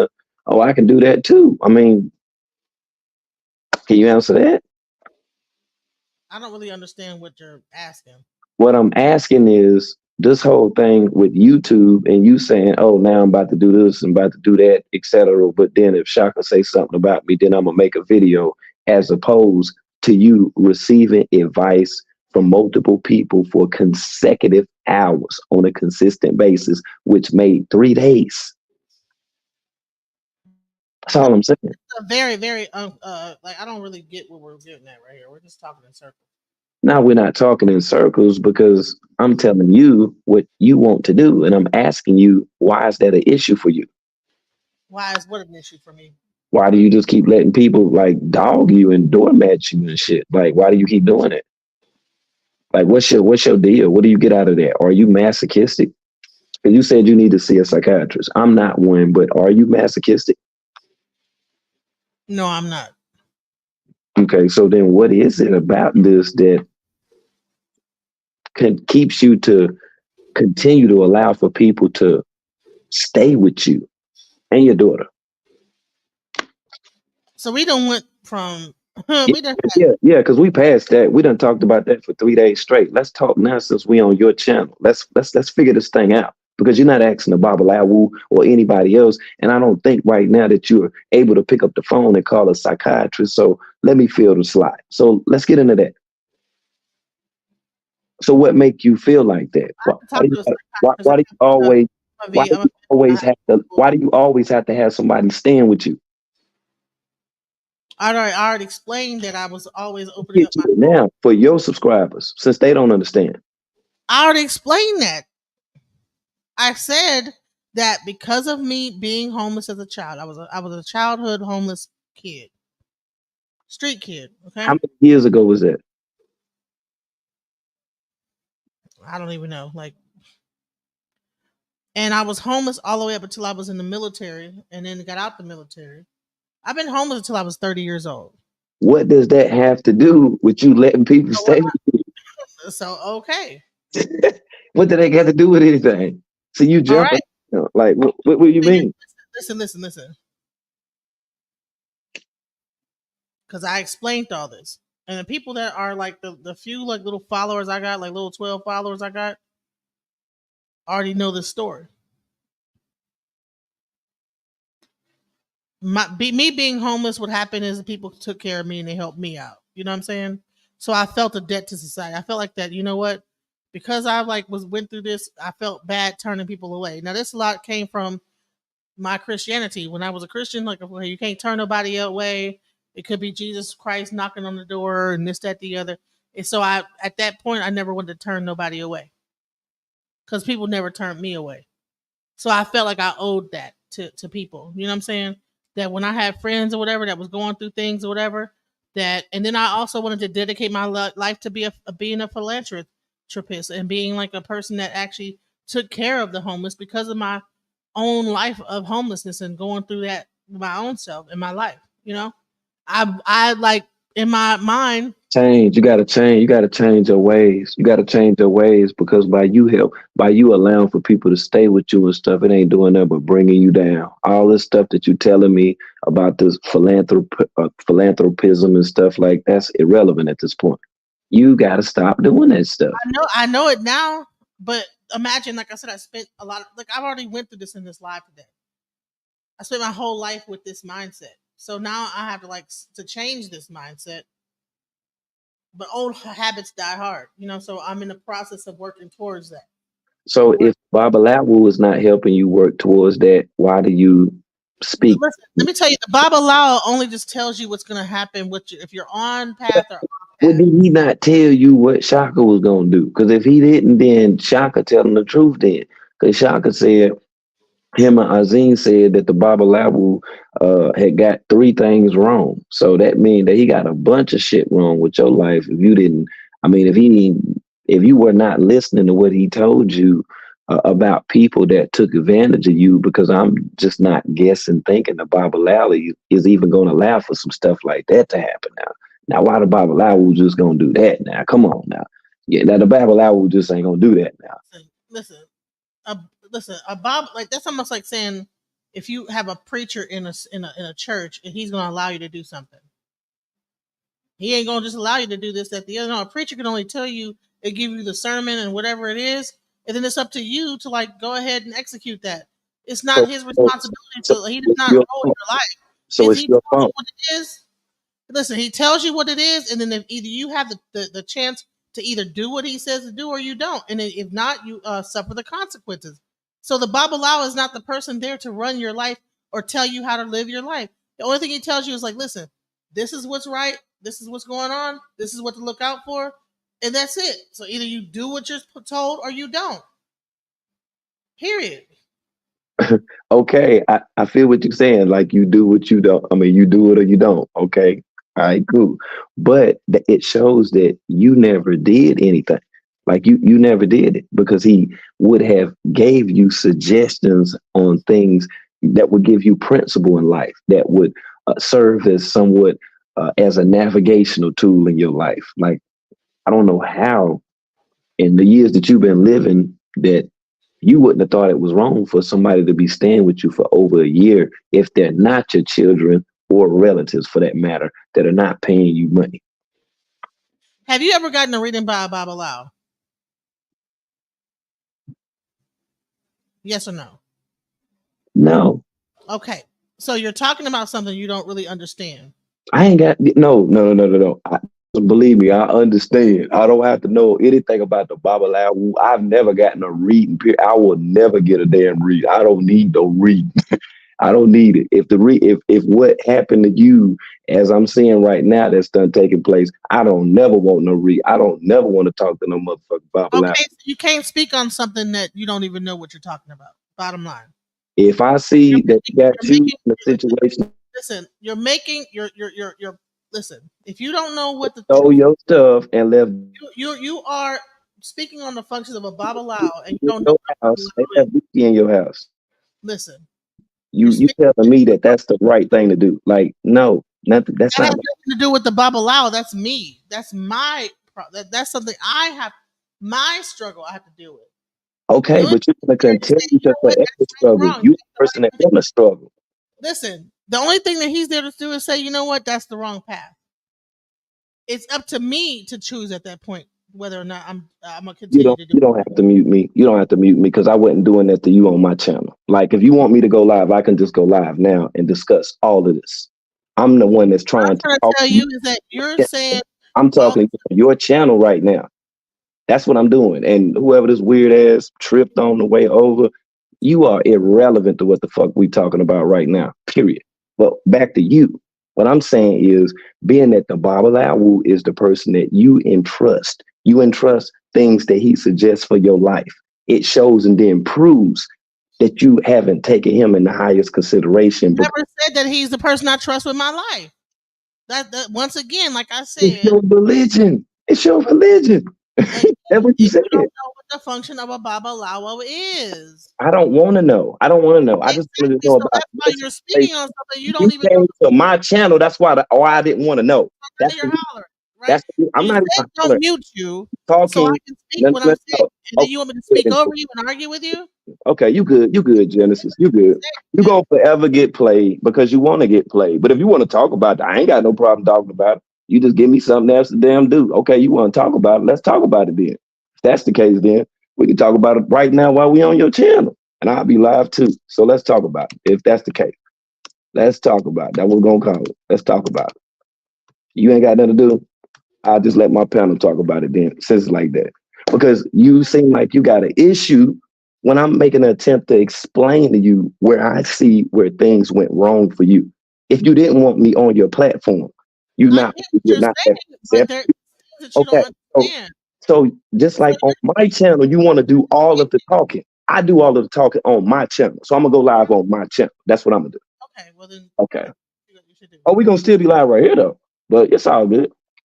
That's so here's the thing: is that you are speaking about what the function of a Babalawo is, and you don't know what the function of a Babalawo is. Yeah. That is not what his function is not to run your life. His function is to tell you whether you are on the right path or off the right path. Once that reading is done, his job is over. Once that reading is complete, his job is complete. Okay, so then it's over with. It's complete. Like I said, it's over with. It's complete. It's up to you at that point to either do what he said, or either you make the sacrifice or you become the sacrifice. So So in you this situation, I sacrifice became the sacrifice. I the didn't do what damn I was chicken, supposed the to do. damn So chickens was therefore, slung you can't around fuck with it. Wasn't the chicken slung around and stuff in the garage? You said that from the beginning. The chickens was slung around from the garage, right? No, the chicken was never flung around from the garage. Are we doing this for your panel? No, that was not ever. Am I doing something for my panel? What the hell you talking about? You said you're on your panel right now. So no, I already said that there was no chicken flung around no garage. I already explained what happened in that situation. So now we're going back to that discussion. And that's we already covered that. That's not what happened. Wait a minute, wait a minute. You asking me, am I going live on my channel? You I'm a, said I'm live on my channel right now. So I'm saying, yeah, are yeah, you? yeah, yeah. That's what I'm saying. Like I can do that because I'm a YouTuber. Like what we talking about, that don't even matter, like at all. Like I do all of that at the same time. So like what's gonna be on my channel playing ain't even gonna have nothing to do with what we talking about. I can talk about what I want to talk about on into this, what we're talking about now. Then I'll get into discussing this, what we're talking about right now, probably in about 9 hours later. That's what I'm talking about. So that's what I'm saying. Right now, we're talking about this. This is not what my show is going to be about. My show is going to be about what you said earlier. Okay. Okay. Right. Bottom line is that you said that the Babalawo was responsible for your life. Incorrect. Once the reading is over, the reading is over. He's not responsible for you at that point. It's either up to you to do what he said to do or not. That's the end of it. So just like a preacher's not responsible for every person in the congregation, either they take the message and they go on to life and and they execute what Jesus said in the Bible when he does his sermon, or not. If they continue on doing whatever, they suffer whatever. That's pretty much what it is. So in my case, you know what? I was told, hey, watch out. You know what I'm saying? So, but like I said, I went over to the house when I got told that message. I went over there and they were gone. So I think that there's a we can't like confuse this with the same thing as Christianity. African religion is different than Christianity in how their priests operate. It's not the same. If you get a reading from a priest, they give you a reading and that's it. That you do what you got to do with that. You take What that and you does go that have to about it. do?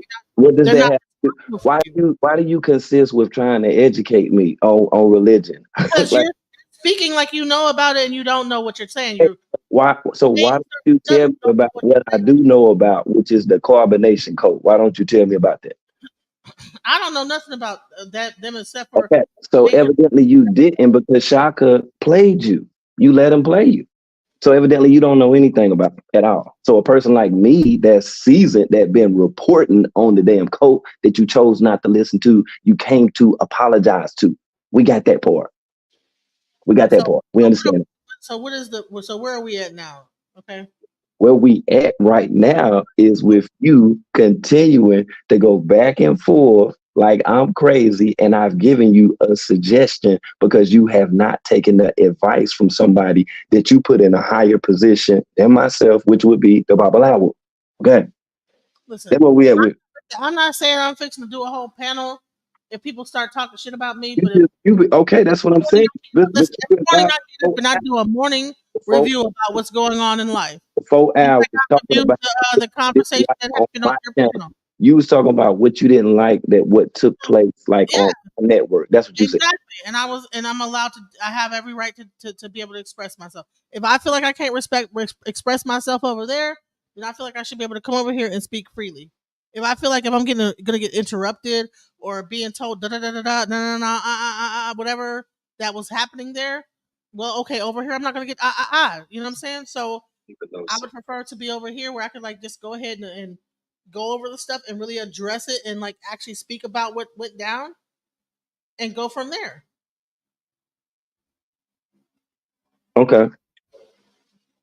Okay. Okay. Why I'm echoing? I don't know. Yeah, it sound like I'm echoing now. You switched from being on one thing to another. I don't know. I only see I'm your. just sitting right here. I'm sitting in the same spot. The same spot. I'm sitting in the same spot. I ain't moved. I ain't moved not one spot. Do you hear me?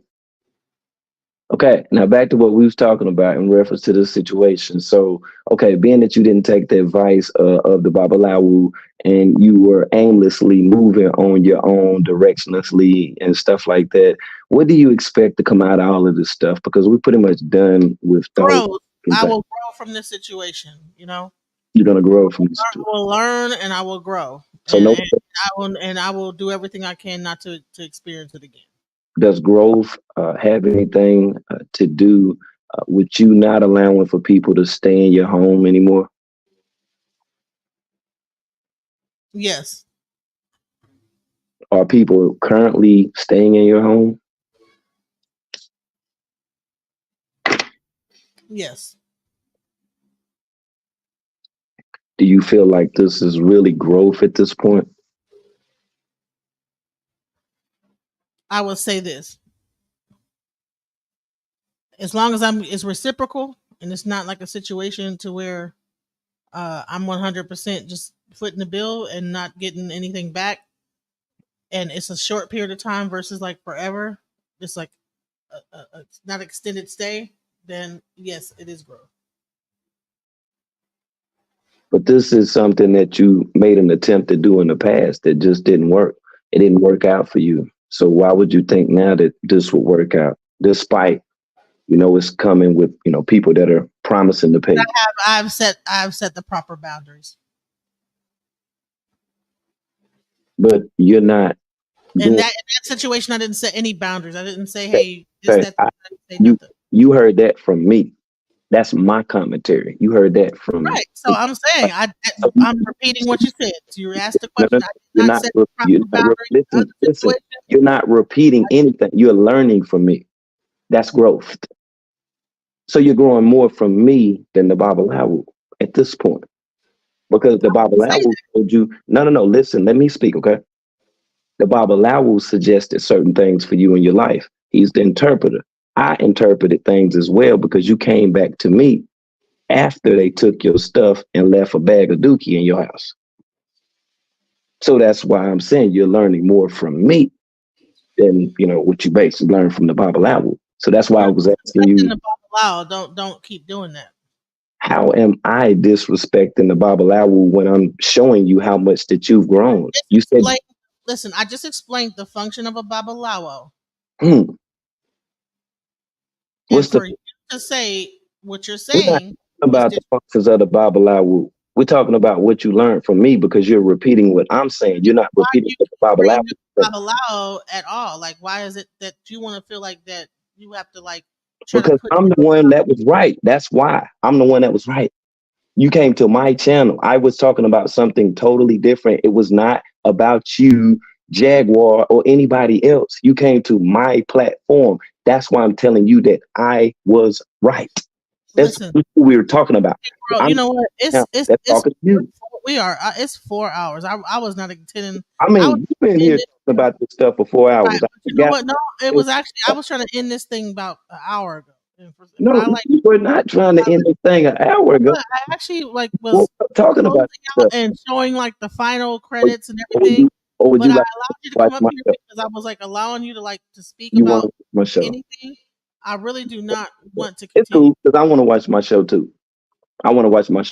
So we can. You want to just go watch my show? Yeah, we'll go watch your show. Come on, watch my show because that's what you want to do. Yeah, I'll go watch your show. Oh, I'm just saying though, we don't have to because you say we need to get this stuff out, right? I think I don't want to talk about this anymore. It's draining. I don't think we're getting anywhere. This is a circular conversation.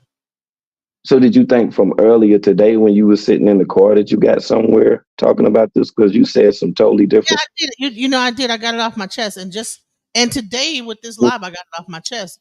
So I was able to like get everything off my chest. And I don't feel any qualms about getting it off my chest. I think I feel good about getting everything off my chest. And I answered your questions. And I really don't want to keep going on anymore about this. Period. I will just agree to disagree. So now you don't feel like that anyone's forcing you to talk about it, do you? Because you came to my platform with this stuff. Like, world. With all due respect, you know what I'm saying? Like, I apologized The reason why I came to your platform was to apologize, was to set things straight that you said that this was happening, and you were right. I did not come here to have a beef with you. I did not come there to have a beef with you. I don't have a beef with you now. You said you messaged me and you said that you were going to talk about this. Can I share my screen and show your subscribers that you messaged me and told me that you were going to clarify things that you were not able? Can I finish talk? Can I finish talk? That you messaged me and said that you were going to clarify things that you were unable to clarify on my platform. That's what you said. But that's not what, excuse me, but that was not the theme or energy of your video. That's all that I'm saying. It's all about perception. If you perceive it that way, I'm sorry that you do, but in my eyes, I was able to like create the perception. I mean, to clear whatever I had to say. Okay, well, done. So you ready to come to the show, right? Because you said you ready to come and watch the show. Man, you know what? It's 6:15. I'm good. I'm saying you ready to come and watch the show. Because if you're good, then I'm gonna go ahead because my show already started with what you was talking about from earlier today. Okay, well, go ahead, start your show. I'm No, going. coming over, right? Because you was over. You've been over for 3 days. We was talking. I'm. You know what? I'm gonna let it. You do what you're gonna do. I'm done. Why you done? I mean, you done. So you said if Shaka makes a video, then you're gonna just disregard what the Bible Owl said, and you're gonna address. The Bible Owl didn't tell me I couldn't address what people were saying. He actually said I should stand up for myself. But let me tell you something. I don't want to keep going in the circular way.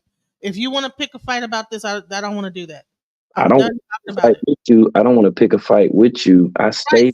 I already apologized about it. We're going in back and forth. No, we're not, because I'm about to get off of here and get back to my show. I'm here to clarify things with you because it seemed as if that you had somewhat of a grievance after you had been talking about. I did, and I stated my grievance, and I did it on my platform, and I don't take back anything I said. I said what I had to say, and I'm not gonna go on your platform to see what you got to say. I'm done with it. Whatever. I don't care anymore. You was just listening to the video.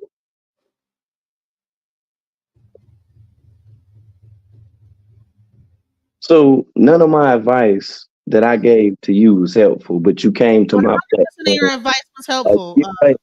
100% of your advice was helpful. 100%. Do I want to continue to go back and forth about it? No. Okay, well, I'm gonna go back to my channel then. Okay. Okay. Have a good night. Thank you. Whew. Okay. So I'm gonna go back to what I was gonna actually do, which was actually like in the live, but I was trying to give him the opportunity to come up here and address things that I said, kind of got into a back and forth.